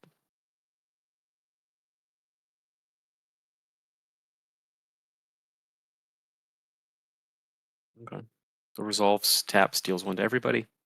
it's kind of cool seeing Puzzle and Gator in this round 4 here before the finals. Podcast co-hosts Yeah, battling it's really out, interesting to going at it. see these 2 decks. Yeah, just seeing how they prioritize against each other, I think, is really interesting. Because these are the kind of decks that they're actually known for. Like Puzzle's known for his Gretchen deck, and Gator's known for his Malcolm Kedis deck. Like it's Hmm. cool to see these two sort of like combo professionals going at it. Yeah. We're going to see 1 mana Zygarde Treasure to peak. The cast trigger is going to untap the Thermal Alchemist. Hmm. So Gator's just going to leverage this turn into just, I guess, making as much treasure as possible. So Yeah. he's going to draw a card due to the cantrip and make 3 treasures next time he taps his Thermal Alchemist. Going to peek over here at Puzzle. Got an Archaeomancer, Vizier of Shifting Sands, I think. Something like that. It's a 1/3. It's downshifted in Commander Masters. Hmm. Untaps permanent, and you can cycle it and untap a permanent as well. Looks like Market Festival as well. So that is a 4 mana aura. It causes a land. You put on land taps for 2 additional mana of any color. So Yep. um, that's a good one too. So his hand's pretty good as far as like enabling Gretchen and drawing a ton of cards. Um, Yep. Any combination of colors works really well yeah. with the Hierophant. Like And he can get Snap out of the graveyard with Archaeomancer to yeah, generate more mana if he needs to. yeah. Puzzle has pretty much asserted himself early in this game. Mm-hmm.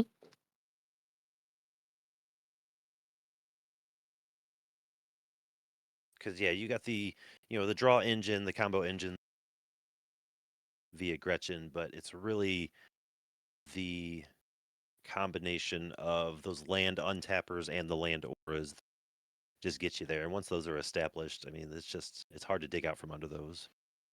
Yep. You'd literally get buried. I mean, that's how you the game. You're just buried in That's right. mana and card advantage. Yeah. So Gator going to make 3 more treasures. Pay a red, cast Expedite, so give it haste. Draw Another a card. cantrip. Yep, he's going to untap the Thermal Alchemist again, draw a card.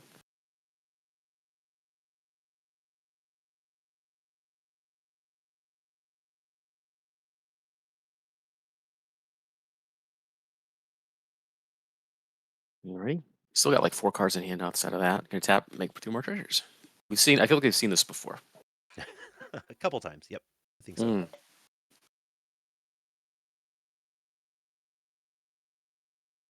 Yeah, we are still in the turn where Gator casts Trickery Charm, correct? Yes. Gotta love combo. No. So Gator's up to 8 treasure. Still with a good sized grip. Scooby Drew asks, was the opt a check before trying to cast something else? I'm not sure. Because he's not really trying to combo out this turn, I don't believe. I guess he could be. But I guess an opt never hurts against a Simic deck. Alrighty. And so Aether Spellbound resolves. Remember, that was what started this whole thing. That's what started this entire series of events. That was all done on Aether the stack Spellbound. at instant speed. Yep. It was like a mini game within this game. Right. Also gonna cash in his mana. Oh, actually, it's gonna go away when he changes phase. Oh no, he's gonna activate Gretchen. Okay, never mind. But it got Gator, what, 7 treasures, 8 treasures? 8 treasures, yeah. So I'd say it's worth it. Yeah, it's a lot of mana. Yeah, these sorts of things, like when you look at Puzzlebox's hand and Gator's hand here, it makes like the rest of the table look a little embarrassing. Yeah. Yeah, they are Is why off. which is why like these commanders are obviously at the top of the heap in terms of what is a good tournament pick. Yeah, for sure. Okay. Like at this moment, Puzzlebox and Gator are playing their own game. Yep. And Puzzle, or rather Gator's just gonna keep going hard. Gonna cast a Tandem Lookout. Ooh, good one. Imagine he's gonna soul bond it with the Thermal Alchemist. I would think so. Yeah. Sleight Yeah, of sleight of hand hand. on tap Thermal Alchemist. Yep. Beautiful sleight of hand. So now, when he taps Thermal Alchemist, assuming that he's soulbound, he's going to make 3 treasures, draw 3 cards. Because it is still Gator's turn, he is still a pirate. Yep. I know that Tony Baloney runs foil in his list, but it looks like he might not have it because it probably would have countered something. One of these 2 Yeah, spells by this point. thinking that too with Dispel, that sort of thing. It Yeah. should have came out against the Trickery Charm. Unless that's a sorcery. All right. Tap Thermal Alchemist, draw 3, make 3 treasure. Yeah, Trickery Charm. This is like instant, so. very, very close to, deterministic. It's not quite, obviously, because there's no guarantee he's going to draw something to untap the Thermal Alchemist in the top 3 cards of his deck. But sure. It's pretty close. So we're going to cast Heated Debate. Looking at uncounterable Tony's 4 list, damage. Almost his entire instance package is interaction, as far as like removal, counter spells, that sort of thing. Yep. Yeah, going to cast Heated Debate. Deal 4 to the Hierophant, untap. Thermal Alchemist, tap, draw 3. That was huge. That was a huge move for Malcolm. Yeah. Ooh. That's true. He could not have the island. That's true. Yeah.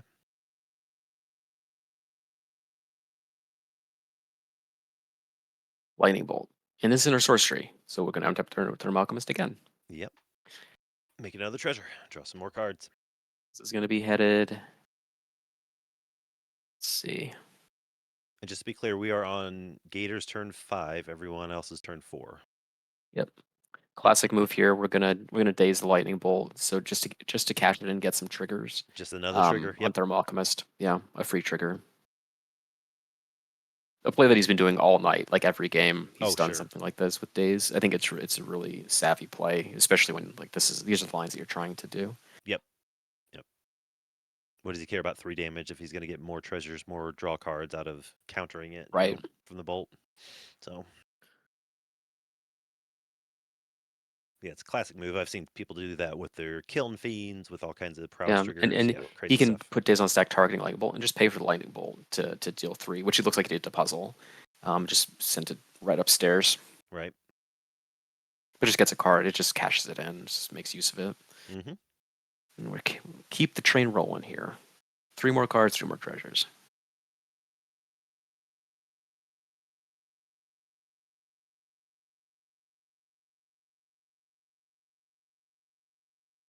And not a snuff Take out it. at the table, huh? No, I guess not. I mean, even if they did, I mean, he could just keep going over the top of it. Yeah, that's true. That's true. Good point. Yeah, the game could very well end with Snuff Out still in the stack.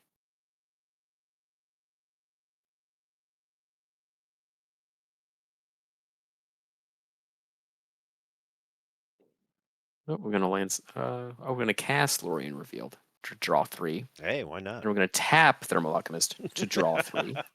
Which is better? and then, Which is better? How do you want to draw 3? and then make some treasures. You take any number of ways.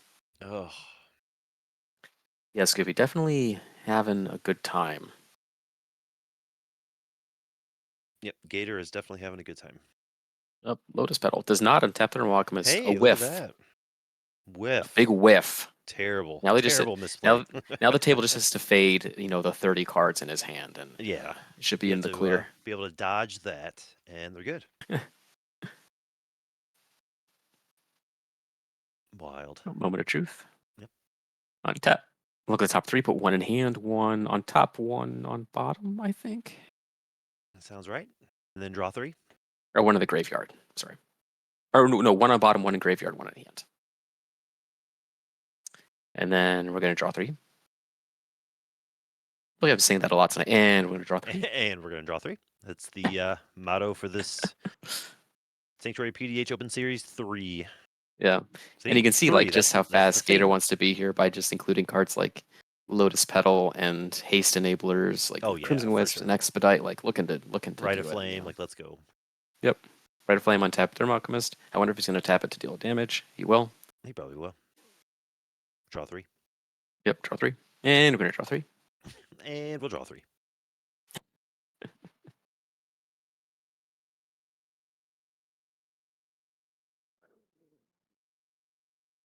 And, like, what do you do Thunderclap. as a Malcolm opponent right now? You just have to sit there. You just have to You take sit it. and watch. Yep, you just watch. Because You this watch him go isn't deterministic, so he can't just like demonstrate loop and say, okay, you're dead. Like off. No, he's got to every go card off through the his top deck. matters. Yep. Yeah. Yep, absolutely. Every All right, treasure and he's matters. gonna Every card off the top matters. yeah. Yep. Gonna sack a mountain just to cast Thunderclap for another free, just to trigger, untap his creature. Yep. Not that it needs to. I mean, it's got enough treasure to keep on going here. Because it happens. I've seen Malcolm decks, peter out, run out of gas, like hit a bad pocket of cards off the top deck, and just not be able to do Sure. anything. So Gonna transmute a muddle the mixture. sure, why not? At this point, it's fairly trivial, I think, what he gets. Yeah, kind of. But it's Gator. He's got a calculation. Fire Weaver. Okay, There we that'll go. just Okay. make it go faster. Yeah. Yep. It is double the damage. That's fine. Yeah. Yeah. Now Or he's going for the triple, yeah. deterministic line. Yep.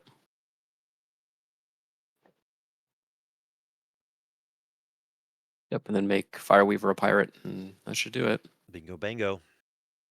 Turn 5. Wow. Wowie, wow, wow. Hold on, he has to cut his deck after finding the That's true. Fireweaver. They got to put him back in. Make sure he's not random cheating. order. No, he can't be cheating. Nope. Keep him honest, folks. Keep him We honest. play a clean game here at the Sanctuary PDH. That's right.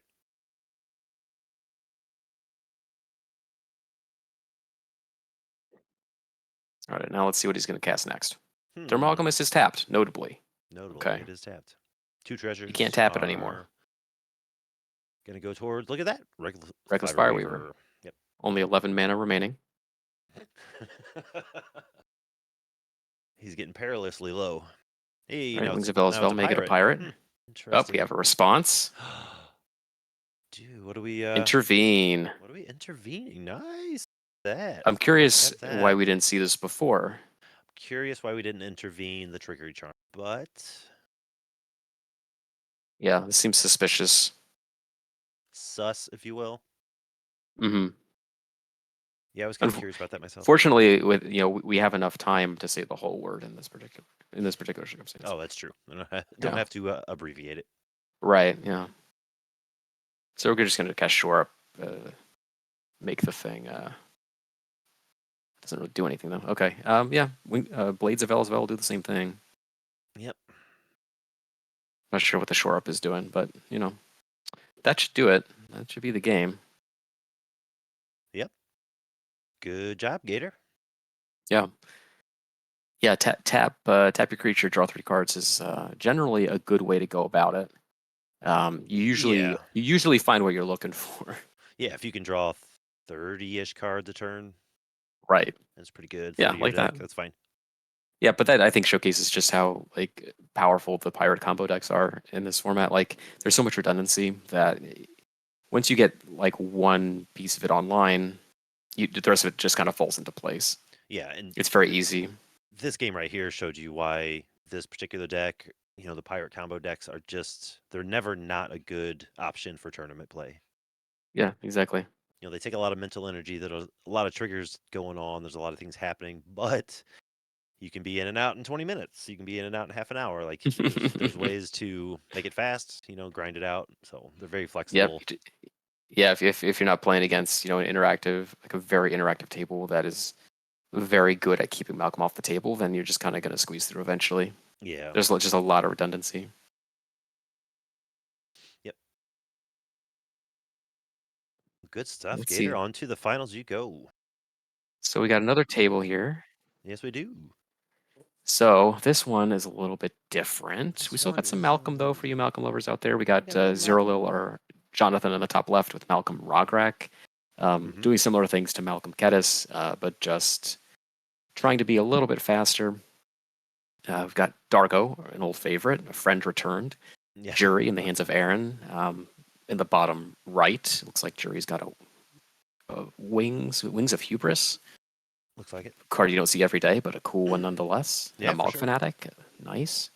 And then we've got Abdel, Blue Abdel with Sword Coast Sailor on the bottom left. Yep.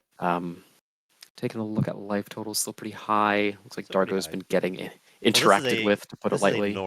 normal paced game of PDH right here. I think It seems that way. we came from a turn 5, 15-minute turn, like Yeah. victory. So Yeah. Looks like Darko's been doing some things, been getting shut down. But otherwise, chugging right along, yeah, hitting all the lands. nice full graveyard though. So Dargo's been cast at least a couple times. Yep. Impact Tremors, it's a good one going forward. Sure. The deck does make a lot of tokens. Hedis getting that first Impact Tremor trigger on the stack. The Gator family loves to bling their decks. They sure do. It's beautiful. Beautiful choices. I do like edged foils because they don't curl as much. They do I will not say curl. That is true. Yeah. All right, back to Jury. So Jury's got flying. Fingers crossed for a non-deterministic Malcolm combo round 2. That's right. Yeah. Let's do it. Jury's got a pretty cool board. This isn't like the most threatening board, but Jury's got some stuff going on. A Mog Fanatic is always a great tool. Wings of Hubris is just like a flying equipment that you can sacrifice, make Jury bigger. And just get in damage when you need it. Yeah. Malcolm Rograk. All right.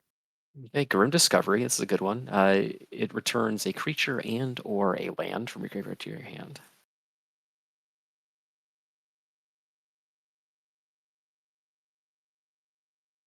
Focusing on the stack, we'll see what it's targeting. Looks like, unfortunately, well, I mean, they got Kunks has a lot of mana rocks, but no white producing lands.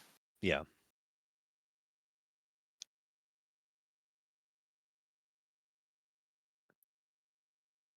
I mean, with Arc Insignet, Mana Geode, and Felwarstone, probably won't matter too much, but notable. Particularly if someone interacts with those mana rocks.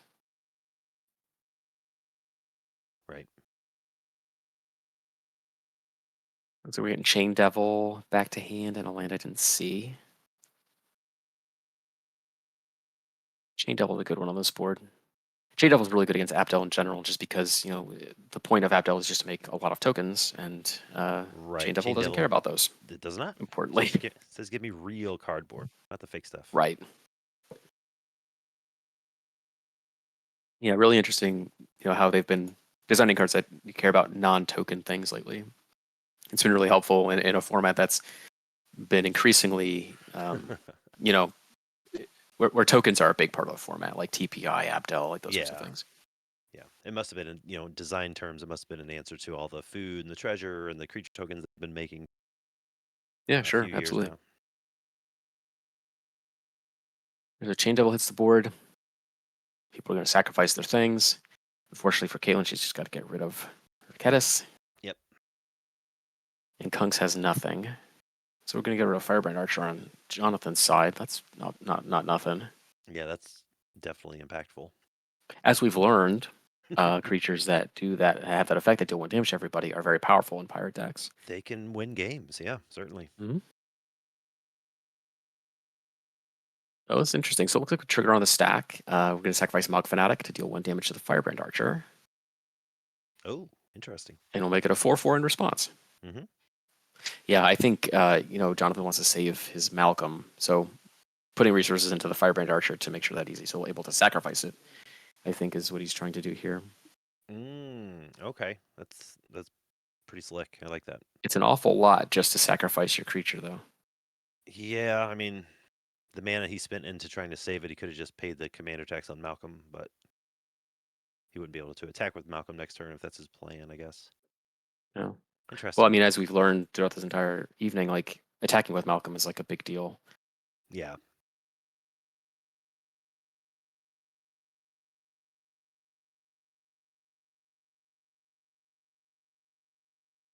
Malcolm's a target that's very easy to interact with. It's surprising how little he's been interacted with, like on the whole, in all the games that we've seen. Mm-hmm. But Yeah. he's not hard Constantly. to kill, Mm-mm. and it's not hard to block if you have a flyer with 3 toughness, which is not difficult. Yeah. He's just a little 2/2 in the air, but boy, he enables one of the best decks in the format. Exactly, and he's a big part of how those decks work too. So being able to throw something in front of him is a big deal, Yeah. or just whatever. But it looks like we're still resolving the Chain Devil. I believe.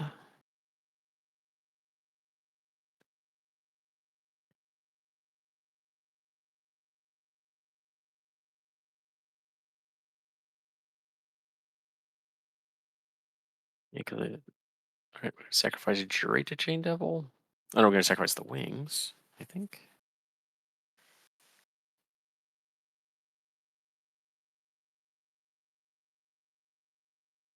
So yeah, you're right. The Malcolm Rockrak deck looks to be pretty similar to Malcolm Kedis, just it wants to go faster, if that's possible. It is with Rugrak being 0 mana. Yeah. There's a lot of ways that you can just like turbo out stuff. I believe it plays True. cards like Infernal Plunge. Yeah, sacrifice a creature, make 3 red. Having a 0 cost commander is very important to making that card function. That is true. All right, so Chain Devil resolves, Trigger resolves here, and Firebrand Archer goes, and so does Chain Devil. That's an exchange that works out really well for, I think. I think he's sacrificing Jury. Oh, we can sacrifice Jury. Yep. Okay. Yeah, if he wants to get rid of that Malcolm. 4 damage at probably at Malcolm's face. Stupid blue Yeah, there face. he goes. Yep. Not bad. Good turn. Good turn for Aaron. Yeah.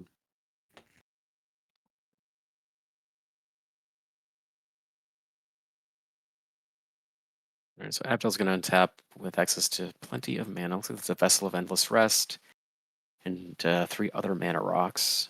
Not like a lot to do with Abdel, but I mean, you could just cast Abdel and make 4 soldier tokens. It's not the worst thing on the board like this. That's like mostly empty.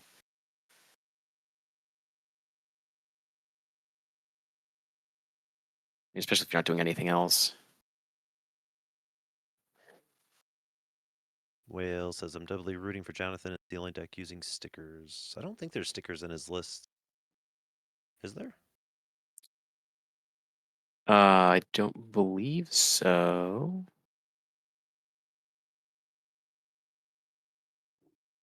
Hold up. Let me get on the right deck list. Malcolm Ragarak does not have stickers. No stickers. I haven't seen any stickers today. Wales, you're drunk. Go home. You're drunk. I'm actually looking at the deck list itself, and there's no stickers here. You could just barely see him in the top left of the frame. Oh, okay. I see what you're looking at. Yeah. Not in his deck, but they're on the table. All right, so here comes Abdel. Just like we drew it up, going to play Mana Rock, a Network Terminal, and then cast Abdel Adrian. So on the stack. Oh, I bet Sticker Goblin would be good in this deck. Get all that burst mana? Heck yeah.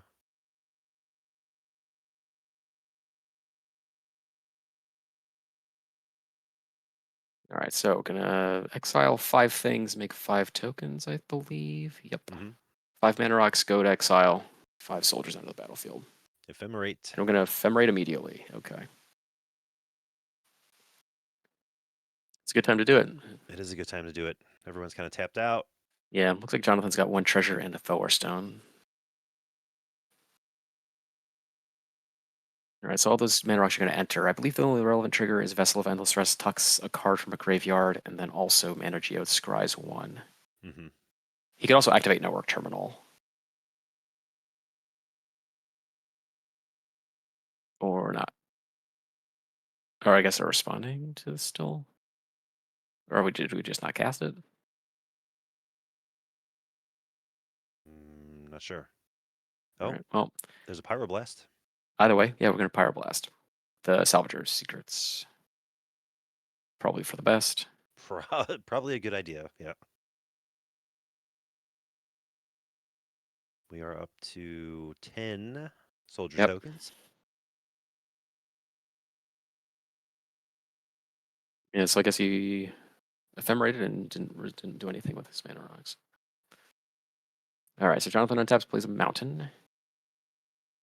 But on an empty board, let's see. Phase 7. Oh, Malcolm comes back. Look at that. So he's got a hefty tax. He does See, have this a is like, hefty tax. He's gonna this is not the be best able way to to afford fight. that sooner or later. Yeah, this is the best way to fight a Malcolm deck is to keep him off treasures as much as you can and just keep him off the battlefield as much as possible. Yeah. Because he becomes very hard to cast, and these decks tend to be pretty land light. I Mhm. believe Malcolm, yeah, his deck has 28 lands. Oh, So wow. Okay. yeah. So yeah, once this, like a handful of mana rocks, but nothing like intense. unless he builds up his treasures, Malcolm's going to be priced out of this game shortly. Yeah, exactly.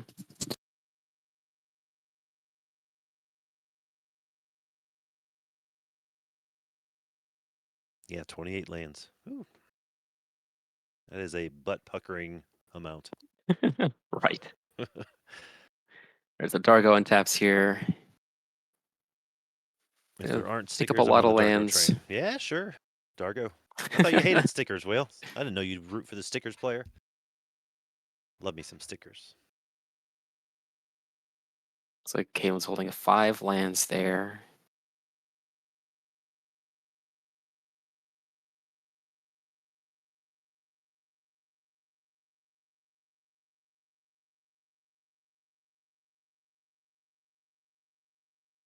Bringing Kedis back.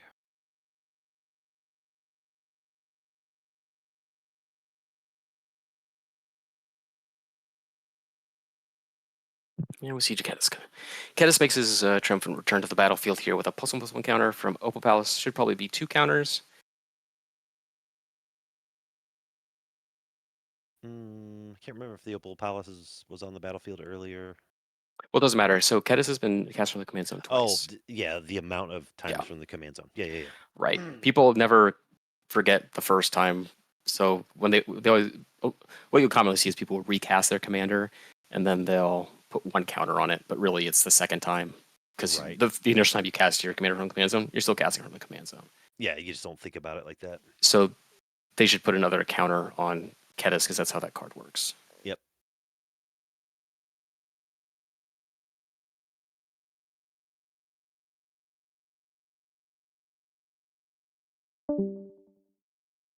It's like Liam is on the case. Yeah. You talked about Anytime it, I and then hear, just like poof, it's right out of yeah, existence. Like, anytime oh, I hear Bing Bong in Discord, I know Liam has gone to save the day. yep. That's funny. Yeah, what Good you'll job, find with Dex. Good Opal card. Opal Palace, deck should have a people will sticker cast their deck. commander for the first time out of the command zone with an Opal Palace. They just will put a counter on it sometimes. There Like, it is. yeah, Liam has there you go. fixed the problem. Good job, Judge. Thank Blank goodness Liam Goblin was is a there. good card. I think all decks should have a sticker deck. I think all decks should have a sticker deck. I love and hate stickers. Yep. I hate stickers because I just don't understand them. My brain is too old. I It's cannot not put that though. information into it. They're so cool. They're so beautiful. They're so beautiful. Definitely lets you do some cool things, but They do. They're a little it requires obnoxious. more I will mental give it energy that. than I'm willing to commit. Oh yeah, for sure. I don't try to jam them in two decks. They use stickers, and one of them I Yeah. haven't even really played. I just built it. Right. Back to Aaron, untapping this Chain Devil. Yep. Chain Devil's no joke. I mean, it's still a 4/2. Oh sure, yeah. Decent threat, especially for a light-ish board like this one. Yep. And granted, there's Well, almost a dozen 10 flames. tokens, but yeah. This table does not Thankfully, seem particularly ill-equipped to handle that, Jury though. is the color of good sweepers, so the tokens might Yeah. not be a problem. Hopefully. Hopefully, yeah. I mean, this is one way that Abdel just wins even without doing any combo-y stuff. They just make a lot of tokens and attack people to death. Yeah, they just go super duper wide. Yep. Which that's a completely fair route to take. Right, exactly.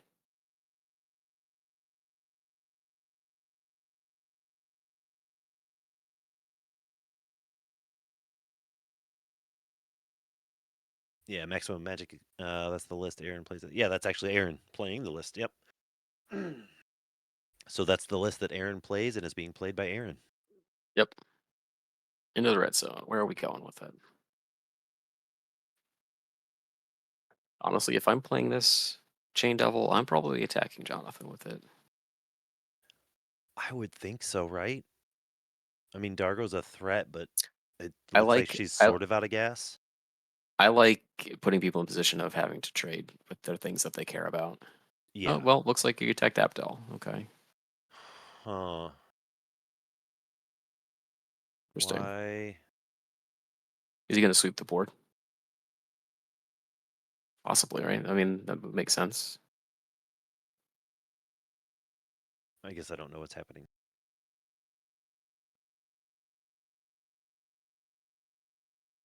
I'm not sure. Ephemerate was cast already, so that should be... Yeah. Okay, so we're untapping. Yep, Ephemerate happens, but no targets.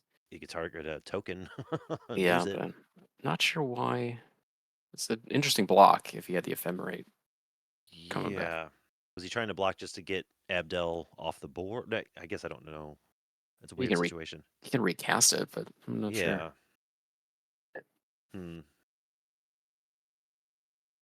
Yeah, it's kind of a sketchy call on my opinion there. Sure. Yeah. Yeah, you can resolve mana geo trigger, scry 1.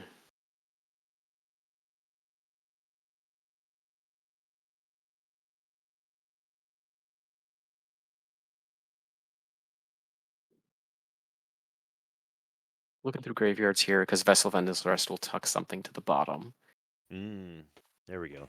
Little piece of graveyard hate attached to a mana rock. Yeah.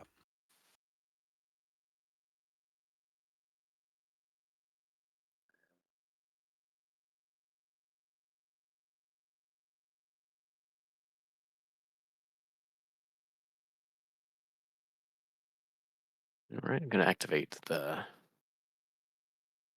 Network terminal. Yep.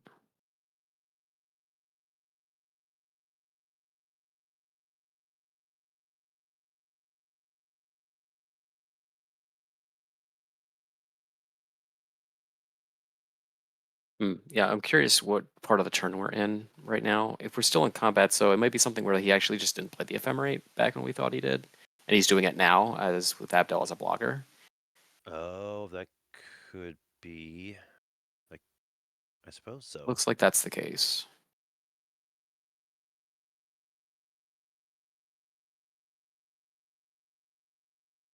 course, he didn't. He would have. Yeah, I'm confused here. I think because when all the artifacts tucked under Abdel, he wouldn't have had a white play ephemerate, right? That's true. Hmm. So you'd have to block, and then you have to recast. Yeah, I'm not sure what's going on here. Yep. Well, on his turn. He's swinging with 12 tokens, though. I see that. That's for sure happening. Well, he can't swing with 12 because didn't a bunch of them just get made? Or was that the end of? See, this is where the timing I'm confused by. Yeah, this is the timing I'm confused. I believe it all happened on Aaron's turn, but 100%. Okay, never mind. Yeah, he's fixing it. Oh, okay. And he's only exiling the network terminal and the Felware Stone, it looks like. To leave sources open. Yep, okay. Whew. That was exhausting, and I'm just Yeah, trying to I'm talk not about sure. it. I'm not sure the sequence of events there, but I assume that if they're not taking issue with what's going on, then it's up to par. I Yeah. mean, I think Jonathan is pretty sharp, so if something were untoward, he'd have caught it. But Yeah, this is a very smart table of Magic players. it's just not as apparent without being able to hear the table chatter as well. But Yeah, yeah, for it sure. looks like one was blocked by Malcolm, the rest made it through, so it's 9 damage to Jonathan. Follow it up with. It's that. Is that muddle the mixture? Yeah, muddle the mixture. Oh, okay. It's going to transmute for a 2 mana value card.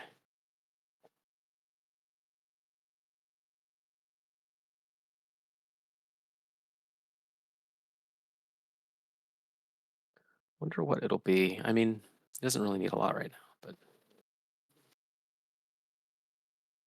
let's see.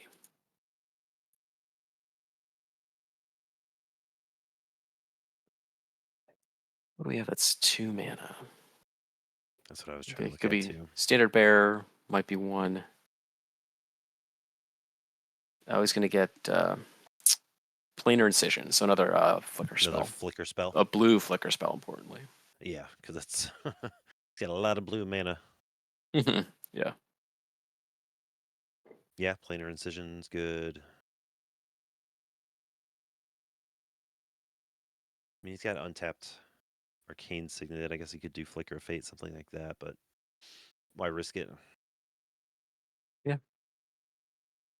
Yeah, I mean, he's got, 11 soldiers. I don't think there's any reason to kind of go ham or anything. Sure. Yeah, looks like Capacity Jonathan can attack for 2, make a treasure.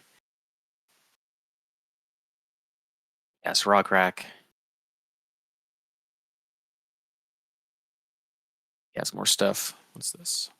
Oh, Ingenious Artillerist. Yep. Alrighty. Maybe a bit of missequencing there, playing it after combat. Missing a damage. Yeah. And back to Ketis, the 3/3 Ketis. Importantly, if Ketis connects, deals 3 damage to everybody. Ketis counts itself. Seems like with its ability. Malcolm, this particular Malcolm deck, at the moment is having trouble putting pieces together.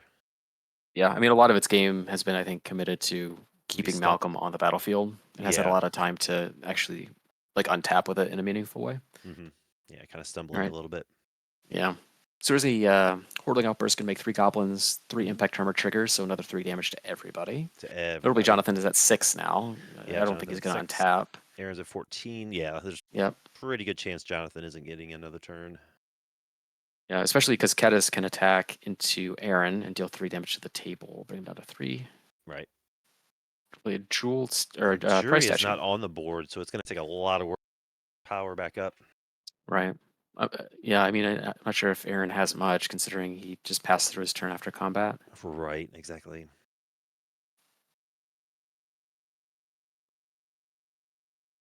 So all of a sudden, Caitlin's in a position where she has a board large enough to possibly recast Argo. Sure. And significantly more life than everyone else. Yep. I'm not sure what Dargo's tax is up to, but I mean, the treasure counts for 3 by itself. Right. And then you got 3 goblins, the statue itself to make another treasure, and 2 open mana. So it's almost very like possibly Dargo could see is just Dargo a come very back. silly commander.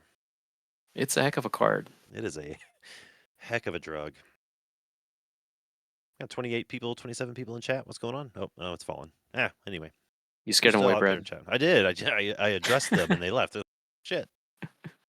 We don't want to be talked to. Wait, you undressed them and they left? Oh, Brad. addressed. Brad. Oh, Addressed. Sanctuary PDH does not condone the actions of Brad Dragby. All right. I signed yeah. nothing. Here's Dargo. So the treasure counts for 3 towards Dargo's cost. Going to tap two lands for 2 mana. So Yep. 5. 6, 7 from Prize Statue. 8, 9, 10, 11 from the Goblin tokens. Isn't Jonathan at 3? Yeah, these are virtual 3 if Ketis connects. No, Jonathan was at 9, right? Well, he took 3 from the Cordling Outburst Impact Tremors triggers. Yeah. Yeah, so 9 down to 3. 9 down to 6 rather, down to 5 from Darko entering. It's another Impact Tremor. Yeah, he was at 9 at the beginning of Caitlin's turn. Yeah. And then the Hordling Outburst got him down to 6. Darko got him down to 5. That's right. And she's still at 24. See, So Scooby, this that's is all I'm saying. That's all I'm saying. So this is good. Dargo is great against Abdel decks. I think I really like it because as long you don't have to attack into Abdel with Ketis, you can just attack whoever is open and just have the damage splash over. Right. You don't have to worry about the exactly. tokens. It's just flood damage. It's amazing. Yeah. So if Dargo sticks, Caitlin's in a pretty good position because she can just attack into Aaron, for example, who's not presenting anything meaningful as far as blockers go, or even into Jonathan. Make him block with his stuff. Yeah. He had a lot of life total that it probably doesn't matter, but it's tough to say. I mean, ideally, you attack Aaron, get him down to 6, and that kills Jonathan at the same time. Yeah. Brings Abdel down to. That's like 8. one of the big perks about Dargo Ketis is that you get around. You're able to kill a lot of the decks that are able to block you effectively because you just don't have to attack them at all. Yeah, that makes it so powerful because it's combat damage and non-combat damage at the same time. That's right. It's crazy.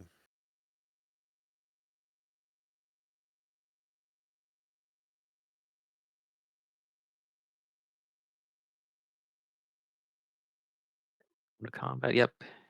And Ketis. I don't play Dargo, but I like that it exists. I like that we have that option for competitive players to be that aggressive. Yeah. There's a lot of different ways you can build it too. This is obviously like the most balls to the wall way. Oh yeah, for sure. But there's a lot of different things you can do with Dargo. Mm-hmm. All right, so Ketis connects. Everyone takes 3. So now we got Jonathan at 2, Aaron at a precarious 10, and Kunk's at a presumably healthy 12. Although that will not last, I'm sure. Yeah.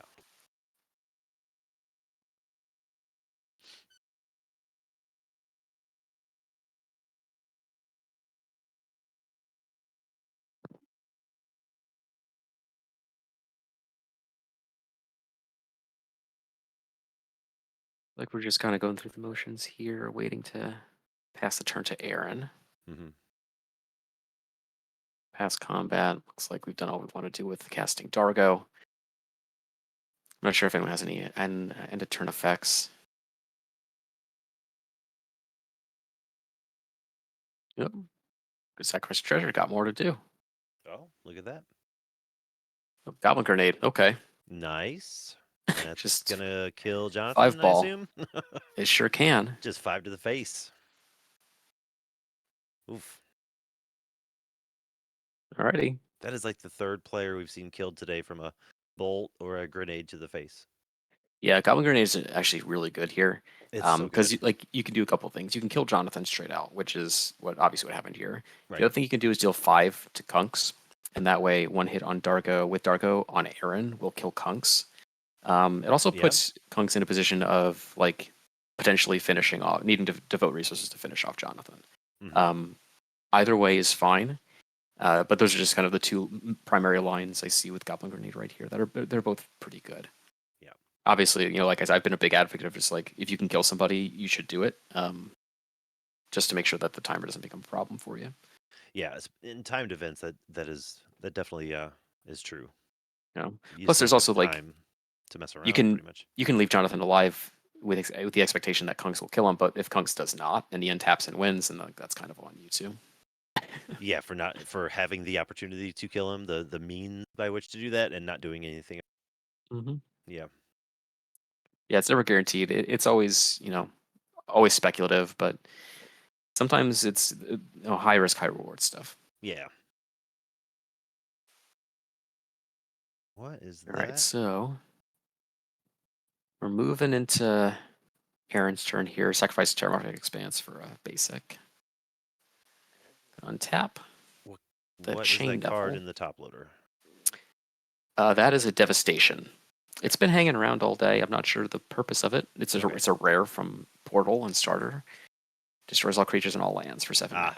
Okay. Maybe they let him rule 0 it. I mean, It's a good commander, having a it sorcery that would be a kills good everything. commander. So this is fine for an event, right? I can bring this in, no problem. No, you're thinking of something else. Devastation is destroy all creatures and all lands.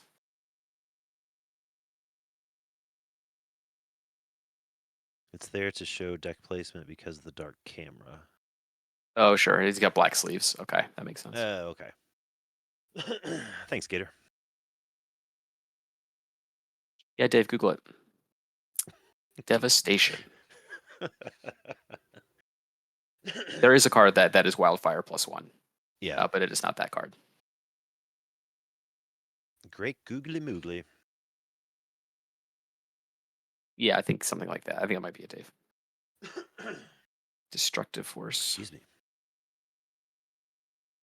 All right, so We are still in Aaron's first yep, phase, I think believe. he's figuring out what he wants to do here. Yep. Because he's kind of getting it at both ends with the Abdel Yeah. tokens on one end and then Dargo on the other, and he is He's- the attractive Dargo target. He's got pretty much this turn to figure out something. He might have another turn after this, but it's not likely. Yeah. Because depending on what Kunks does at the end of Aaron's turn, he might be able to make enough tokens to kill both players. Maybe because he does have that planar incision, so he can at least flicker Abdel once, and he has the Yeah. mana to do it. Right. So yeah, granted he can't probably create 24 What in the more world is tokens, this but card? Night's Whisper, Oh, okay. It's just a The- special the fancy Dracula, yeah, the Dracula one. one. Okay, gotcha. Got himself down to single digit life totals. You're doing it wrong, Aaron. You don't want to do their work for them. Go the opposite way. Yeah. I need Yeah, that version opposite. for my cube though. Maybe he'll just give me that one. That'd be cool.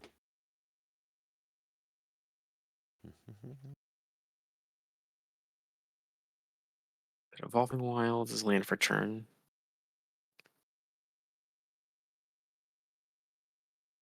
Yeah, definitely trying to find an answer here. Yeah. I mean, it's just a tough spot. I'm surprised to not see Jury out there again. Sure. Yeah, I'm not sure what. I think tax is up to No, 4 tax for is up him, to- so it would be 6 mana. Yeah. Yeah, that's true. Is the tax at 4 or is it? This will be the I fourth doubt time. it's 4 casts. Okay. I would hope not. Because that would be like 8 mana to cast it. Yeah. It's a lot. 8 to 10, yeah, depending on how he's counting. Yeah. That would be a lot. Yeah. That'd be a lot of times to cast Jury and no one's dead. So here he is saying, look at my Chain Devil. Look what I got. Here's a Chain Devil. My Chain Devil, yeah. Maybe Kunks will flicker the Chain Devil. Oh, maybe he could do that. Maybe. Sure. That is a legal play he could do. So Flicker, Flicker of of Fate. Fate. So there's Look at another that. Flicker spell. So he's got this one and Planar Incision. Make more tokens.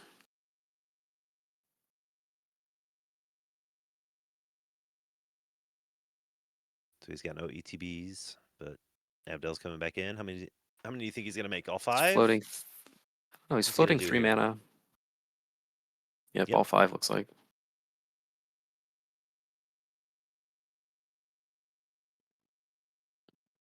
Yep.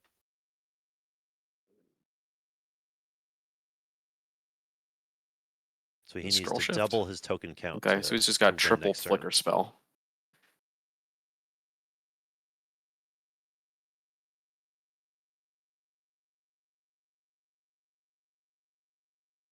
Scroll shift on a Abdel. stack. Abdel is just silly. Just makes a lot of tokens. A lot of tokens. It's gonna float 5 more. Looks like Aaron has a response. Sacrifice Chromatic Star, draw a card. Mm-hmm.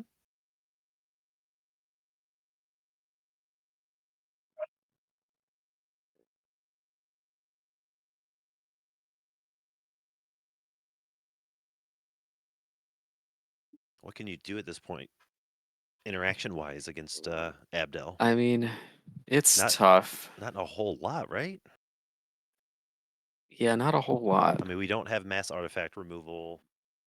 I mean, I guess if he's got a cannonade or something, he can take care of some tokens, but Yeah,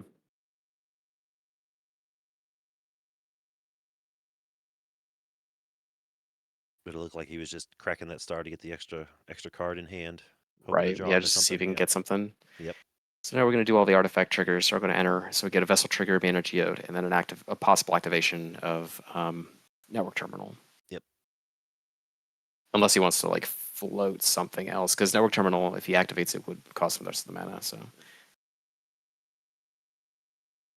yep, there's a third one. There's the planar incision.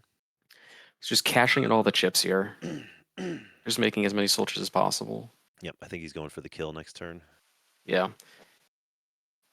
One of the main ways he loses is if Caitlyn connects through Aaron. So I think he has to kill him for sure. Yep. Um, So he's got 10, 19, 21 tokens on board. Yep. I think once he get up to enough to maybe kill Caitlyn, just straight Yeah, up. at least. I would think so, yeah. Right. So corrupted conviction. Gonna sacrifice Chain Devil.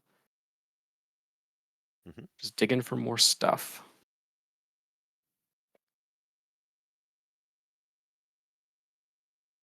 With 3 mana left, correct? Yep. 'Cause that's an Involving Wilds there at the end.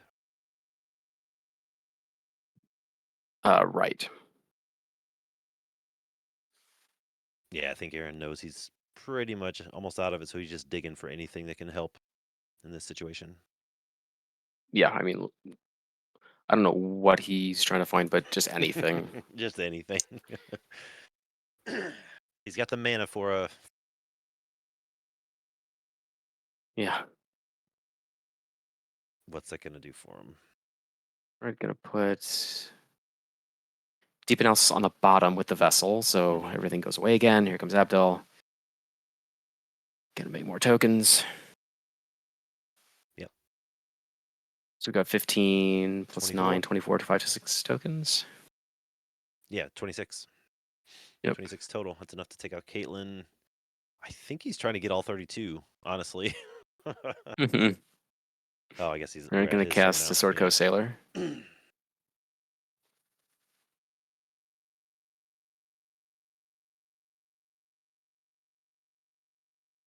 Pointing.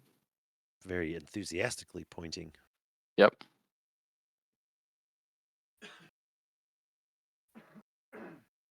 Turning something sideways. Turning a whole bunch of somethings sideways. Yeah.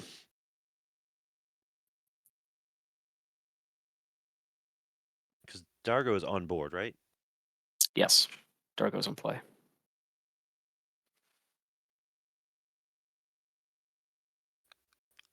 I mean, I think you take out Aaron, right? Because it's Yeah, I pretty think much you have to. free at that point. Yeah. It's free real estate, as they say. Mm-hmm. Should attack for 9, and then with Abdel.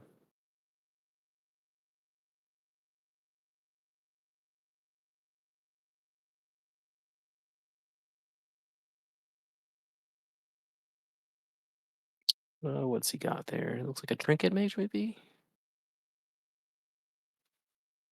In hand for Kunks. It was tough to see, but it looked like a trinket mage. Yeah.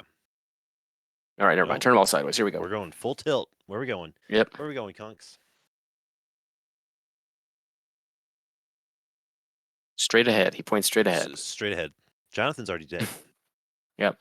Just, I mean, Going to Caitlyn, I think. he may hate Malcolm, but you can't keep attacking him. He's already dead. Not dead enough. Not dead enough. That's right. And so Dargo's declared as a blocker, so some amount of those are going to Caitlyn. I imagine you have to kind of commit all of them or none of them. Sure. Yeah.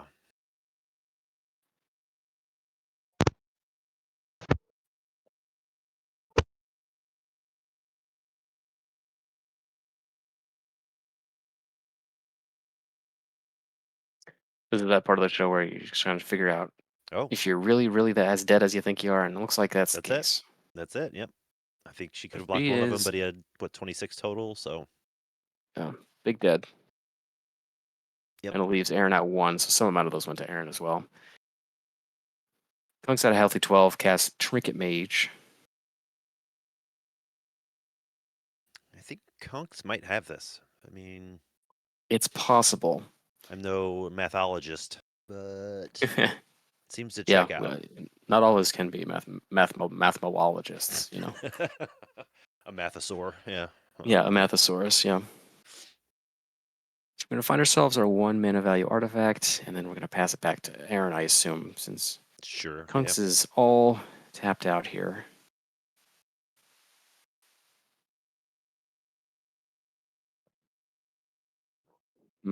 Aether Spellbound, okay, it's a decent Aether choice. Spellbound for the one creature that Aaron Decent might choice. play this turn. Notably, he can't cast the Aether Spellbound this turn, which is nice. So Aaron's got one That's true. turn That's to really, really take the table by storm. Yep. 12 damage. Here we go. You got this, Aaron. Somehow. He's counting. He's counting. Yeah, exactly. Is he Counting counting his the mana. wilds on the end step? I don't see why not. No reason not to. Take as many game actions as possible, buddy. Right. Get him Make in it while worth you it. can. Yeah, 3 Goblin Bomb turn. Yeah, Goblin Grenades right Sure. out the gate. Get them.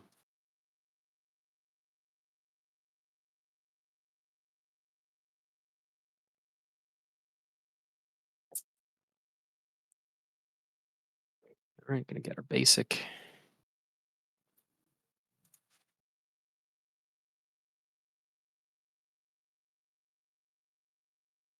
Yeah, just cast the devastation. I mean, come on. yeah, just destroy all artifacts and creatures. Who's gonna Or stop lands you? and creatures, sorry. Who's Yeah, gonna stop you? nobody. Right. We're playing remotely, so you're fine. Yeah, no one's gonna come over to your house. Even Liam doesn't have that kind of reach. That's right.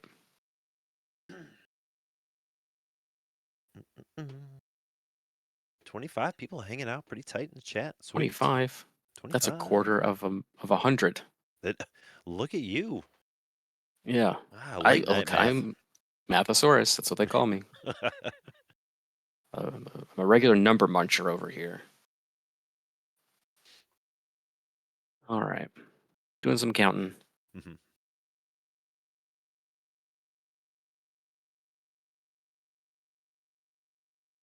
Curious to see what happens when he untaps. Or maybe he has an end to turn effect.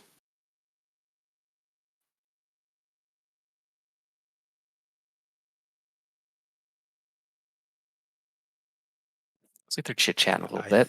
I think he's maybe finally realizing there's not much he can do about it. Yeah. Yeah, possibly. Because even top decking a sweeper at this point, he's still going to die to Abdel. That's true. He's Aether Spellbomb. We know about that. Mm-hmm.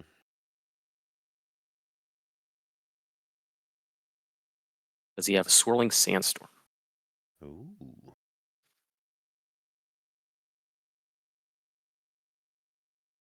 Let's see. Probably not, but yeah. Yep. I think he's got anything. Just going to pack him up. I think he's scooping her up. Yep. Yep, that's what it looks That's the ball game. like. Good So work. Abdel's going to make a lot of tokens, and that is where we will leave it here. That is. That's where we leave it. Yeah.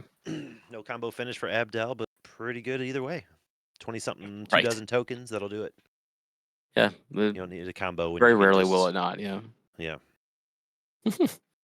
Awesome. Good deal. Game. Yeah, that was a good game. Malcolm stumbled a little bit. Not even stumbled, just had trouble getting established at all because every Right. time Malcolm started to do something, everyone targeted him, Yep. targeted I mean, him. that's how you have to deal with it, though. And that's that's generally what you have to do. But that left Yep. room open for Abdel to do a few silly things. Right. Yeah, as it's known to do. So Yeah, some interesting game. silliness. Got to see a lot of how to combat these decks a little bit. Like with Jury, it's interesting. It's really it can be very explosive, but if it falls behind and you just kind of are regularly sacrificing your board to make Jury bigger, and it's not in service of anything, you just kind of end up with nothing. Yes. And I think the two It's really games tough. we've watched that you and I have watched today with Aaron, it ended up being that way. Like once Yeah. Jury was off the table, he had nothing going on for him. Hmm. So, Yeah, because which happens in decks so like much that. of the deck involves caching in your board. Yep. So it doesn't leave you with a whole lot. Yeah. It's very all in. And when it doesn't pay off, it doesn't pay off. Yeah, it's all in both directions, good and bad. Yep, exactly. So yeah, that's the last table for us. In round 4, we're gonna cut to the top 4 in a moment here. I think. Yeah. Gonna take a brief recess and then return once everything's Yeah, situated. Dave and Derek are gonna return to bring you the final, the champion Yeah, of Sanctuary Open Series Part 3. I'm gonna be back. You're not getting rid of me that easy. Chat. And we'll go straight to the final table. Yep. Stay tuned.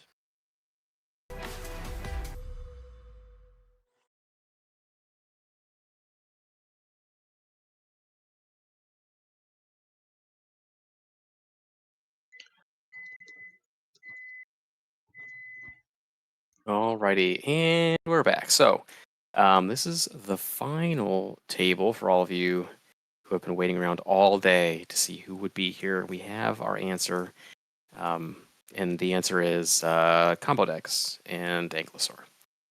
Combo decks and Satyr.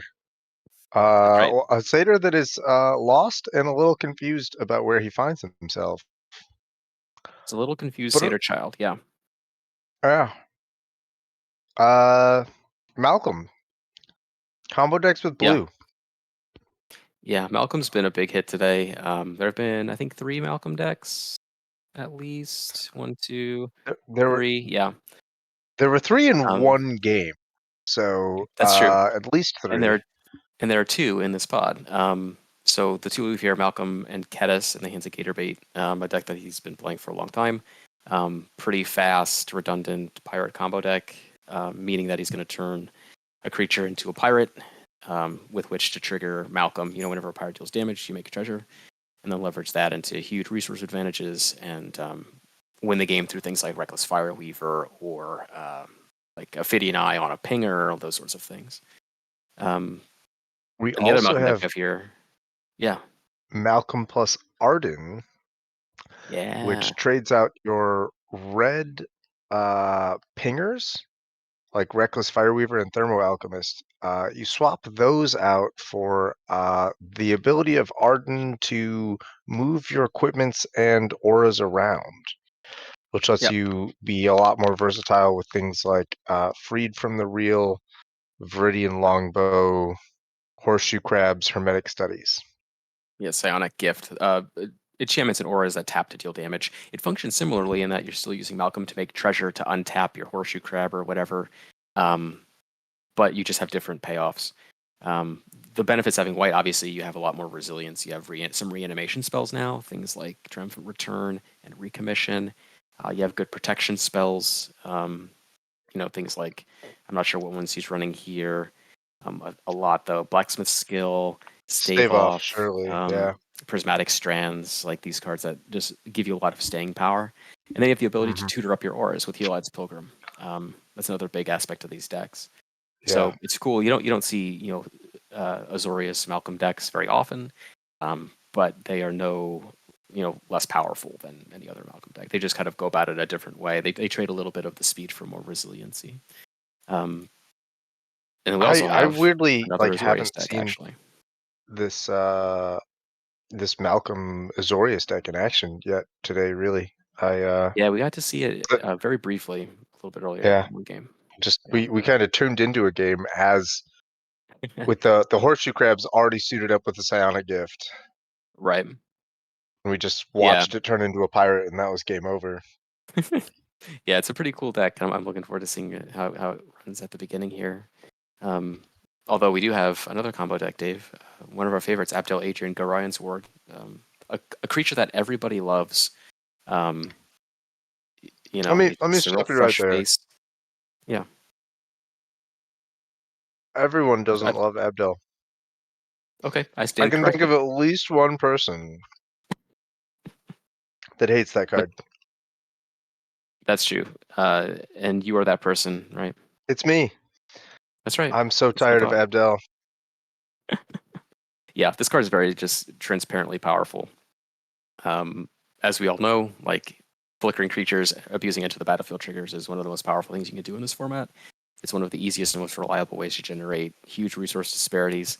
And Abdel just leans into it pretty much harder than any other commander in the format.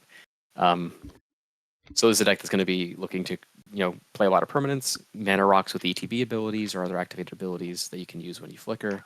Other things that generate value when they enter and leave the battlefield to just make a ton of tokens, a ton of card advantage. There's some combo elements with flicker combo, Peregrine Drake, that sort of thing.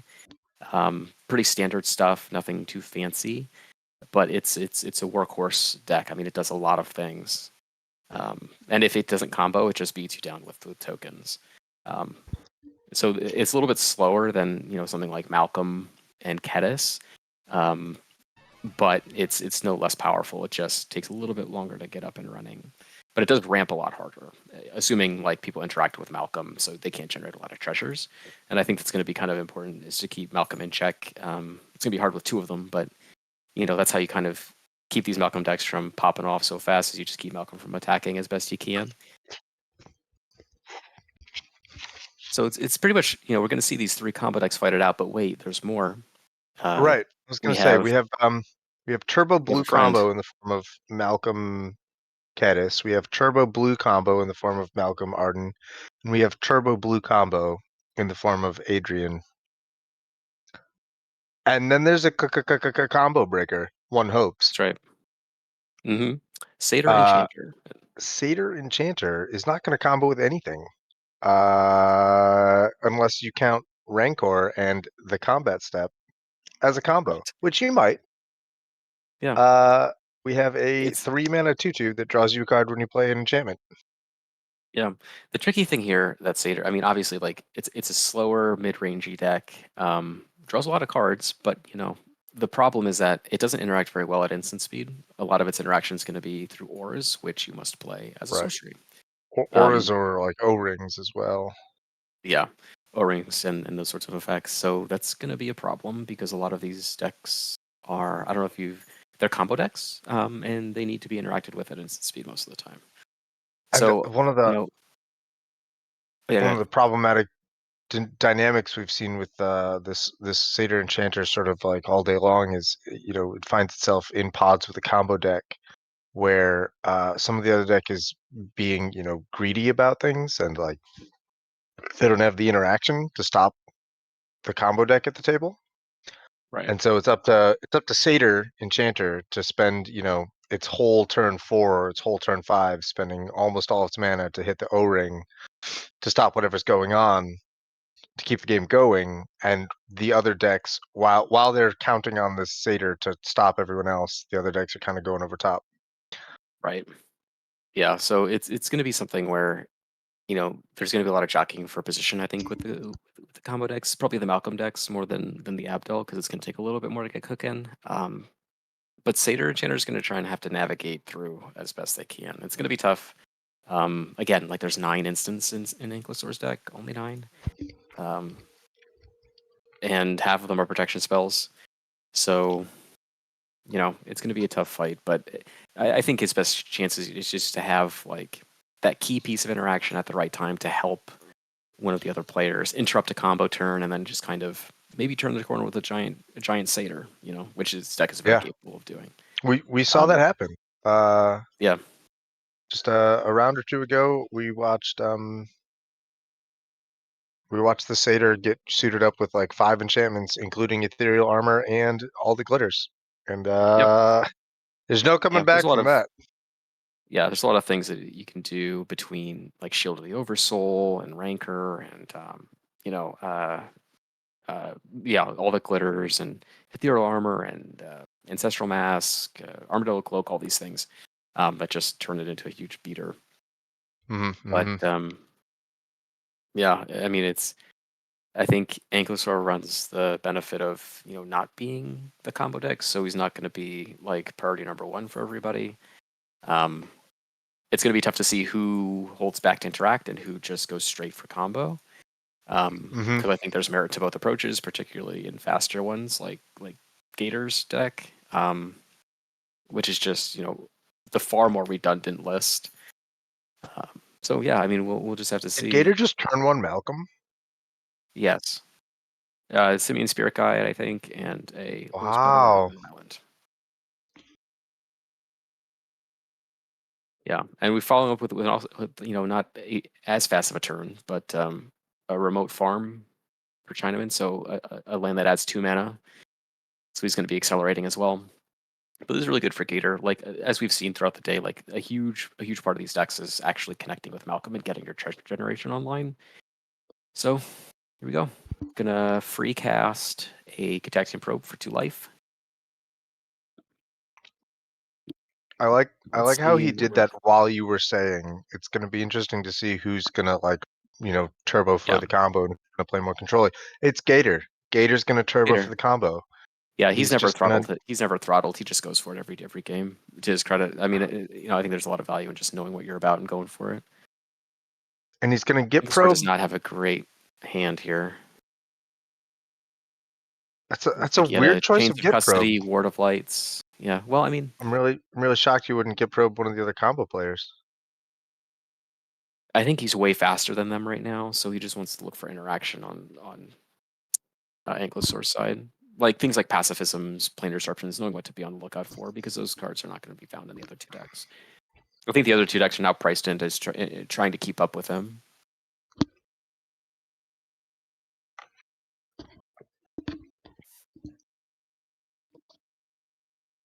All right, so we attack. Looks like 2 to Chinaman, make a treasure. Hopefully, Gator Does has he a have a land. land drop? Yeah. Oh. Now he does. An Island Cycle, Lorien revealed. Oh, all right. So he kept the 1 Lantern, 1 Malcolm. This is pretty risky, but as if Malcolm sticks, it's gonna pay off big time.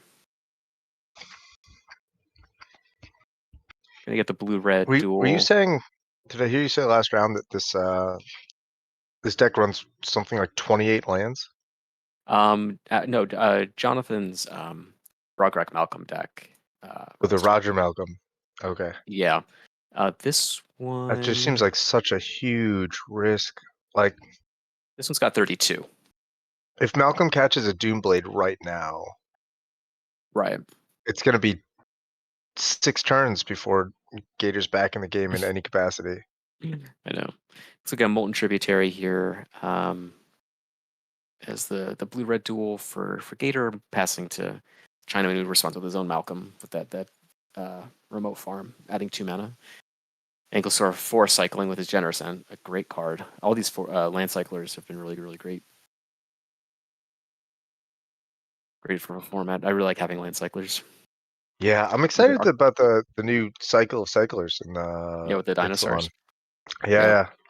They all have very They distinct art on them as well. yeah, they all have they're 2 mana to cycle, which is fine. Obviously, it's not 1 like the Lord of the Rings cyclers, but they're Yeah. I mean any land cyclers are good in my opinion. Mhm. They're going to Arctic Tree Line, so fetching up a Snow Duel with the Generous Ant.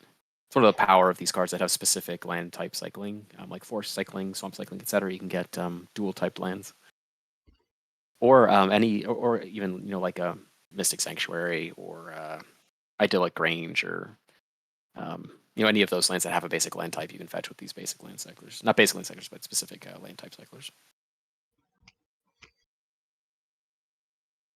Draw for turn. Okay, so we're gonna stay on 1 mana this turn. Cast So as a benevolent bodyguard.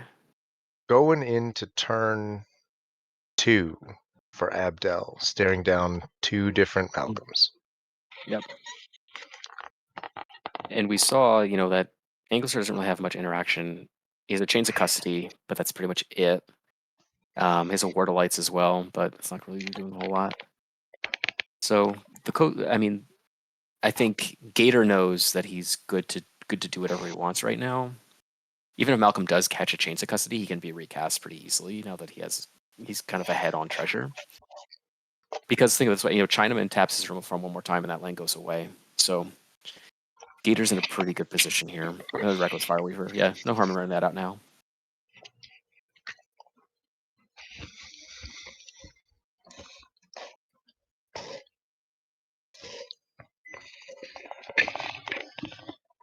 No. Okay. I'm gonna go for the Trickery Charm on the Reckless Fireweaver, just right out the gate. Was this threatening a win on turn 3? Yep.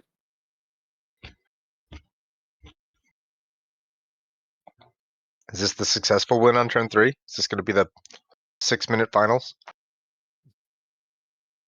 Quite possibly.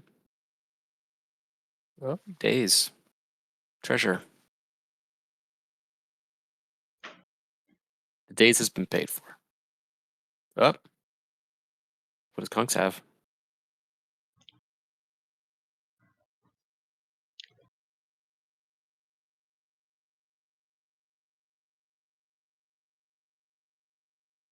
Nothing.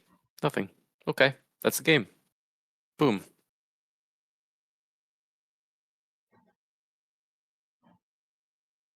Yeah, Gator keeps one All right, lander shuffle up and and it rematch, right? pays off. Oh boy. Yeah, so, I mean that's I wish just kind of how I you draw wish it in up. my entire history of playing this game for almost 30 years I've ever been that lucky in anything. Well, I mean, like honestly, Yeah, this is a little frustrating to watch. Like I build you my just decks for kind of have it all. consistency, not so that I can have like, this 3% chance of the perfect draw that lets me win before anyone else gets a third turn. Like I've never built a deck for that. And like I watch these like people just like gamble on a dice roll and just it pays off for them over and over again. It's like this is wild to me. This is like a little upsetting. Yeah, I mean that's why the deck is built the way that it is. It's I, it is I sure yeah that to should do happen justice. sometimes. Like, why does I that mean, you don't happen run as Lotus often as it Petal and does? Simeon Spirit Guide if this is not what you're trying to do, right? Sure, but like, where how many? What are the odds of what are the odds of that being the opener? Like, That's a good question. and so I mean, if this is the 1 in 100 game, like, where are the 99 games that Malcolm just gets dumpstered because it has a garbage hand? Like, how does this happen? How does this Well, 1 in 100 hand happen consistently? see the problem is that Malcolm is so good that it doesn't matter if you don't have the nuts because it just does the thing regardless. It's very very redundant, and it mulligans very aggressively for hands that function. Yeah, this was what All it's supposed right, to do very very intentionally. sure. That's powerful. Yeah. Yeah. Congratulations, Gator. Yeah. Not much else to say about that. I mean, just kind of like we expected. The fastest combo deck one figured it out that it didn't really have anything to worry about from the one person it really worried about, and that was that. Because even if it failed on the stack, Wow, even if it was countered, like Gator had such an advantage that he could just keep that Kunk, going. Kunks didn't even have any interaction in his hand. Like, even if he Yeah, had all of his mana up, there's nothing he could have done. yeah. That's one thing that I've noticed a lot. I think is that people don't mulligan for things that they need based on the table that they're playing against. We saw that game one where everybody died to a double striking Darko on turn 3 or turn 4. because nobody had interaction for the turn whatever Dargo. Like if you're gonna play sit down and Turn play one Dargo, yeah. Caddis, you want to make sure that you have a way to interact, and you can throw back your first 7 and draw another 7, looking for interaction. Like you can do that. I just don't think that people oftentimes take that approach. I don't think they have that mindset necessarily. A wild B-Fine appearing. I also kind of like on top of that, like there's also been significantly less like interaction being played. It's a lot more of like protect what I'm doing as opposed to stop what other people are doing. Right. That I think is what is blowing my mind. Like in a meta that is this just wildly focused on turbo combo, like where's the control? Like why isn't everyone running black decks Control. with Doom Blades and Snuff Outs and Cast Downs and They lose to go the for the clock. throats? I don't know if that's the argument people are making, at least. Yeah. So All right. I popped down to the table talk real quick and it was really interesting. Everybody knew, every single person at that table knew that a single piece of interaction, whether it was remove Malcolm or granting protection to the Fireweaver in response to the trickery charm, like a single piece of removal or interaction would have ended Gator's game on the spot. But no one And mulliganed for nobody had it. Nobody Like even had the it. Daze, like Daze is a good card against a Malcolm deck. I don't like Daze at all though, because they just end up with more mana. Then it doesn't matter. Yep. The combo is so cheap to pull off that trying to get them with Daze is one thing, but the times where they're just not gonna be able to pay for it, I think, is not that high. Yeah. I don't know. Yeah, I think that's kind of a hard lesson that a lot of competitive Pauper Commander players need to learn is how to mulligan, because it doesn't come through in the games that we've been seeing. Yeah. Well, I'm pulled up the list out of curiosity. The Abdel deck has not much, if any, in the way of like counters to do anything on turn 2. Like it runs Sure. Deprive, Dispel, Counterspell. Like Yeah. there's 3. Arden is similar. Yeah, it's just. Yeah, I think there's it's this weird place where I think a lot of the combo decks have just been pushed to become more linear and more proactive, to try and keep up with all of the other combo decks, like the fastest ones that they probably can't keep up with. But that's like just the pressure that they're under, rather than just making sure that they actually have the interaction to live long enough to do their own thing. Yeah. Interesting. Definitely. Yeah. Interesting for sure. Well, that was finals, everybody. We did it. Yeah. Not the most exciting game. Not a lot to chew on there, but very thought provoking nonetheless. I'm personally receiving round 3 Philadelphia flashbacks right now.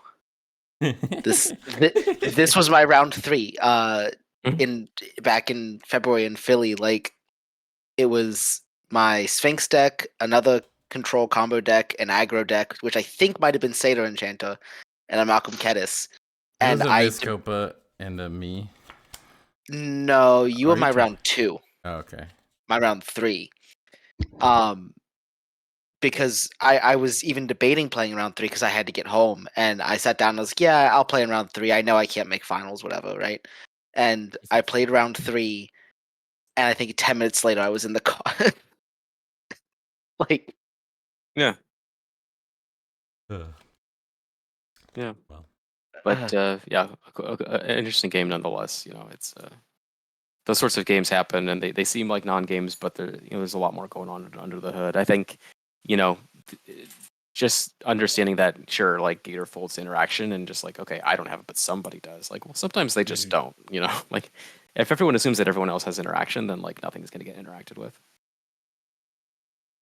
Yep. But all right. Well, yeah, I guess we'll call it there. Yeah. Dave, Brad, Brad's no longer here. I think Brad's in the chat. Derek Yeah. and Liam, thank you all for helping out today, spending your day chatting and judging and watching some PDH. Hey, it's always my pleasure. Greatly appreciated. Yeah, I don't know. Any other closing thoughts other than wishing you had the turn 3 win ever? No, I just think that it's all the games that we watched today, I think, provided a lot of really interesting lessons in terms of how you can approach the format from a competitive angle, even not even like a tournament angle, but just a competitive angle. We saw how a lot of decks work, how a lot of them win through interaction, how a lot of them just go for it and end up winning because nobody's smart enough to mulligan for the right things. That kind of stuff. Just watching how people play and how these decks operate in the hands of pilots who know what they're doing, you can learn a lot, and then it should definitely influence your deck building and playing for the better if you really take it to heart. Liam, Dave, closing thoughts? No? Yes? All right. No, Okay. I've got nothing. Fair enough. All right. Well, thanks everyone for Mhm. watching. Congrats to Gator. Yeah. And Malcolm. Yeah, congrats to Pettis. Gator. And yeah, we'll figure it out the date for next one and look forward to having everyone join in and watch next time. Yeah, next time we need more players. Always more. Tell your friends. More players, more viewers, more. More commentators. More. All right. Thanks everyone, and we'll see you next time. Night, everybody.